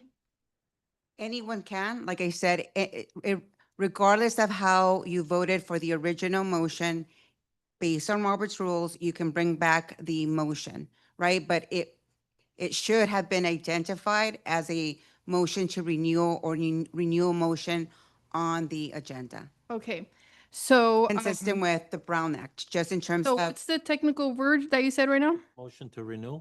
motion to renew or renewal motion. Okay, And in the action item and in the resolution, there should be some reference that this was previously considered by the board and how the vote was, what the vote was on that matter at that meeting. I would like to make a motion to renew. well, actually, you can make an amendment to include that into this resolution. Okay. Actually, you actually cannot do that. That's not what she No, we're, said. we're discussing this. Yeah. Yeah, so Yeah. I'm saying And right so, now. but actually, It's there's. not like tabling it, Yeah, right? yeah, no, some people want to kick the can down the line. We don't always have to No, do no, that. No, no. Well, let me so, clarify this here. so do not Some people interrupt like me to because lobby that a lot. causes problems when you interrupt the chair. Okay? And so, so I know some people are really eager to try to, okay? So what I'm saying is that we could make an amendment to the existing resolution to add that terminology and pass it today. If I may, Ms. Copado, am I correct or incorrect? you're incorrect. I'm not asking you, You'll hear from her. okay? Typically, you need to give 72-hour prior notice before you post the agenda, right? Unless it's a special meeting, then you have 24-hour notice. And so To do an because- amendment to agenda item? Well, my recommendation, right, is that based on this motion to renewal, that is something that should have been included on the agenda. Typically, you need 72-hour prior notice before you post the agenda. Unless it's a special meeting, then it's 24 hours. Okay, so just to be clear, I, Ms. Serrano, or actually Mr. Latore could do a motion to renew it, and then we could bring back the resolution, whichever, this version or the other version, and vote on it. Meaning today? Not today, but bring it back. Maybe, Yes. maybe like a special meeting, so we don't keep kicking the ball down the line. No, no. Mhm. Well, I'd caution that since February, there's a lot of efforts of people that are interested in, No. the fruits of that property. So I don't want to keep kicking the can down the line. Ms. Laura? Yeah, I want to get some clarification. I know you said Robert's rules, but I'm reading code other, you just mentioned Robert's rules. There's other ones too that we need to consider. I'm just reading Ed code really fast, and it doesn't say exactly what you're saying. Maybe it's true for Robert's rules, but we also have to follow Ed code and other laws. I would rather wait until we get a legal opinion of how, considering everything, because just reading the Ed code, I want to get clarification just on the Ed code. There's other stuff that we're not considering right now. And there could be, right? Obviously, this is something that wasn't vetted through our office. I didn't have the opportunity to fully review this. And my caution to you is that if someone, we can't stop someone from challenging that there's a Brown Act violation or there's a parliamentary violation. Yeah. But I just want to at least inform you of the information that I currently have. So for me, I would rather wait until this resolution is vetted by legal to make sure that we're bringing it back correctly, because maybe we couldn't Robert's rules. Doesn't look like an Ed code, but I might be reading it wrong. So I want it to be vetted by our legal district, because if we are sued for any reason, I don't think we can use the argument that someone else vetted it. So I would rather wait to get it vetted by legal so that we don't get in trouble. Thank you for your feedback. I also want to protect our district from liability. Dr. Jimenez, the initial resolution that people voted no against, I think Ms. Loera and Mr. Kwok voted no against, on that resolution, was that vetted?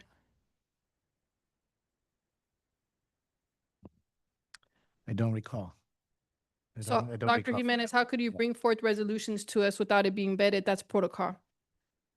Yes, I don't recall.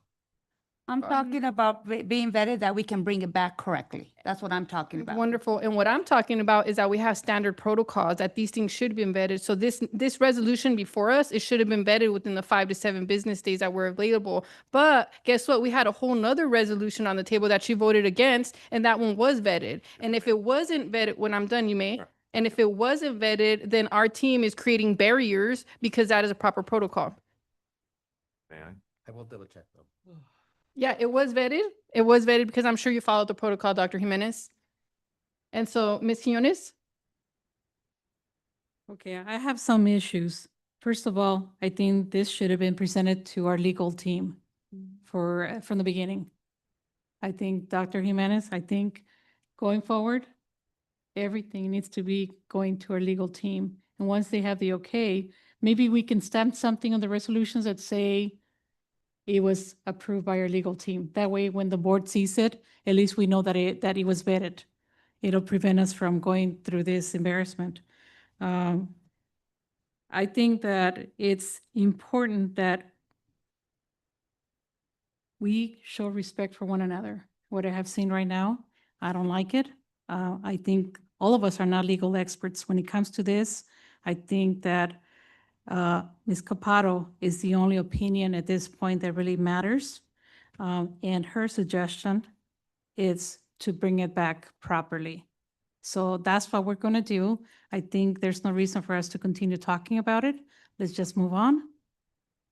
Actually, we didn't have clear direction. And so, based on our lawyer that we pay, the feedback was that we can renew the motion, even though we're the two people, not the two people that voted against it, which is extremely important because I actually feel that I was lied to on a very serious matter here when I was told, no, Ms. Serrano, you cannot renew the motion.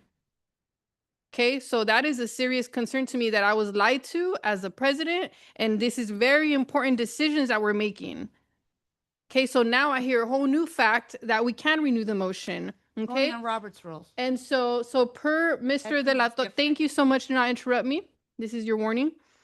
And so per Mr. De La Torre, okay, he wanted to renew the motion because our lawyer told us that we can legally. And so, and even if that doesn't work out, our community is not going to give up on protecting our lands from developers, and we'll find any possible way to protect our land from developers, okay? And so we're going to try this route, okay? And so the route is that Mr. La Torre motion to renew the motion, and if that's the way we can do it, then I'm going to go ahead and second it. And That is wrong. That's not a motion anyway, but so are you interrupting again, ma'am? Is this your second warning? Okay, you wait to be called on, everybody, until the chair calls on you, okay? And so that is, Mr. La Torre, am I incorrect? That was your motion, Correct. okay? And so I second that motion, okay? And so let's have a discussion on just renewing the motion. Ms. Serrano, if I may, Mhm. right, just to try to help kind of Thank you so navigate much, Ms. the Copado. discussion. If you want to give direction to bring it at the next board meeting and I properly, have it legally reviewed it and identify it as a renewed motion, right? Is that the direction that you want for the next meeting? Or is a motion to table it? So I think you need to be clear, right, as to what it is that you're seeking Thank for you a so next much. board meeting. Yes, and so just so you guys know, this resolution is a different resolution from the other one. And I know, guess what? You could go to Applebee's and get an ice cream, and you could go to Chili's and get an ice cream. Those are two different ice creams, different brands. They may be similar, but they're different brands, okay? And so when the barriers were created, the straight up lie was created that I can't renew the motion. So guess what? I explored ways to make a new resolution. Okay, so this is a new resolution, and we could hammer it all the way down to legal, 5 different law offices. Okay, but so I'm not suggesting that we're calling this resolution a renewed motion. Absolutely not. If we're going to renew the motion, it's going to be the original resolution that was on the table. Okay?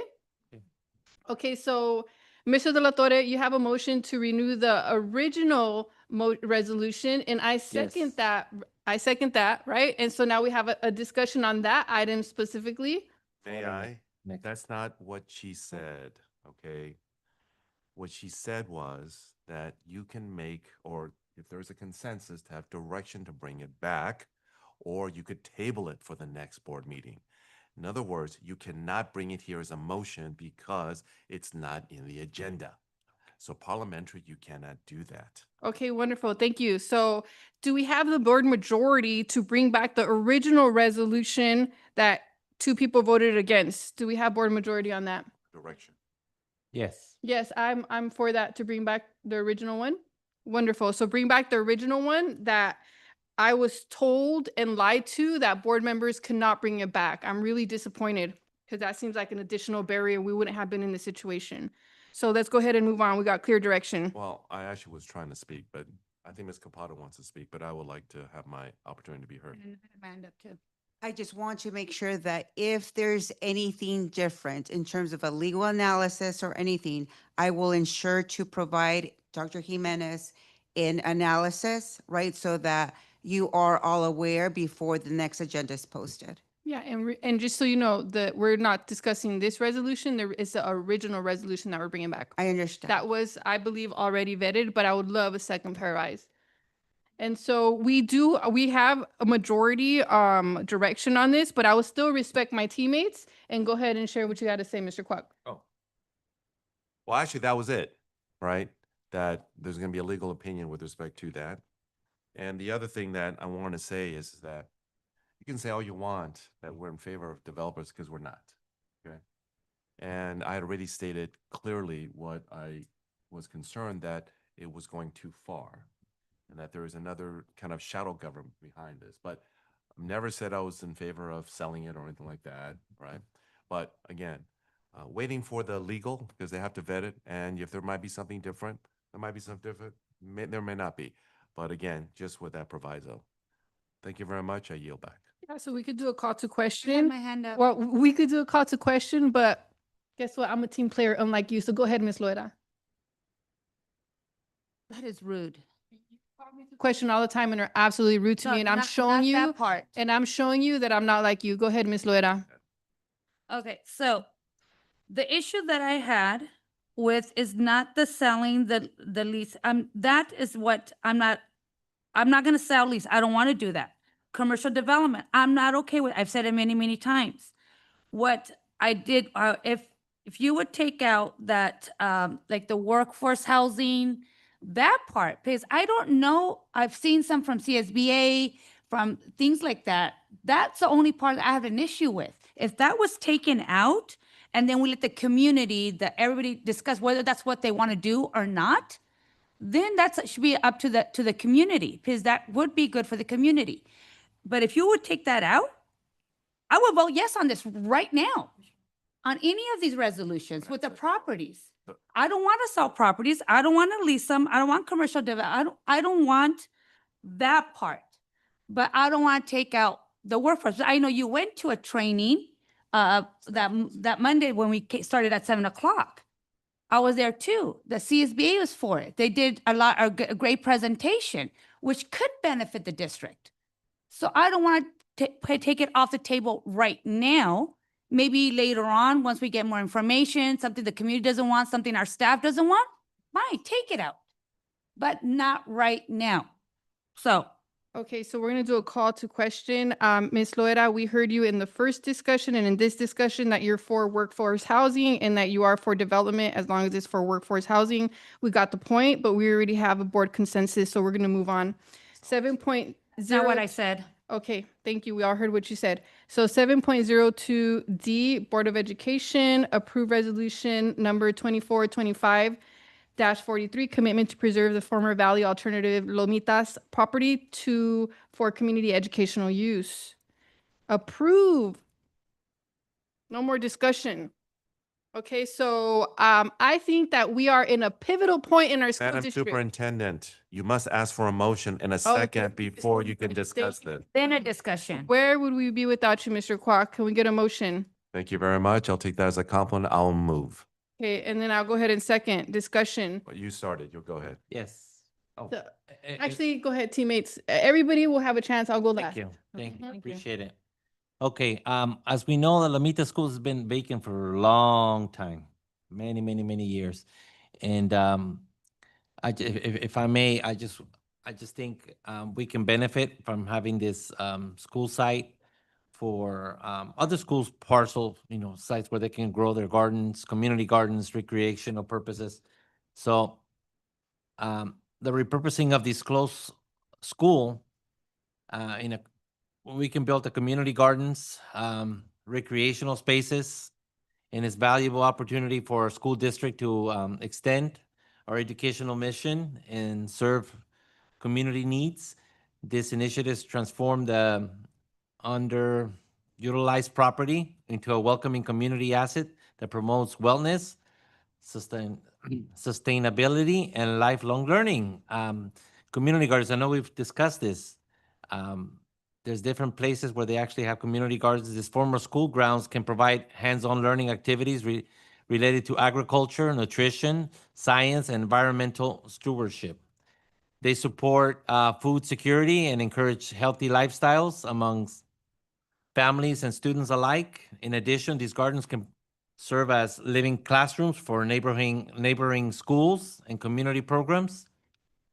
I know we have tractors. I drove by La Puente. I know we have the facility area where we have tractors.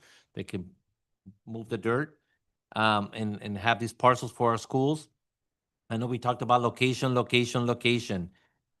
located within the Avocado Heights, and we actually have an opportunity to work along the community that they actually have livestock.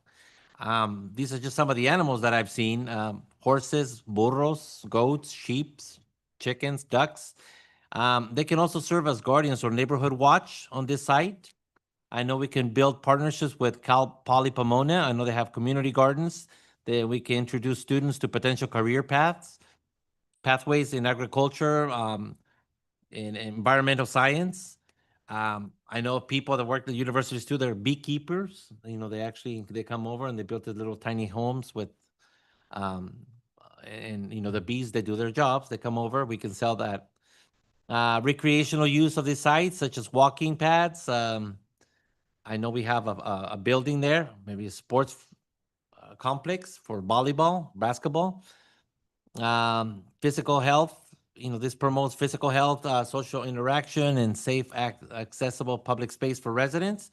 And these areas can actually maintain neighborhood vitality, reduce crime, and increase positive activity and foster a strong sense of community connectives. And by embracing these uses, our school district can demonstrate a commitment to community enrichment, responsible land use, and continue educational engagement, even beyond the classroom and the school year. So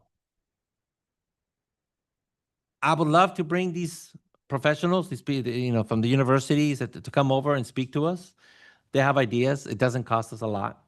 I doubt it'll probably be very minimal. If we do need somebody to open these gates or close them. But I think we don't want just that school to be empty. As we know, it's been vandalized, but there is an interest.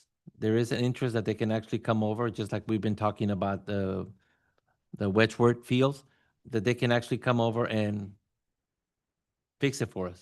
It won't have to cost us anything, but we need to have an opportunity to open this up to somebody to come over and bring these ideas. I mean, it could be as minimal, like I said, of just moving the soil and having little parcels, seeds. I doubt it's going to cost us a lot, and just maybe some professors, some students that are experts on this to come over and teach the community. And like I said, in the last meeting that we had some community members that this is what they do. They live off the land. They want to be able to come and introduce our kids and eat from what we grow in the ground. Thank you so much, Madam President.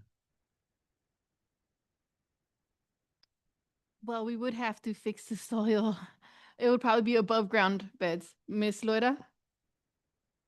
Yes, the concern that I have with this resolution is that we're not giving the community a chance to let us know exactly what they want to do here. We're letting them know this is what we want. I'd rather have, I agree, we need to do something with these properties. I'd rather open it up to a committee and let them decide how best, and then they could look at the cost of the choices that they want. Then they could bring it back to us, and then we can vote on it. Right now, I don't know the cost of this, the feasibility of this, and we're not giving give me a second too. So can you come back to me and go with Adriana? We're in the same boat, Nancy. It's just the Yes, words Ms. just went out. Quinones? The words just went out of my head. Okay, I'm gonna try to do better than Nancy, but my brain is fried too. So I'll do my best. I'm going to say what I'm gonna say out of the input from the community. Actually, I have spoken to a lot of people from Avocado Heights. I knocked on a lot of doors in Avocado Heights. And what the community wanted there is community gardens. That's the number one thing they wanted. I also heard about why not have a sports recreation center, especially since they don't have a lot of green space there. They don't have a lot of sports activities there. So one of the recommendations was volleyball facility or basketball facility, multi-purpose facility, because again, there's not a lot of activities in that area. Can we do a combination of both? Perhaps. But I think the most important thing that I heard from the community is they do not want this property sold at all. They want to do something for the community. So as far as community input, believe me, I knock on more doors. I walked through so many streets that I never knew existed.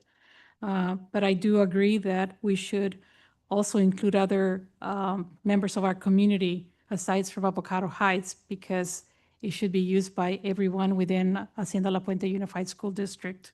Thank you. Thank you, Ms. Quinones. Ms. Laura? Okay. So going back, there was no community input. Tell me that you spoke to these people. I want it in a formal report. I want them to be part of the committee and give us actual feedback. There's no outreach, no planning meetings, no advisory groups. It repeatedly says there's partnerships, transparency, shared decision-making, but I don't see that with this resolution. And so there's when you speak, it picks stuff out of my brain. So please, you do the same thing to me. Okay, come on. I respectfully assert my rights under the American with Disabilities Act and California's Fair Employment and Housing Act. I have a pending ADA accommodation request related to a medical diagnosis, which includes cognitive processing delays. I am entitled to reasonable accommodations, including time to express my comments without interruptions. At this time, I'm invoking the involvement of district administration, Dr. Jimenez as superintendent. I respectfully request your immediate attention to ensure my ADA rights are protected in this meeting. Ms. Nora Capado as legal counsel and Dr. Lovato as associate superintendent of human resources. I am informing you now on the record that I am being denied participation based on a known disability and protected civil rights. Please intervene.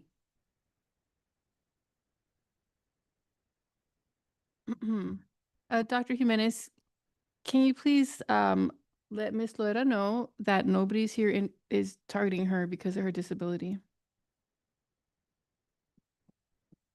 Thank you, Madam President. With respect to the information that Ms. Loera just shared, obviously we have our Assistant Superintendent of Human Resources here. We've noted this and we'll obtain it from the record. We'll also follow up with Ms. Loera for any accommodations as she's requesting. Yes, and so if the accommodations are to not be interrupted, but is she allowed to interrupt other board members? Or do we have to, use all that legal language? Well, obviously, for this, there's procedures, there's orders with respect to how the meeting is conducted, and there's board bylaws that govern the board's behavior. So those must be followed as outlined in our board bylaws with respect to how you conduct yourself in the course of business of a board meeting. Okay, so just please send the board a memo on any type of accommodations that we could make for any of the board members, because we definitely want to respect people's abilities. Thank you for bringing that up, Ms. Loera. Is there any additional comments that you have? Yes.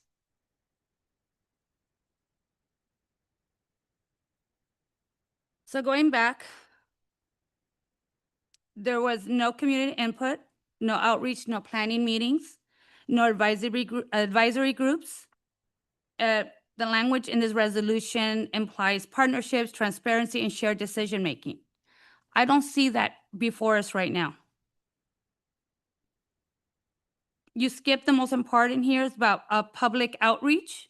We didn't include students, families, or residents in shaping the decision. We didn't explain the timeline, budget, next steps. We didn't get a staff report or public vetting of this resolution before we are getting a chance to vote on it. That's a governance failure, a potential Brown Act violation if this is being pushed through without any of that. If we want to really preserve the site for the community for what they want, the community needs to be brought to the table. We need, like, if community comes and they decide in a committee that this is what they want, I'm okay with that, but it needs to make sure it's being vetted correctly, that this is actually something we can do, and what the plan is, where's the funding gonna come from? So there's a lot we need to look at before we bring a resolution that this is what we're going to do, gardens and all this stuff. There needs to be a plan in place before we do this. Thank you.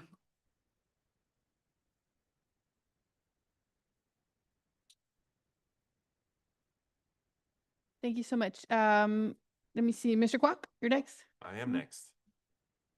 Thank you. So in order to kind of cut through this, all right, is it accurate that this came before us the same way the other one, 50, strike that, 7.02E came before us? Is that accurate? Madam President, yeah. Yes. Yes, Mr. Kwok, that is correct. Okay, so it wasn't vetted by our legal counsel either then, right? Okay. That is correct. All right, so let me just say this. I don't have any issues substantively with some of this stuff, but I do have issues with it not following the proper legal standing and procedure. The second thing I will say, in order to cut through this, all right, is that we talk about community, all right? What about our kids and education, right? I think that we have to understand that we're here with a public school district, right? Now, there might be some areas where that can overlap, right? But nonetheless, I haven't heard anything about our kids. Well, I'm going to say I care about our kids. I care about our students. I care about our families, right? This is school property. It's here for our kids. The other thing I would say is that I agree if it was what it was suggested as an analogy to Wedgeworth Field in the sense of let's get somebody there that can actually operate and then give us income with respect to this and maybe some improvement, right? So I agree with respect to that because we have significant financial challenges that lie ahead of us. We are responsible and have the legal duty to do the best that we can to maintain as many people as we can in our school district and programs. And with that, I don't want to go anywhere further and so forth, right? I will yield. I think that was the shortest. Yeah, and so for me, I just see barriers to board goals and board directives. So when we brought this forward, we had ample days to look at legal counsel. We have several legal counsel on our board. So we could have, between when I submitted it to the soup till now, this could have been reviewed by legal counsel. So all I see is just additional barriers being created, and it's like, why would you create barriers? Let's see. I don't know if anybody knows this, but people cannot start looking into these details until we give directive to move in that direction. Okay. And so when here we outline joint use agreements with local universities and college and community organizations, you have to put this forward first so we could go and begin a plan to executing this, okay? And so actually, and also we had a student Mount SAC president representative that said, guess what? Mount SAC and Cal Poly want to work with us on this, okay? We have partnerships with these local universities. These things are all feasible. And so we're not trying to put our district in a situation to pay more expenses. We want to leverage our partnerships so that way we offset expenses. Okay. So I think it's very dark humor that we would be in a situation that it wasn't vetted to create another barrier when it could have been vetted. And so do you guys want to bring us back at the next meeting so we could review it? Okay. Yeah, I think it should go through the same process. Okay. Okay, so, So we can either table it and for the next one. mhm. Yeah, I think it's better because it's a clearer record that way. Yeah, that's fine. We could table Right, it for the So then let me make the motion. we could table it for the next meeting and have our legal counsel review it. And just so you know, our community is going to be standing firm in what we're asking here. We just care that it's legally done correctly. So may I make the motion to table? Yes, Mr. Clark. Madam President, I make the motion to table 7.02D. Thank you very much. Mhm. You need a A second? Okay, second, discussion, vote. Mr. Delatorre? Aye. Ms. Loera? Yes. Ms. Quinones? Yes. Mr. Quack? Aye. Ms. Serrano? Abstain, 4 ayes, 1 abstention, motion passes. So we're gonna go ahead and move on to the next item. Let's see here. Discussion personnel change, 702 property, 702 reserve property, 7.03A instruction, approve resolution number 2425-37 supporting LGBTQ plus Pride Month, June 2025. So moved. What happened? Did we take it out? Oh, you know what? It wasn't in mine, that's why. There's one more. It might be AAPI, renumbered. Yeah, it was not on my packet. It's Yeah. on the updated one. the pins. All right, superintendent. 702A F. Perfect. Thank you so much for that clarification. I had 2 different packets here. So F, approve to ratify resolution number 2425-45 proclaiming May 2025 Asian American and Pacific Islander Heritage Month. Can I get a So motion? moved. And then I'll second that motion. Discussion? And so I'm going to go ahead and start since nobody. Oh, go ahead. Go ahead. Okay. You want to start with this? So I just want to say one of my favorite things about the San Gabriel Valley is the beautiful diversity here. And I actually chose to live here because of that. And I love all the beautiful diversity in our community. And I just challenge our community to continue to work on building bridges. Thank you. Mr. Kwok. Thank you. What makes our school district, as I've always said, or often said, the most important word in our school district is unify. And we have done, at least from a programmatic standpoint, a commitment to it. And we are better off because of it. We are stronger because of it. It enriches everyone's lives. So I embrace this resolution, just like I embrace other resolutions. Our district stands strong with the support of the ethnic groups that we have the privilege of educating and serving. Thank you very much. I yield back. Thank you. Anyone else? Just Mr. real De La- quick, Mr. De La Torre. thank you, Madam President. I just want to thank all of our Asian American and Pacific Islander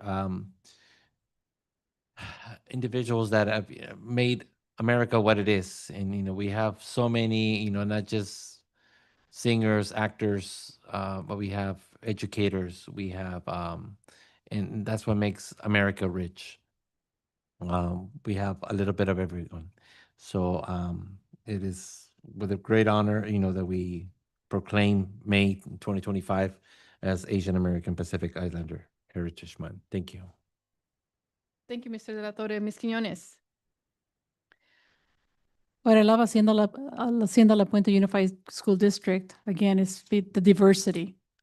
Last week, I went to Cedar Lane Middle School, and it's a combination of Latino and Asian community. And I spoke to one of the teachers there who was a teacher when my daughters went to Cedar Lane, Mr. Peterson. And he said, this is the best the school has been. This community has come together. The kids work as a team. They learn about each other's culture. It is wonderful to work in this place because of how these two groups have come a long way. When my girls were at Cedar Lane, that was not the case, sadly. But now, because of the principal that is there, because of the educators that are there, they're teaching the kids how to appreciate each other's culture. So I have always asked my girls to appreciate everything they don't know. And so therefore, I see that the same concept is being brought by other parents. So I love learning about our other cultures, and I hope everybody else does the same thing at the other schools, because Cedar Lane is a wonderful place now because of the diversity, how they are working together. Ms. Laura, do you have any comments? Not right now. Okay, and so I really appreciate that beautiful example of Cedar Lane. Okay, and you know what excites me about that is that this is new, right? And guess what that makes me think about? Our intersectional ethnic studies that we passed, okay? And that they're implementing those learning tools into our schools. And now we see the fruits of our labor when students are coming together and improving cultural relationships. So for people that don't remember, I, Ms. Serrano, Mr. De La Torre, we're part of the team that approved intersectional ethnic studies into our district. And I want the record to show that every cultural minority, whatever you want to call it, their goal is to get their history into our history books and to be represented. And when we advocated for intersectional studies, we did not say we only want Chicano studies. We said we want ethnic studies. We want to learn about API history. We want to learn about African American history. That is really important because there were people that intentionally try to divide and insert hate into our community here when you have two leaders, Mr. De La Torre and myself, that brought forward an action to increase representation in the histories of the API community. And if that doesn't express solidarity, then I don't know what is. Okay, so we're gonna go ahead and move on. Let's see, we're gonna move on to the next item here. Let's go ahead and take a roll call on this one. Mr. De La Torre? Aye. Ms. Loera is not present. Ms. Quinones? Aye. Mr. Quoc? Yes. Ms. Serrano? Aye, motion passes four ayes, 1 absent. 7.03 instruction. A, approve resolution number 2425-37 supporting LGBTQ Pride Month through June 2025. Can I get a motion? Can I get a second? I'll second it. Discussion. I want to say that HLP USD is an inclusive place for everyone to be. We don't care about your race, class, or gender. That has nothing to do with learning. We are here to teach children how to learn, and we are here to create safe spaces so that way they want to be here. And so I'm so excited to be pushing forward this resolution. And I would like to remind people that when we're advocating and supporting LGBTQ youth, we are not interested in spreading any political propaganda. All we're doing is making sure that our schools are safe spaces for all children, regardless of their race, class, and gender. I'm proud of our district for cultivating these safe spaces. Unless we have anything else, let's go ahead and take a vote. Mr. De La Torre? Aye. Ms. Loera is not present. Ms. Quinones? Aye. Mr. Quoc? Yes. Ms. Serrano? Aye, motion passes 4 ayes, 1 absent. 1 absent. 7.04 Human Resources. A, approve resolution number 2425-38 Governing Board Hacienda La Puente Unified School District resolution regarding non-reemployment of classified management employees. Can I get a motion? So moved. Can I get a second? Let's have a discussion. So Dr. Jimenez, can you please give us a little snippet of a synopsis of what we're discussing for the stakeholders that might not be aware? Yes, thank you, Madam President. So this particular item relates to the resolution for a classified management employee that will be released. Thank you. So is this a specific position that we're no longer going to have in the district? Yes, that is correct. Okay, and inquiring minds want to know, like my constituents, what happened to the person in this position? That is a personnel matter. I'm not sure. I want to hand this over to Dr. Lovato, so that way we stay within the confines. People's names, Of what- we're concerned yeah. about people's jobs. Dr. Lovato? Thank you, Dr. Jimenez, and thank you for the question, Madam President.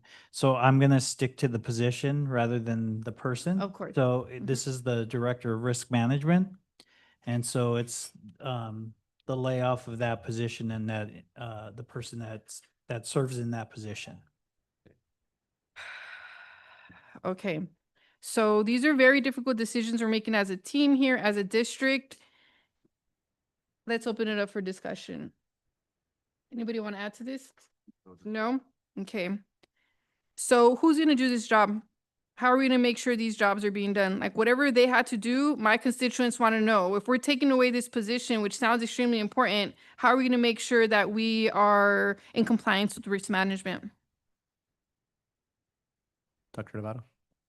Thank you, Dr. Jimenez. Yes, so the HR department, currently the Director of Risk Management works under me, the Assistant Superintendent of Human Resources. So risk management is currently under that department. So we are restructuring that department. So the responsibilities are going to be divided up again between myself and the two directors of human resources that will remain in place. So Mhm. Do you think that's something that you guys have the capacity to take on? So in my former district, for a while, there was not a director of risk management. I handled those responsibilities. It's not uncommon for school districts to not have that position and for that position to fall under the responsibilities of either human resources or or business services division. Sometimes it's split up amongst those two departments. So different districts handle it differently and divide that work up differently. Yes, thank you. And so we're at a point where we're releasing people's positions. This is something that's not to be taken lightly. I am sure none of us take it lightly. And so what got us to this point in a very concise way, and how are we gonna like protect other people's jobs? So there's two resolutions on the board agenda tonight, and it's to either lay off positions or to release individuals from those positions.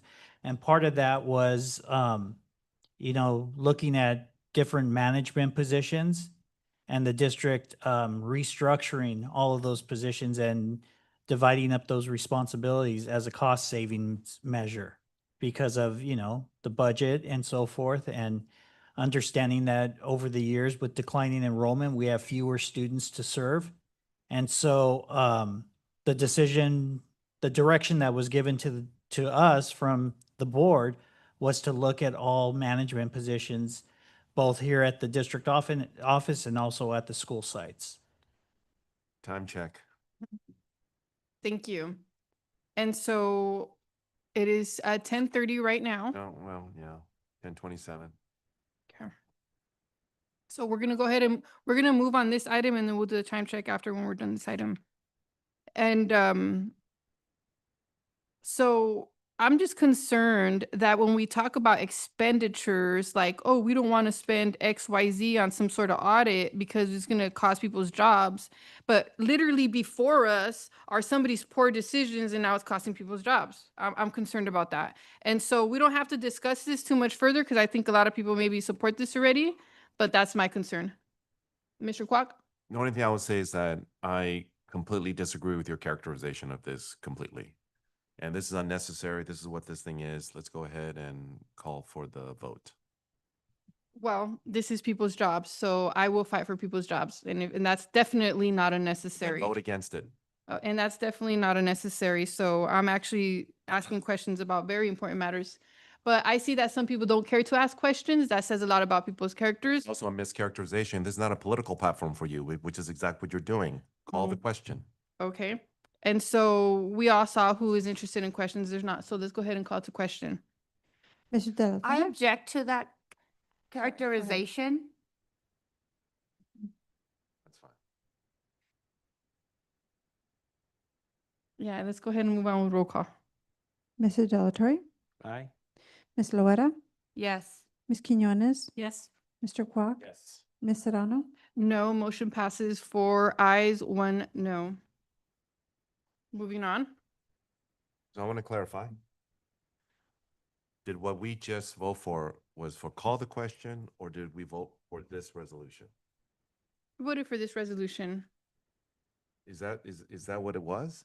Well, Ms. Serrano mentioned to me that she was going to call roll call versus calling the question.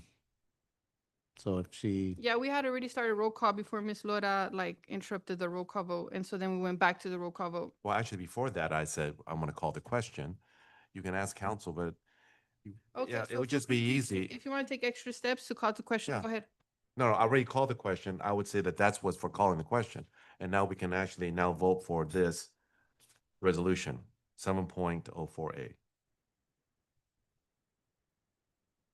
So if you can ask for the roll call vote, then we can do that.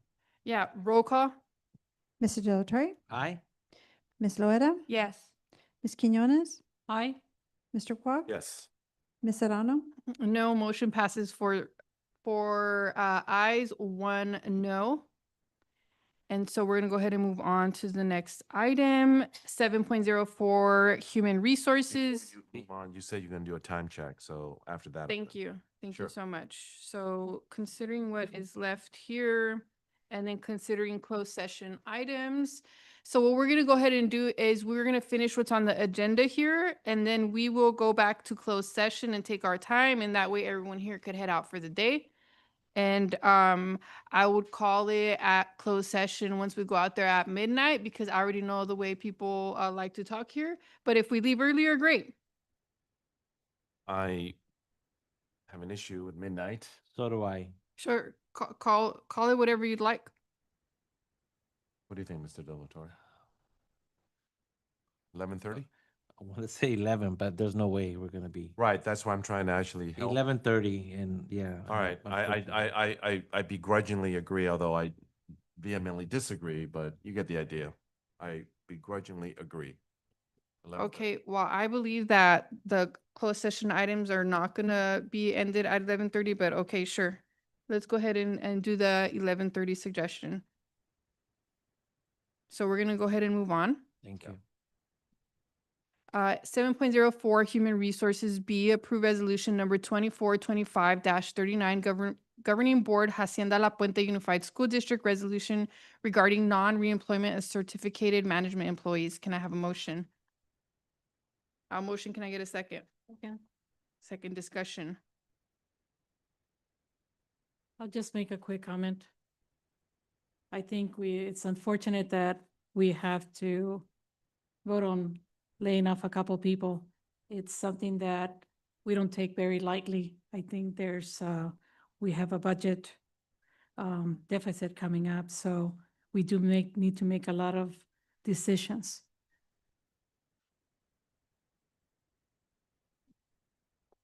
Can I just say something quickly? I would echo that. Nobody wants to do something like this. It's just something that unfortunately is where the district is with respect to it. But it's a soul-sucking way of going and do that, if I may say so. And with that, I will yield back to you, Madam President. Thank you. So Dr. Jimenez, I have a question because all my constituents are very concerned about people's jobs. And all these people here, are they going to be offered other opportunities within our district? Because we really value them as team members. Thank you, Ms. Serrano, for the question. Yes, that is correct. If there's openings and positions that they are qualified for and they hold the proper credential, we would be able to look into that to see if they'd be offered a position with some of the other funding that we have.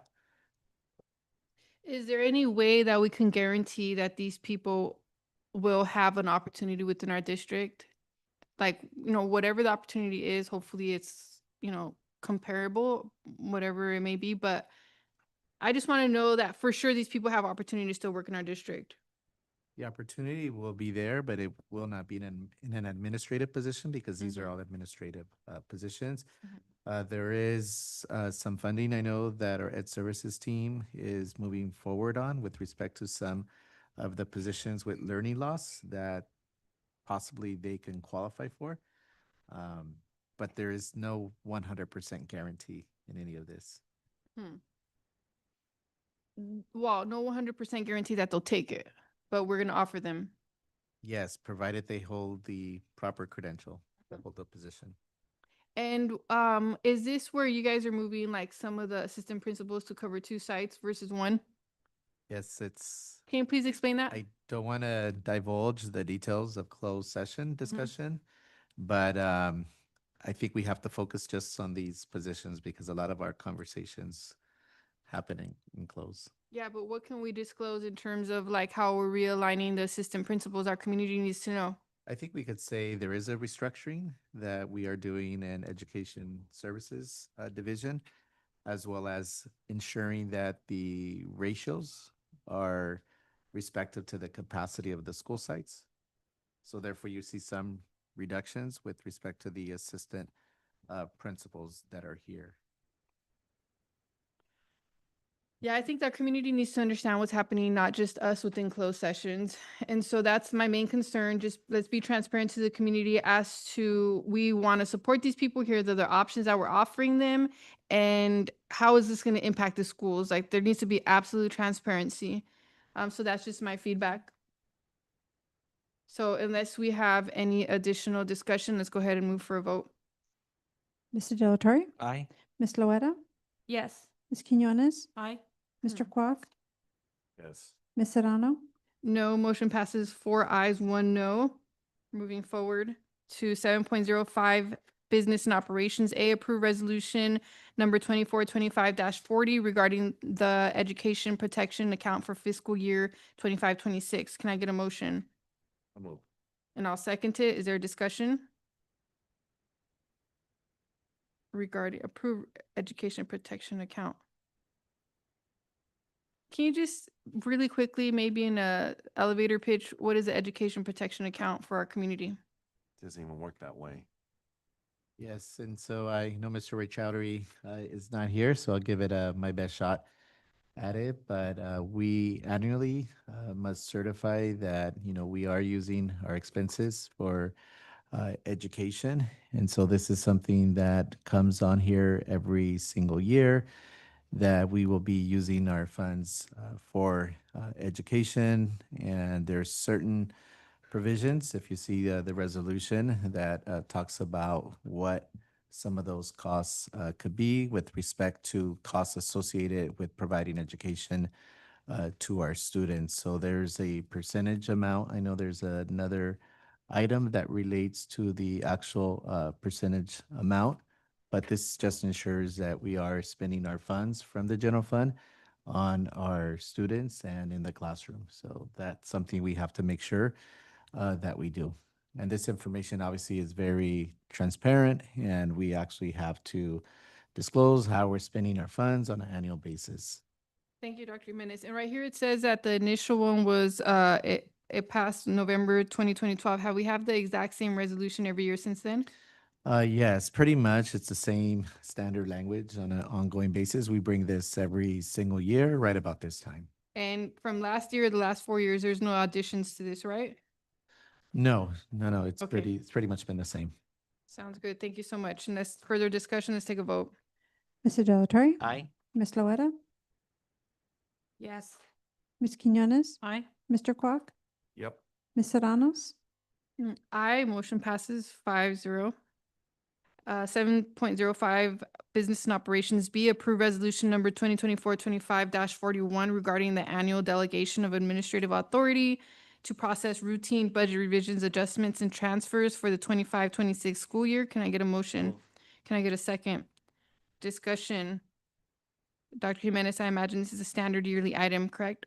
Yes, Madam President, that is correct. We bring this every year, and this really allows us to close our books as we're looking to make some of those transfers within the accounts. And please note there is an amount not to exceed with respect to these transfers. And so it's pretty standard. We bring it every year right around this time as we're getting ready to close our books. And so the resolutions have been the exact same for the past, 4 or 5 years or more? Yes, that is correct. Okay, sounds good. Since we really are diving into resolutions, I want to make sure it's consistent. Thank you so much. Let's take a vote. Mr. Delatorre? Aye. Ms. Loera? Yes. Ms. Quinones? Aye. Mr. Quack? Yes. Ms. Serrano? Aye, motion passes 5-0. 5.05, business and operations C, approve resolution number 2425-42, authorization for temporary borrowing between funds for the 25-26 fiscal year. Can I get a motion? Move. Can I get a second? Second. Discussion. I'll have a quick discussion. Yes, Mr. This Quack. is the same thing we do every year, all right? Every minute that we get here, because I'm leaving at 11:30, period, okay? Thank you very much. Thank you so much, Mr. Quack. Let's take a vote. Mr. Delatorre? Aye. Ms. Loera? Yes. Ms. Quinones? Aye. Mr. Quack? Yes. Ms. Serrano? No, motion passes 4 ayes, 1 no. 7.06, contracts and agreement, none. 7, administrative items. 7.07, student discipline matters, none. 8, Board of Education comments. I suggest that we leave, whatever, let's, everybody Wait, have their Your comments. suggestion, My suggestion is leave it till we come back to the end. Okay. until we come back? Yeah, till we close out our meeting. No, No comment. no. Okay, if we No. want to do it now, go ahead. We're gonna go ahead and, Now we can abbreviate it, Yeah. all right, because you usually get 5, right? I need more time. Well, well, I think we had 10 minutes each, right? no, it was 5. And then Okay. yeah, but we're at 10:40. I'm not gonna be here until, after 11:30, so. Well, as long as we have quorum, then we'll be fine. So, Mr. No, Latone, go that's ahead. not true. Once you go ahead and move it up one time, you cannot change that. Read the bylaws. Well, that's why I said midnight. Well, but we didn't do that. We did 11:30. Okay, so that, you guys were trying to rush us. That's why I said midnight. No, at any rate, we said 11:30 as a Okay. compromise. Okay. So I would say what, 2 minutes, 2.5 minutes? That's not enough. Well, you can bring it next time, all right? 2.5 minutes. I'm suggesting it. Well, I'm just suggesting it. I think that's a little disrespectful. I prepared myself and I don't mind staying here late. Don't use the disrespectful part. You're disrespecting everybody else here with respect to that. Then you want to what, leave it at 5? You'll leave it at 5? Because if you leave it at 5, then you're doing 25 minutes. Moving right along. Can we? I'll try- Yeah, so you guys, we have very important things in closed session matters. Okay, I agree. okay, so, Mr. Latore. Thank you. I have a lot of comments, but I'm gonna just, if you don't mind, I'll just Sure. make one, and it has to do with something that is currently happening. I want to thank our fellow board members, especially Adriana Quinones, for raising concerns about the budget and how funds are being utilized. Transparency and responsible financial planning are essential, especially when it comes to decisions that directly impact our students and staff. If board members are making decisions based on incomplete or misleading financial information, that is a serious governance issue. We must prioritize accurate accounting, clear communication from leadership, and a structured plan to address any budget shortfalls. Most importantly, I completely agree that our teachers come and our staff obviously come first. Without them, our students cannot succeed. Moving forward, we need a well-defined fiscal roadmap with regular updates and accountability from those managing our district funds. I don't look at the ledger.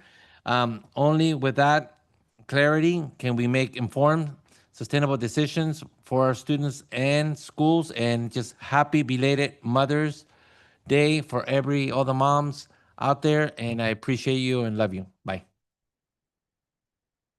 That was very concise. Thank you, Mr. Latore. Ms. Loera? No comments. Thank you, Ms. Lora. Ms. Quinones? Good evening, everyone. I want to begin tonight by asking all of us, community members, parents, students, to please consider your sources when you hear information being shared online or at public meetings.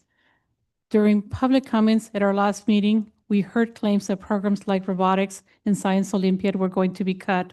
To my knowledge, this was never the case. In fact, as a board, we have not even discussed cutting these programs. So again, please double check the facts before jumping into conclusions. Along those lines, please be cautious if anyone started GoFundMe accounts on behalf of the district. If we are ever in need of community support or fundraising, we will make the request directly in an organized and transparent manner. On a lighter note and much more exciting note, the school year is coming to a close, and it has been a joy to attend so many of these district recent events. From student performances to award ceremonies, there is a lot to celebrate. One highlight I'd like to mention is cap decorating at graduation. Our superintendent did a great job thanking the staff who helped develop and finalize the guidelines. But I'd like to add that there is more to this story. For several weeks, students and parents were asking questions about the policy, mostly in person and informally. Then one student really stepped up. Julian Cerda began an email and letter writing campaign. From what I have been told, he didn't stop at his own school. He reached out across the district to involve others. That kind of leadership from a student is something we should celebrate. I also want to thank Board President Ms. Stephanie Serrano. During agenda planning, we were on the same page, and I truly appreciated her support as we advocated together to the superintendent on this issue. I am not sure why no other president before moved this forward.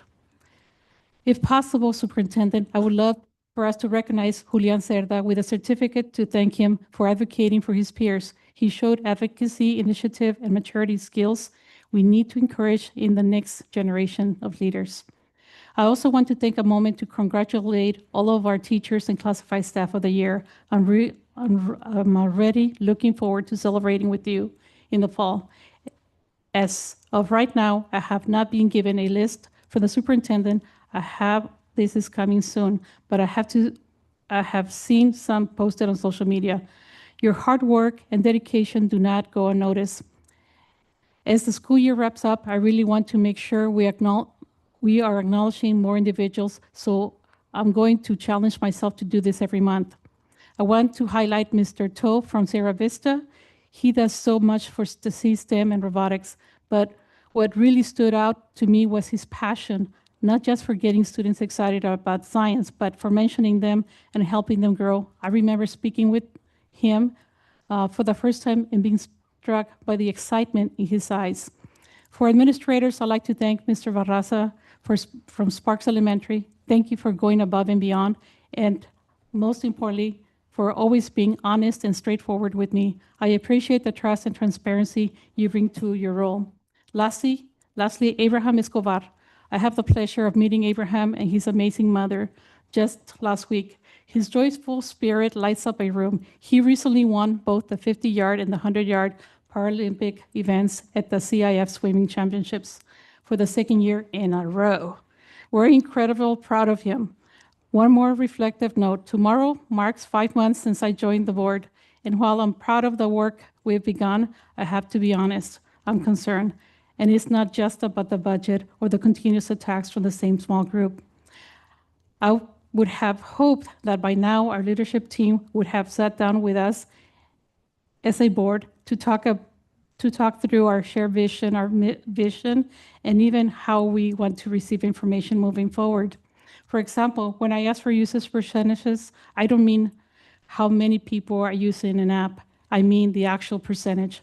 I've had to look up the total number of teachers myself and calculate it on my own. This was similar to what I had to do when I calculated the DNF report, turning raw numbers into something meaningful. This signals to me that we are not in the same page, and is something that can and should be excited with clear expectations and stronger communication. As I've said before, communication continues to be an issue, not just between this board and district leadership, but also staff and the community. And now the summer is approaching.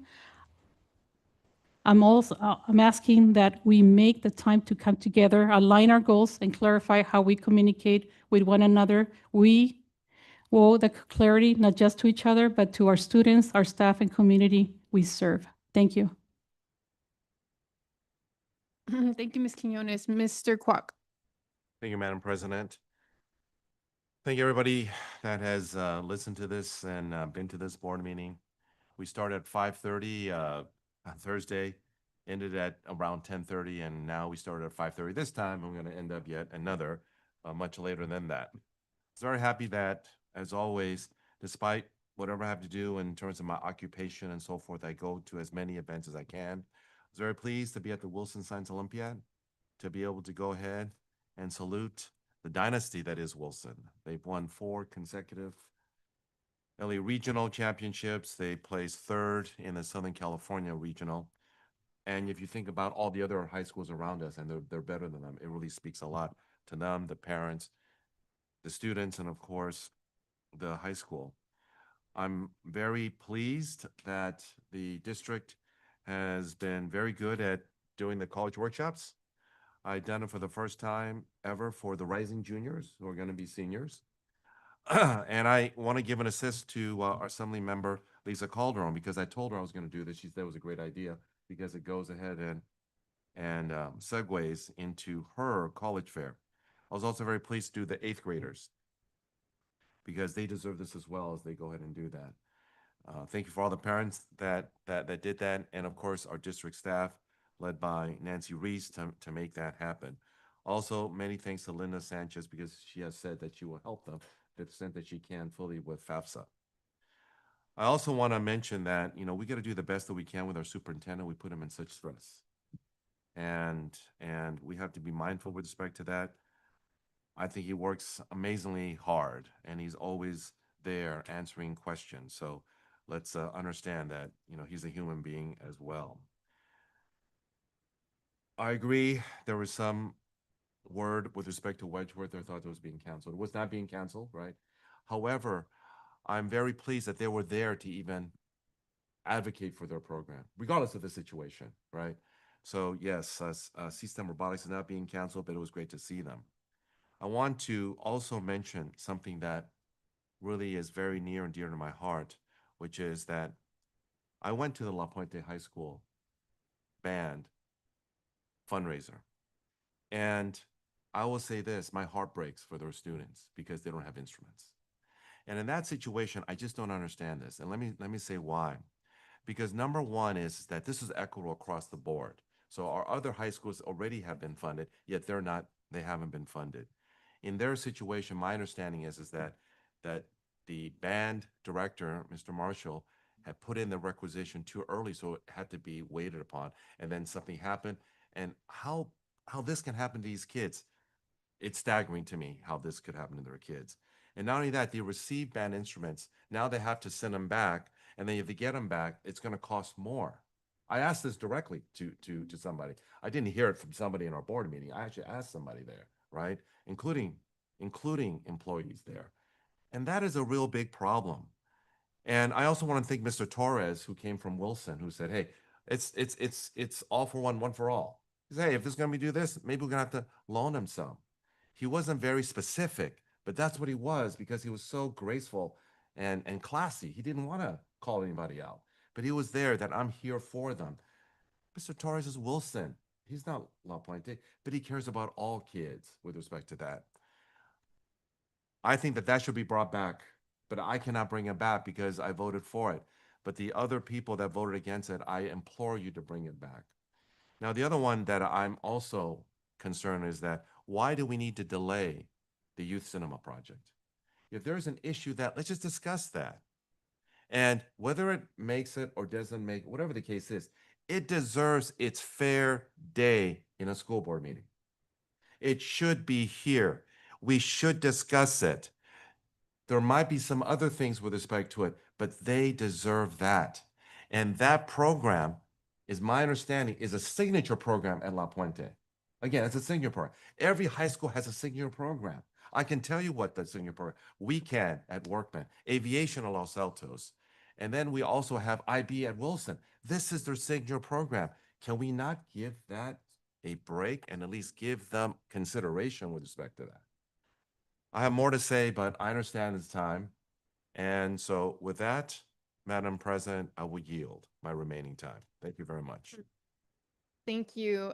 In terms of the youth cinema program project, we didn't support the summer component, and we're going to continue to support, or we'll bring it back for the year-round program. And I'm pretty confident we're going to get the support of the year-round program. It was really focusing on the summer component, and that's just because, as you guys heard today, we're letting people go. And so we're having to make these decisions as to where we could save money. And we don't know everything, but we're doing our best. In terms of La Puente High School band, we definitely want the students to get their band instruments. We have funding for that, but we want to make sure that all of our band funds, all of the VAPA funds are being used appropriately. And I think that was a question that was at the table before, was like, we need more information to be able to make those decisions. I support it coming back. Just please answer those questions that we're asking so we could be confident in these investments. La Puente High School students, all of our students are going to get whatever instruments they need and tools, but we want to make sure that we're not exceeding the budgets as a board.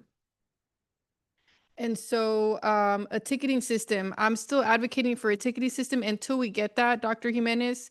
Can you please let the board know, like, what are the protocols in following up with the community members' concerns? I get so many concerns, and I just feel like that's not, I don't get paid to be the superintendent or our PR, and that's not the proper protocols. So I'd like to get an update as to the ticketing system, and until then, how are we going to make sure we're responding to all the concerns, including when people come and do public comment? I want to know, what are the protocols of you following up with those concerns, because I write notes, and that's really not my job to do that. I want to thank all the volunteers in our school district. Every single person that volunteers, I thank you so much. I wish we could have awards for volunteers per schools to recognize them. I want to thank the SALPA Community Advisory Committee for everybody that, was acknowledged, and a special thanks for just acknowledging me and my hard work. I don't feel like I worked that hard being a board member compared to my regular job, but thank you for acknowledging my work. And it's actually an honor to be recognized by parents, because that reaffirms the hard work that I do when there's people that are just trying to cause divide. Regarding our board goals, I agree that I feel like we didn't really have clear board goals, clear superintendent goals, and that really made it difficult for us to push in the same direction as a team. So now that I'm the president, I'm going to be bringing on Nicole Anderson, that did our restorative justice training, to work on board goals and superintendent goals, which would include a retreat for the board to work on team building. I want to congratulate all the grades, every single person that's graduating, whether you're in pre-K, kinder, 6th grade, middle school, high school, our adult school, everybody that's graduating. Oh, we're all so proud of you. And shout out to every staff member in our district, because that is part of your success. I'm going to advocate for a cease and desist to be sent on every single person that is slandering or defaming our district or board members. And the fact that this continues is because there has been no legal accountability. And so if we want to move forward in a positive direction, we have to have firm accountability when people break rules, laws, and violate them. So we will be advocating for cease and desist for anybody that's slandering, defaming, libel, or harassment of board members. Lastly, I just want to say thank you to all the speakers that come to our board meetings. I was really impressed by the students that came to advocate last time. They're so respectful. And I mean, I feel like I learned something from their advocacy. It was really beautiful. And so shout out to the students that came and spoke so eloquently on behalf of what they're advocating for. And for everybody that comes and advocates for something productive, I have a lot of respect for you. And people that use our podium to spew hate into our community, I hope all that karma comes right back to you. And so we're going to go ahead and end for now and go into closed session. Thank you so much.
I reconvene the public meeting at 12:54 a.m.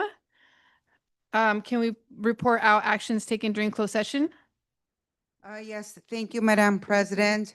As to item 1.04.b, concerning six legal matters, undisclosed legal issues, I will report on the matters where there was direction provided by the board. Concerning, there was unanimous consent for conditional direction and authorization issued to legal counsel to review a legal matter for Ms. Loera. If a legal threshold is met, to file a TRO on her behalf, direction is to proceed. There is a conditional direction and authorization to legal counsel that if the legal standard is met, that there is unlawful behavior and actions, that a cease and desist notices will be issued to members harassing members of the board.